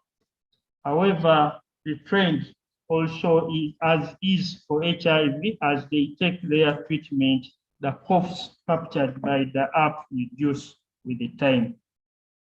We further stratified by disease class, and again, it's not surprising that the patients with confirmed TB have a higher number of coughs per hour captured by the app than those with clinical TB, which again reduces drastically within the first 5 days of treatment initiation.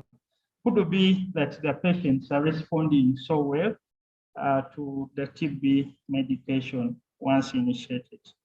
Again, the general trend is that there is a reduction in the number of coughs per hour as they take their medication. So from this, the initial conclusion is that we are seeing distinct cough patterns stratified by gender, HIV status, and disease class, and they are all showing reductions in cough frequency. In our next step, since we now have more patients, we shall do a multivariable mixed effects regression analysis overall and by HIV status to assess if the changes in the daily average cough frequency and duration over the first 2 weeks is associated with the percent of completed doses that are captured by the 99 dots system. That will be our next plan. I thank the following. These are my mentors for the fellowship from the University of California. I have Aditya Tamanchi, and then at IDI, Dr. Christine, and other mentors have really supported me. I also thank the funders for this project, that is the FOGATE through the University of California Global Health Institute. And very importantly, the research team and the patients who accepted to participate in this study. Lastly, thank you for listening.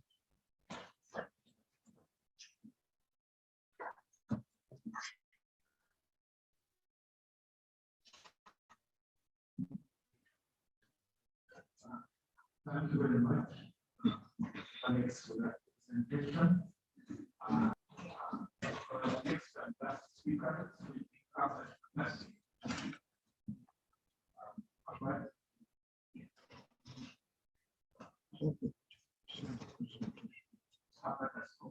Master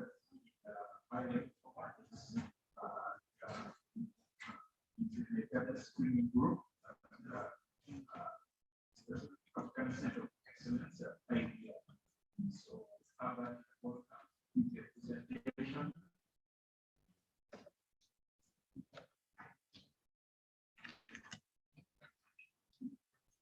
Okay. Good evening, everyone. My name is Cassie Herbert. Apologies, they look a bit plain, but it's okay. So, basically, my thesis is all about predicting major depressive disorder among adults living with HIV. So the approach is, of course, artificial intelligence, because that's the future. And these are my supervisors, Professor Eugene, Dr. Daudi Jingo, and Dr. Alan. So a brief background, what is depression anyway? Or what challenges do you have with depression, specifically among people living with HIV? So depression is the leading cause of disability worldwide and a major contributor of overall global burden of disease, according to WHO. And we know that 80% of this burden pertains to low and middle income countries like Uganda. So what is the challenge? And so Basically, this is very common among people living with HIV, and basically it's attributed, it has a bidirectional relationship between HIV and depression. People who have HIV can easily get depression, and people who have depression could actually have negative adverse effects from not either adhering to treatment or something. So basically, in this era of computational and personalized medicine, it is possible to actually use some of these approaches to ease the diagnosis of depression, because one of the biggest challenges is actually diagnosis. If you look at the DSM-5 statistical manual for diagnosis of depression, you require a number of questions, very, very many. Honestly, an interview, you interview someone, you take a break, interview someone, it takes almost hours. But we know with now clinical clinics and hospitals incorporating clinical electronic health systems, we know that we can actually capture some of this data and use it at times that are actually required. So again, as I said, depression is a common disease that remains undiagnosed, but for you to have a proper diagnosis of depression, you need to at least, there are two criteria. You need to have lost interest in activities that are previously pleasurable, or have a depressed mood. So one of those two, and you must have additional 5 symptoms of depression, and you must have this for a period of at least 2 weeks to actually get a diagnosis of depression. So there are quite a number of them. Loss of appetite, sudden increase in weight, loss or increase in weight, anger, suicidal thoughts. In worst case scenario, people who have depression can actually commit suicide. So it's important to know that depression is actually chronic and it's recurrent. Doesn't mean if you get depression and recover, it's going to stop there. It keeps coming back and back. It's a recurrent thing. So, and it can inhibit someone's ability to take care of themselves. So especially among people living with HIV, this can be very, very, very bad. So the challenge is limited evidence on the cause of the etiology of MDD among people living with HIV. And among the factors affecting this is one, we have we don't have efficient diagnostic criteria or lack of easy to use criteria for diagnosis of depression. So there is actually a need to develop a simple tool or a diagnostic model that could actually aid either nurses or psychiatrists to actually diagnose patients with depression. So basically the objective is actually to break incident cases of MDD. Why I say incident is because me knowing you have depression today, I won't be able to help you. But if I get to know from your social demographic and other factors that maybe in the next 6 months you're going to have a depression, then I could intervene early and then avert the negative effects of depression among people living with HIV. That is non-adherence to treatment and other negative effects. So basically to do the first objective was to build a model to actually to diagnose depression using the psychosocial, social and clinical and other environmental factors. And then the second objective actually evaluate the performance of my model in the first objective. So justification to bridge the gap in mental health, especially in countries like Uganda, there's need to develop relevant and accurate screening tools for MDD to facilitate preventive and early treatment measures. So modern improvements in artificial intelligence, i.e. machine learning, provide us with tools that will help us screen based on the available data that could be both genetic and clinical. So basically my study actually, this should be longitudinal, okay. It's a longitudinal study. Study site was actually Entebbe and Masaka, and the population size was 1,099. So it's important to know that this was actually not data I collected. This was data that was collected by Professor Eugene under his fellowship study. So of course, I sought ethical clearance from the Research Ethics Committee and the department before carrying out this research. And maybe to best try to understand, maybe give a preview of the data. Actually, the data had a number of variables. There were over 300 variables. But I don't know if you can see my table on the left, they're actually just 14. So the explanation for that is some of these were variables that are derived, what we call latent variables. So I'll give an example of one. If we are looking at measuring someone's socioeconomic index, there are a series of questions that are actually asked to have this evaluation. One, you can ask where you stay. Is it your house? Is your house roofed? Is it roofed with tiles? Is it roofed with iron sheets? So basically the number of questions, quite a number of them.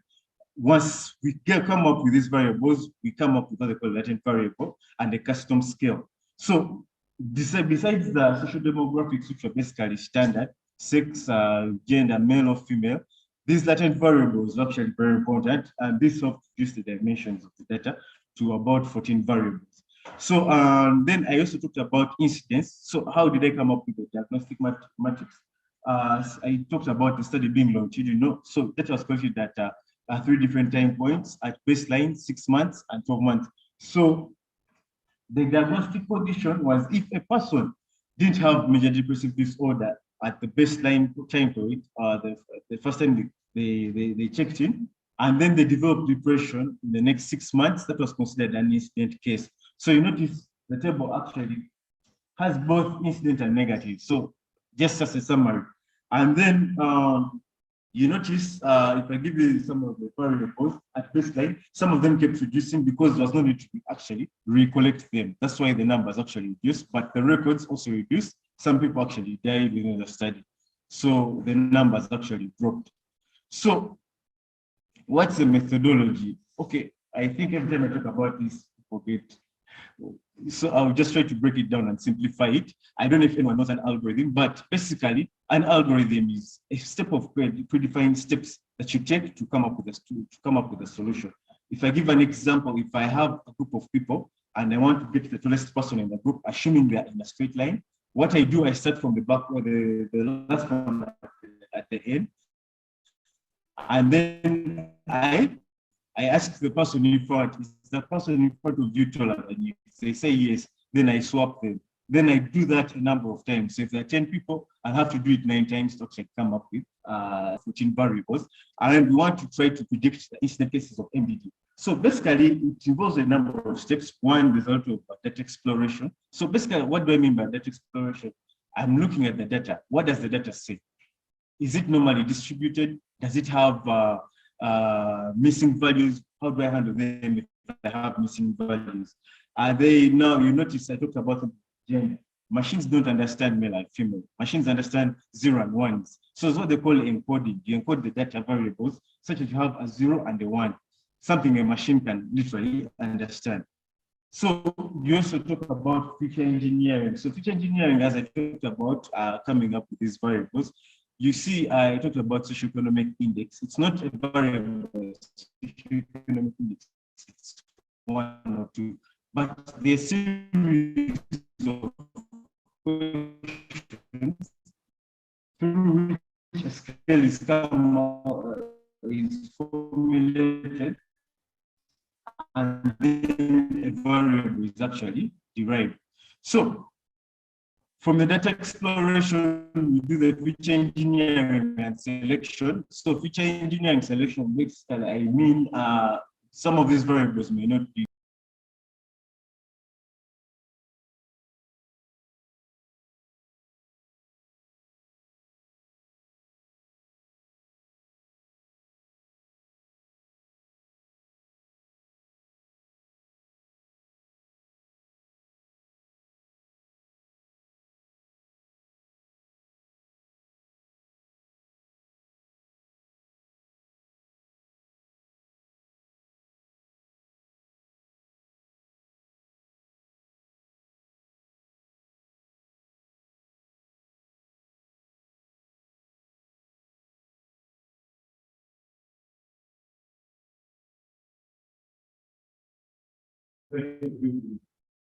predict a classic, I'm going to classify an individual for someone who will have an incident case of MDD or a negative case. So basically it's binary.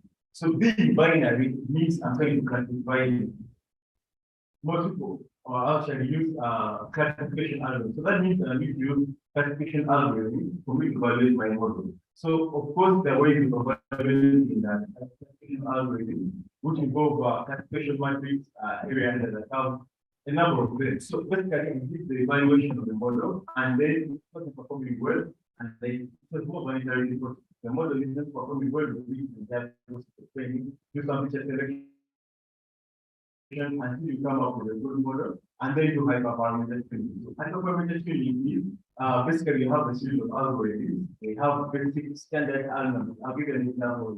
Classification, maybe random forest. I may have a number of forests, maybe say 5 or 6, that come before with the algorithm. However, I can increase the number of variables or the number of trees in my forest, and then the number of iterations of failing to make actually improve my model. So basically, the evaluation is considered for some models perform better than others. Use the number to actually about 90%. So you use some perform much better than others when you super input, random forest, and then value classifier as well. And then some people where they see the distribution and the machine. So still, I talked about the performance. How are they evaluated? I talked about the conclusion matrix.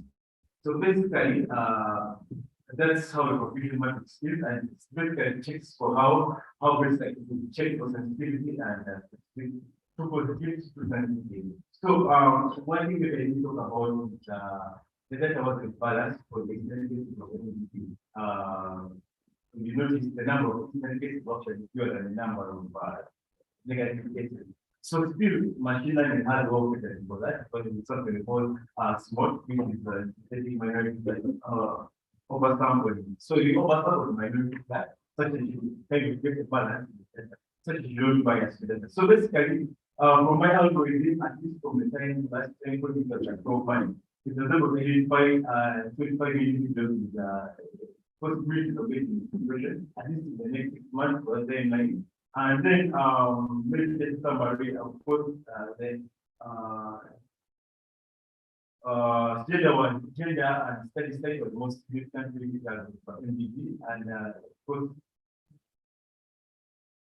course, unfortunately, but women were more prone to getting depression than men. So, especially the model, this actually demonstrates the ability to use machine learning approaches to actually come up with the diagnostic more tool that is of course the combination of a number of variables, not just one of them, but use the number of variables actually adequately. Some people have an issue with that, but yes, you can come up with a number of variables, and then I identify something as a performing picture, and gender is complete of MVP. And basically, I think women are more interested in their bodies than men, and there are quite a number of them. They're more important, and then study site was very significant. So food was a good predictor when doing the correlation analysis. However, I did it because for machine learning approaches, if I create 5 variables, for me to test the algorithm or apply it anywhere, I need those verified variables for me to actually run the model. So food security actually, for one of some of the time going, that's actually broken. So I hope I need to go a little one, but just want to thank myself by that.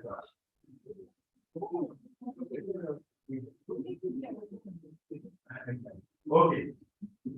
So study says social support actually very good treatment of MDP. Why people who had social support actually were more protected from MDP. Those who had lower score social support actually were more prone to depression. So the other variable was family history of depression. So this could be actually linked to genetics. So this is actually very related, at least we know from my literature, depression is actually a complex disease. Complex, I mean, it's genetic, yes, but complex, I mean, it comes from a number of mutations in the number of genes. So those complex diseases, for you to actually get a score for them, they actually require polygenetic score. But from my model, it's not all models actually good for like the history of psychiatry. I'm a good predictor, but my best performing model actually identify which conforms to the data, that there is a genetic association or link or correlation. People who have some specific mutation actually perform depression. So this is actually study that is ongoing because I talked about genetic and clinical data. This is basically clinical data But I'm working on including congenital school, include this model, and then reevaluate the performance of the model. So I think that would be very, very, very important because depression is a complex disease. I don't know if everyone knows that. Yeah, and then women are more susceptible to depression than men. So ideally, women need to have more attention paid to them, especially when they work for clinical evaluation. So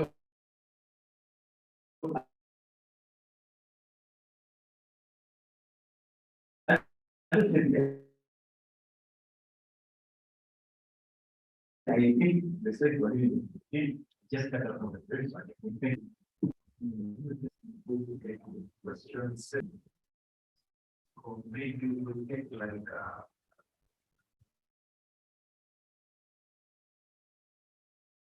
set of questions and then please feel free to raise your concerns or your contributions. Thank you, Chair. My question goes to Alex. Interesting use of hope alone in your study. We know that hope is very subjective and sometimes may not be related hope.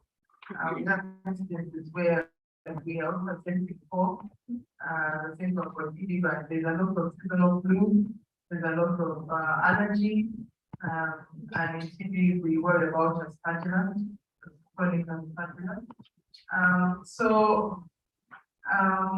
Have you considered combining it with another symptom? There's some algorithms from South Africa which try to do and home with different symptoms.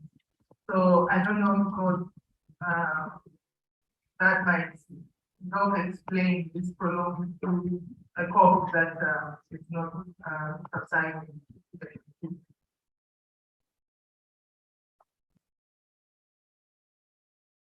Yes, thank you. I also agree with that.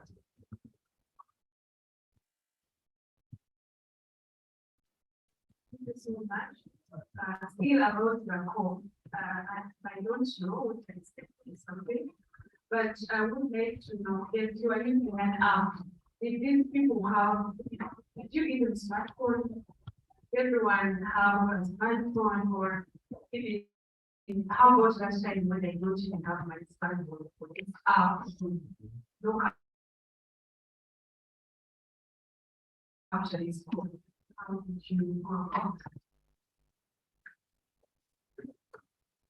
Thank you very much. The question goes to the Deborah. And I wanted to find out the represented of that, especially for the home workers.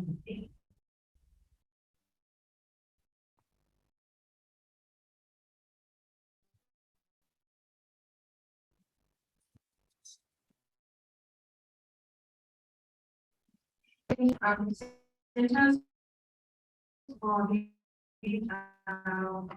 rather very important questions, one to Ms. Deborah.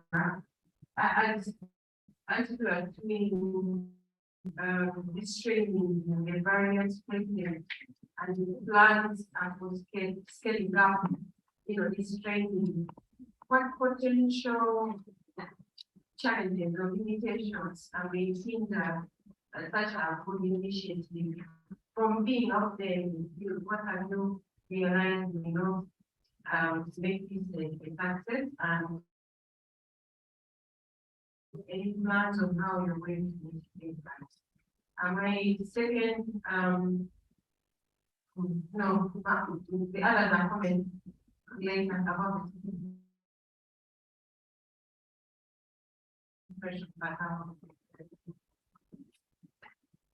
We take those, Mr. Chairman. Yes, who were there? Alex, Deborah. Maybe we'll start with thank you so much for the question. Unfortunately,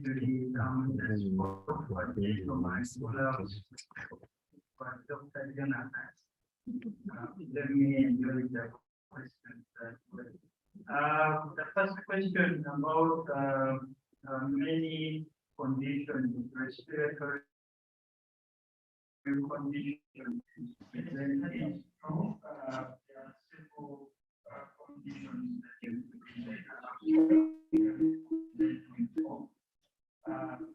also for this particular study, yes, that is true. There are several diagnoses of TB, so it is biased.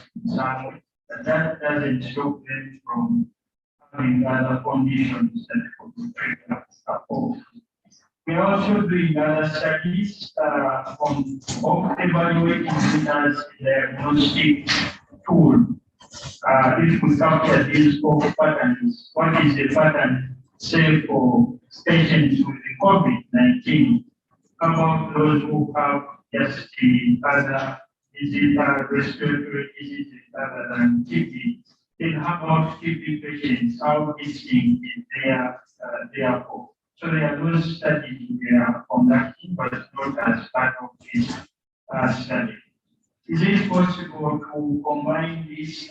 Yes, for aim 2, we are going to do a bit of modeling, and probably we can come up with a prediction algorithm to see if we can combine both and other parameters, help predict adherence of treatment response. That is possible, and it's one of the things. I thank you for that brilliant. Number 2 was about whether we give patients a smartphone. Yes, I should have mentioned that the study for smartphones for the patients, but because in the first slide, I didn't put everything there. It is not very common to find patients with smartphones for them to set it in the disease of poverty. And in our study, I can tell you, we didn't have many patients coming in with smartphones. So the app is put on a smartphone, that is a project phone, and they use it for 2 weeks. After 2 weeks, they return it. People will now ask, do they return these smartphones? What's their issues? And that is part of research and discussion.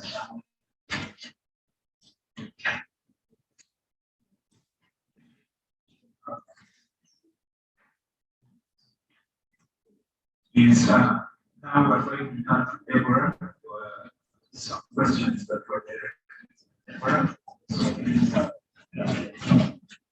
Thank you so much for the second question. What potential challenges may hit the initiative? Some of them are structured process, like drug stockouts, where we really have nothing to do about them. But one of the things that we did is that engage the Ministry of Health. We had meetings with them. David, if you want to say something about this, but we had meetings with them, and they seem not to be aware actually that some of the health facilities do not have enough drugs. Yeah, but I guess there is need for continuous discussions with them. Then regarding the financial piece of it, they mentioned they are not able to, like they say, they do not have finances to get the drugs when they are sent to the different health facilities or health facilities. All we did was encourage them to keep working, and at some point, they actually noted that they sell some of their animals to get the medication. And in our study, we were compensating them with technology for transport, but some of them are actually using that money to buy the medication that have been prescribed for them. Then the other question, which is which behavior change was registered with the health workers are not being observed. Yes, the health workers are not exactly being observed, and that's a discussion we had with you recently. But still, from the interviews, the transcripts, to realize that the patients say Now, when they come up to the health facility, the health workers ask them to see the pill balances, or ask them how the drugs were taken, they tell them how to take the different drugs. So that's the kind of feedback you get, even when we're not directly observing them. Thank you.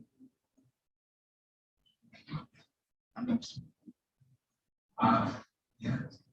Thank you. This is a follow-up question, right? So,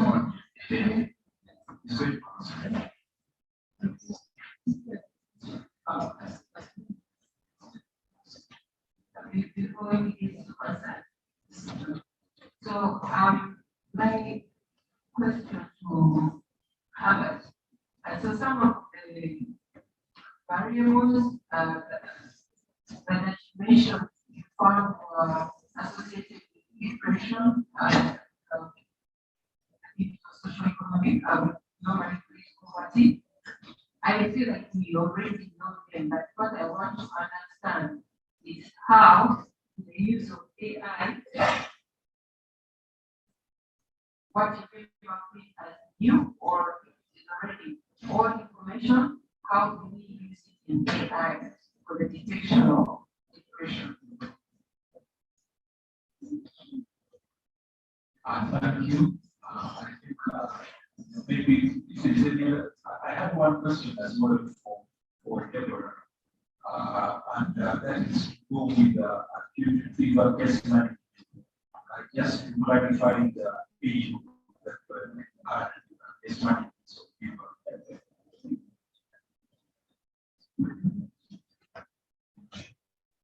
Thank you, presenters. My question also was covered. I'd like to understand more context of previous study from which you got data.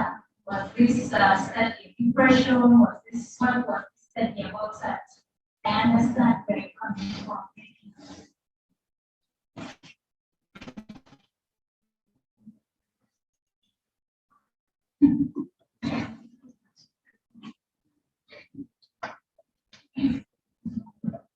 My question was to Dr. Alex.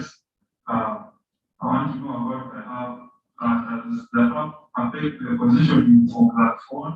Or it's okay if I have the app on the phone, I can put that phone even in the wallet. I saw the picture where the lady was putting on her back and the phone was on the chest. Is it possible? Is it feasible that to have it in the gentleman?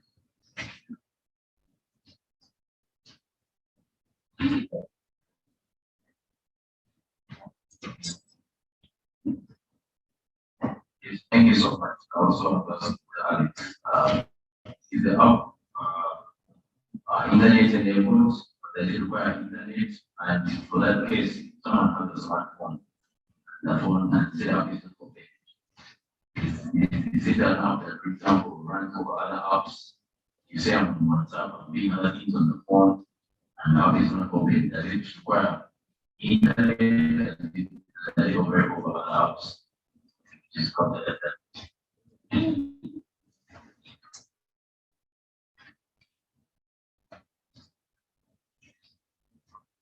Right, I think we take those things okay. I wish to remind you that we have the social code. Yeah, so we had those questions. We'll start with Harvard. Thank you so much. I think the question is how AI is interpreting this group. Because I use it after the question at all. Yes, now, what is to achieve? One, if you should use, there's nothing to use that tool. The question is quite deep. Look at the questionnaire. Very deep, almost like imagine asking someone 300 questions. So the whole point of this is one, to identify just a few that are very have a good predictive power. Just a few, 21 or 2, 3 or 5 that have predictive power. Once we have this 5, we can incorporate them into this. Because now at least we know good hospital, smart care. So the hospitals keep a copy of our records. And you notice, I don't know if you notice, but we don't have so many sacrifices because we could stand the way. They're not very, very ready. And if you go for just a basic checkup, it's not among the way. So, what this is to do, one, to rid off the burden of the psychiatrist. Because at least the study has shown, so the whole task shifting. So that shifting is on a qualified psychiatrist. I can try to nurse, so at least identify key indicators of depression. So basically, I'm not fully qualified as a psychiatrist, but I can try to nurse, who is qualified as a nurse, and then give up additional skills of diagnosis of the diabetes, just identify these indicators. So what this is supposed to do is one, if we have this information, it could aid these nurses in identifying these. Doesn't mean it's all good. So just as I talked about the performance of food, yes, it should come in. One, you notice the data is in balance. So if you don't have the balance data, if you thought maybe 1,000 individuals, you may find on the hand out. So when you train that algorithm, you're going to end up finding bias on one side because the data is balance. So much as the approach is to take balance up, it introduces as well errors. We introduce new errors. So very achieve. However, if these are combined, in addition, also genetics or genetics scholars, if we combine these, so maybe I can make us a significant total revolution, bringing that in the system. So from this model, can actually identify who are born with depression. So if this is integrated in maybe the first effect, that's all where then it would have a tremendous impact. Because if we identify these individuals early enough, we can intervene and then get rid of the first effects of depression, HIV, specifically HIV, because they can do it. So the second question was actually about the previous study. So yes, the previous study was done by Professor Eugene, and it was specific depression, major depressive disorder, specifically among people living with HIV. So actually, it was done in the center. That's almost specifically. I don't know if sorry. Thank you. Okay. And now we're going to hear from Alex. Thank you so much. So about the age group, we had two age groups, one being the children, 18 years and below. And in the case of where we had the children who had fever, we interacted with the care centers, and the second group were adults, 18 years and below.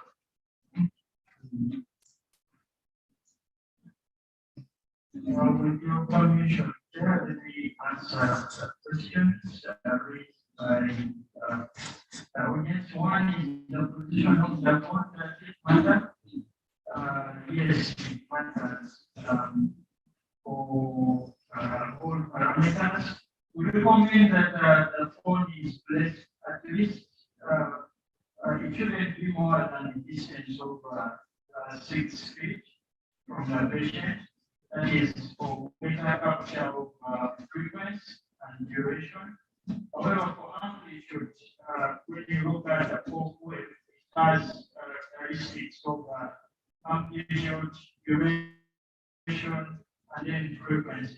Amplitude is very difficult to capture if you do not fix the distance between the mouth and the phone. So for this particular study, you cannot tell patients to keep the phone fixed at particular distance for 2 weeks. So we dropped the idea of measuring amplitude and only concentrated on frequency and the duration. So the distance from the patient matters, and we recommend a distance not more than 6 feet. So even when they are in bed sleeping, this phone can capture the sounds as long as it is within the space. Similarly, during the day, it can still capture, but the best position is just so I can put in one this side. That's where the phone is capture the sounds. But also that the phone you're using, the model also matters. There are particular phones that are recommended by the developer, the app, and those are the ones we're using for research purposes. Thank you, Joseph, for the question. The next question was about whether the app is internet enabled. Yes, you need internet to upload the data to the servers. However, routinely, when it comes to capturing the sounds, it can do it without internet. So it is done offline. Uploading the data is done by the research staff when the phone is prepared and then connect it to the internet. It is okay for the phone can still capture all sounds when other apps are enabled. However, for our study, we did not allow the patients to use the phones for maybe WhatsApp and other powerful community apps because we wanted to preserve battery life.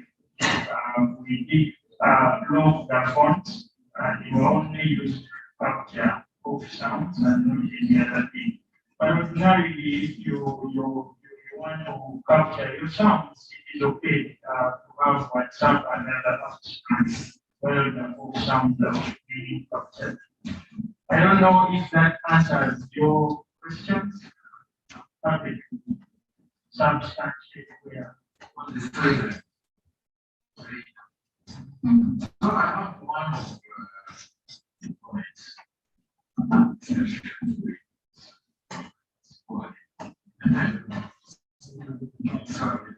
Would be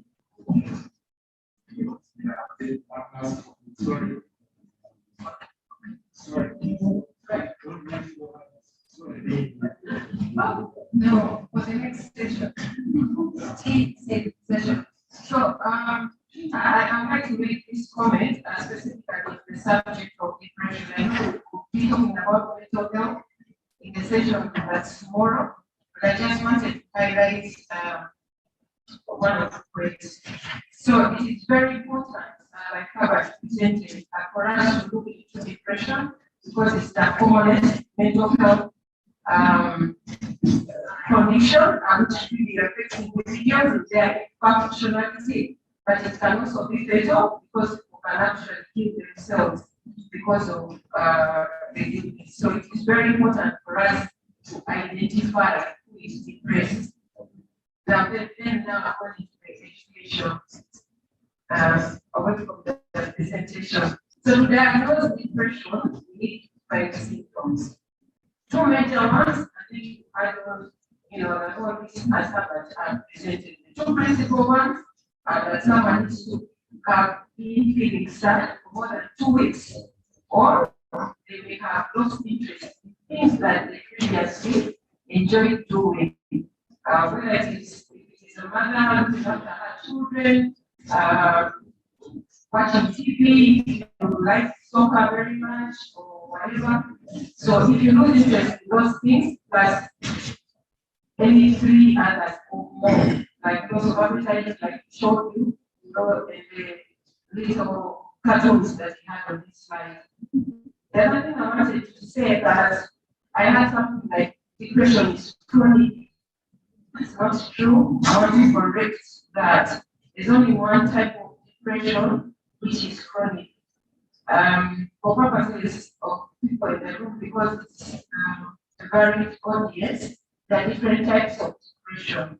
So the MDD that was being looked out for in this particular study, as part of this study, so was specifically the one which we were as we had challenges. The first 2 weeks, it could have been longer, 6 months, whatever it is you have, but it's treatable. And we treat it for 3, 4 months, minimum 6 months, it goes up to a year. But it's not supposed to be a chronic condition. We have one type of depression that is chronic, and we call it a persistent depressive disorder.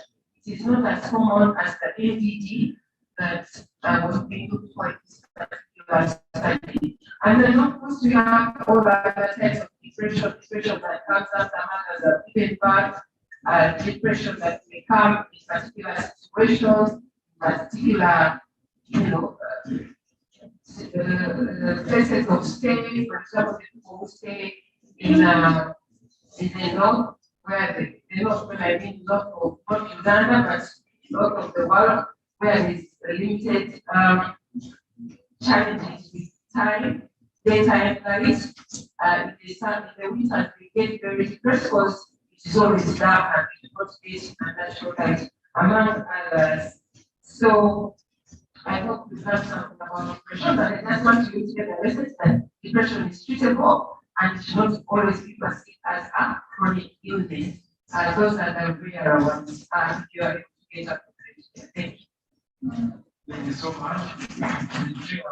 Since not the week, we invite one person give us a 2 to 3 minute commentary on their exhibition. We had an exhibition. Unfortunately, one of the exhibitors have left. So it was a bit of the oversight on our part not to introduce them. To let you know that in your free time you go by their exhibition. So I invite you, Mr. Godfrey.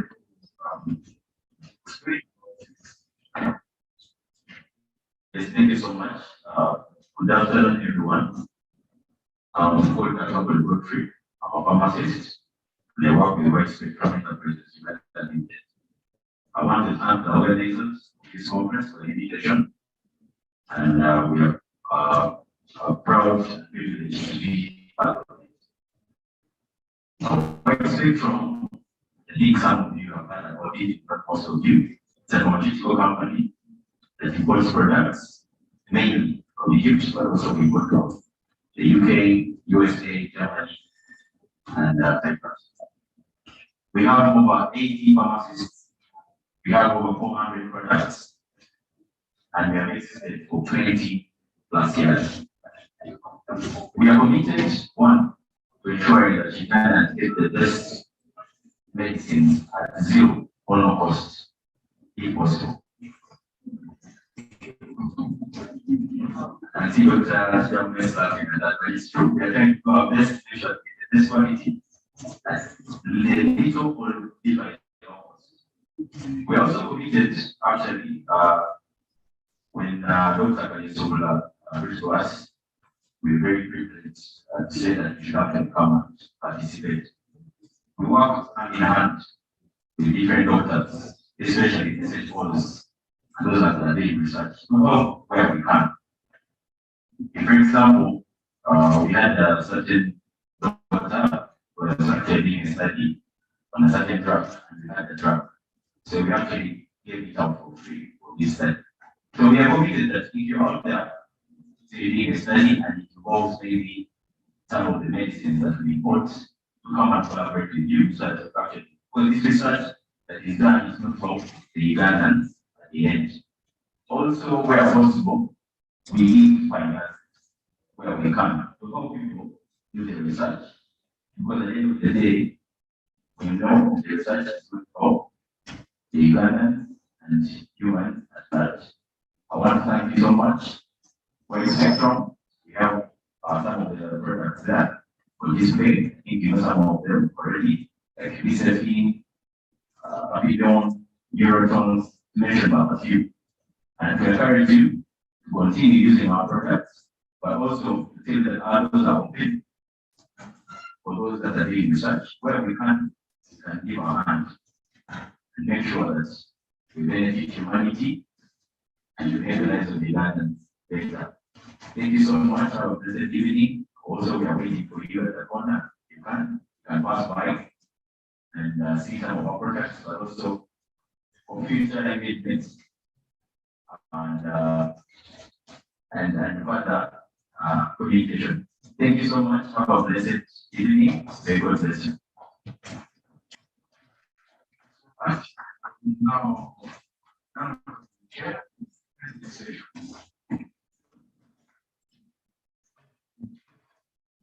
thank you, ladies and gentlemen. I'm sure it's been an exciting afternoon. We've had important topics discussed, and we're drawn to a conclusion. And I'm sure there are a lot of take-home messages that you had discussed and brought forward.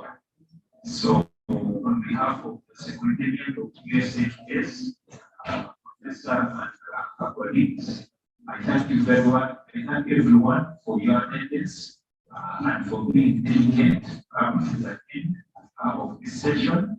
And remembering that there are going to be some more sessions on the day 2. And I believe that you do come back in the large numbers that you demonstrate here today. So thank you very much for your attendance. And this meeting is declared closed. Thank you very much. Thank you, Chair. So you are now welcome for a cup of tea, and I will do that by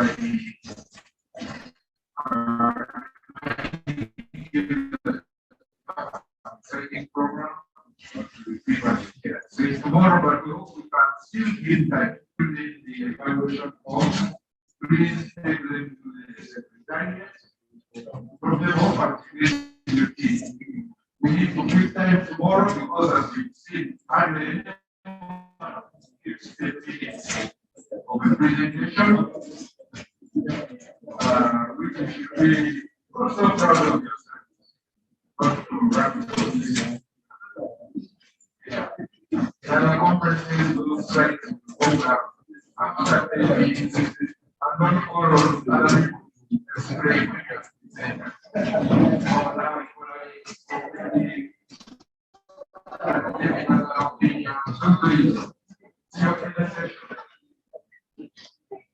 Thank you for that.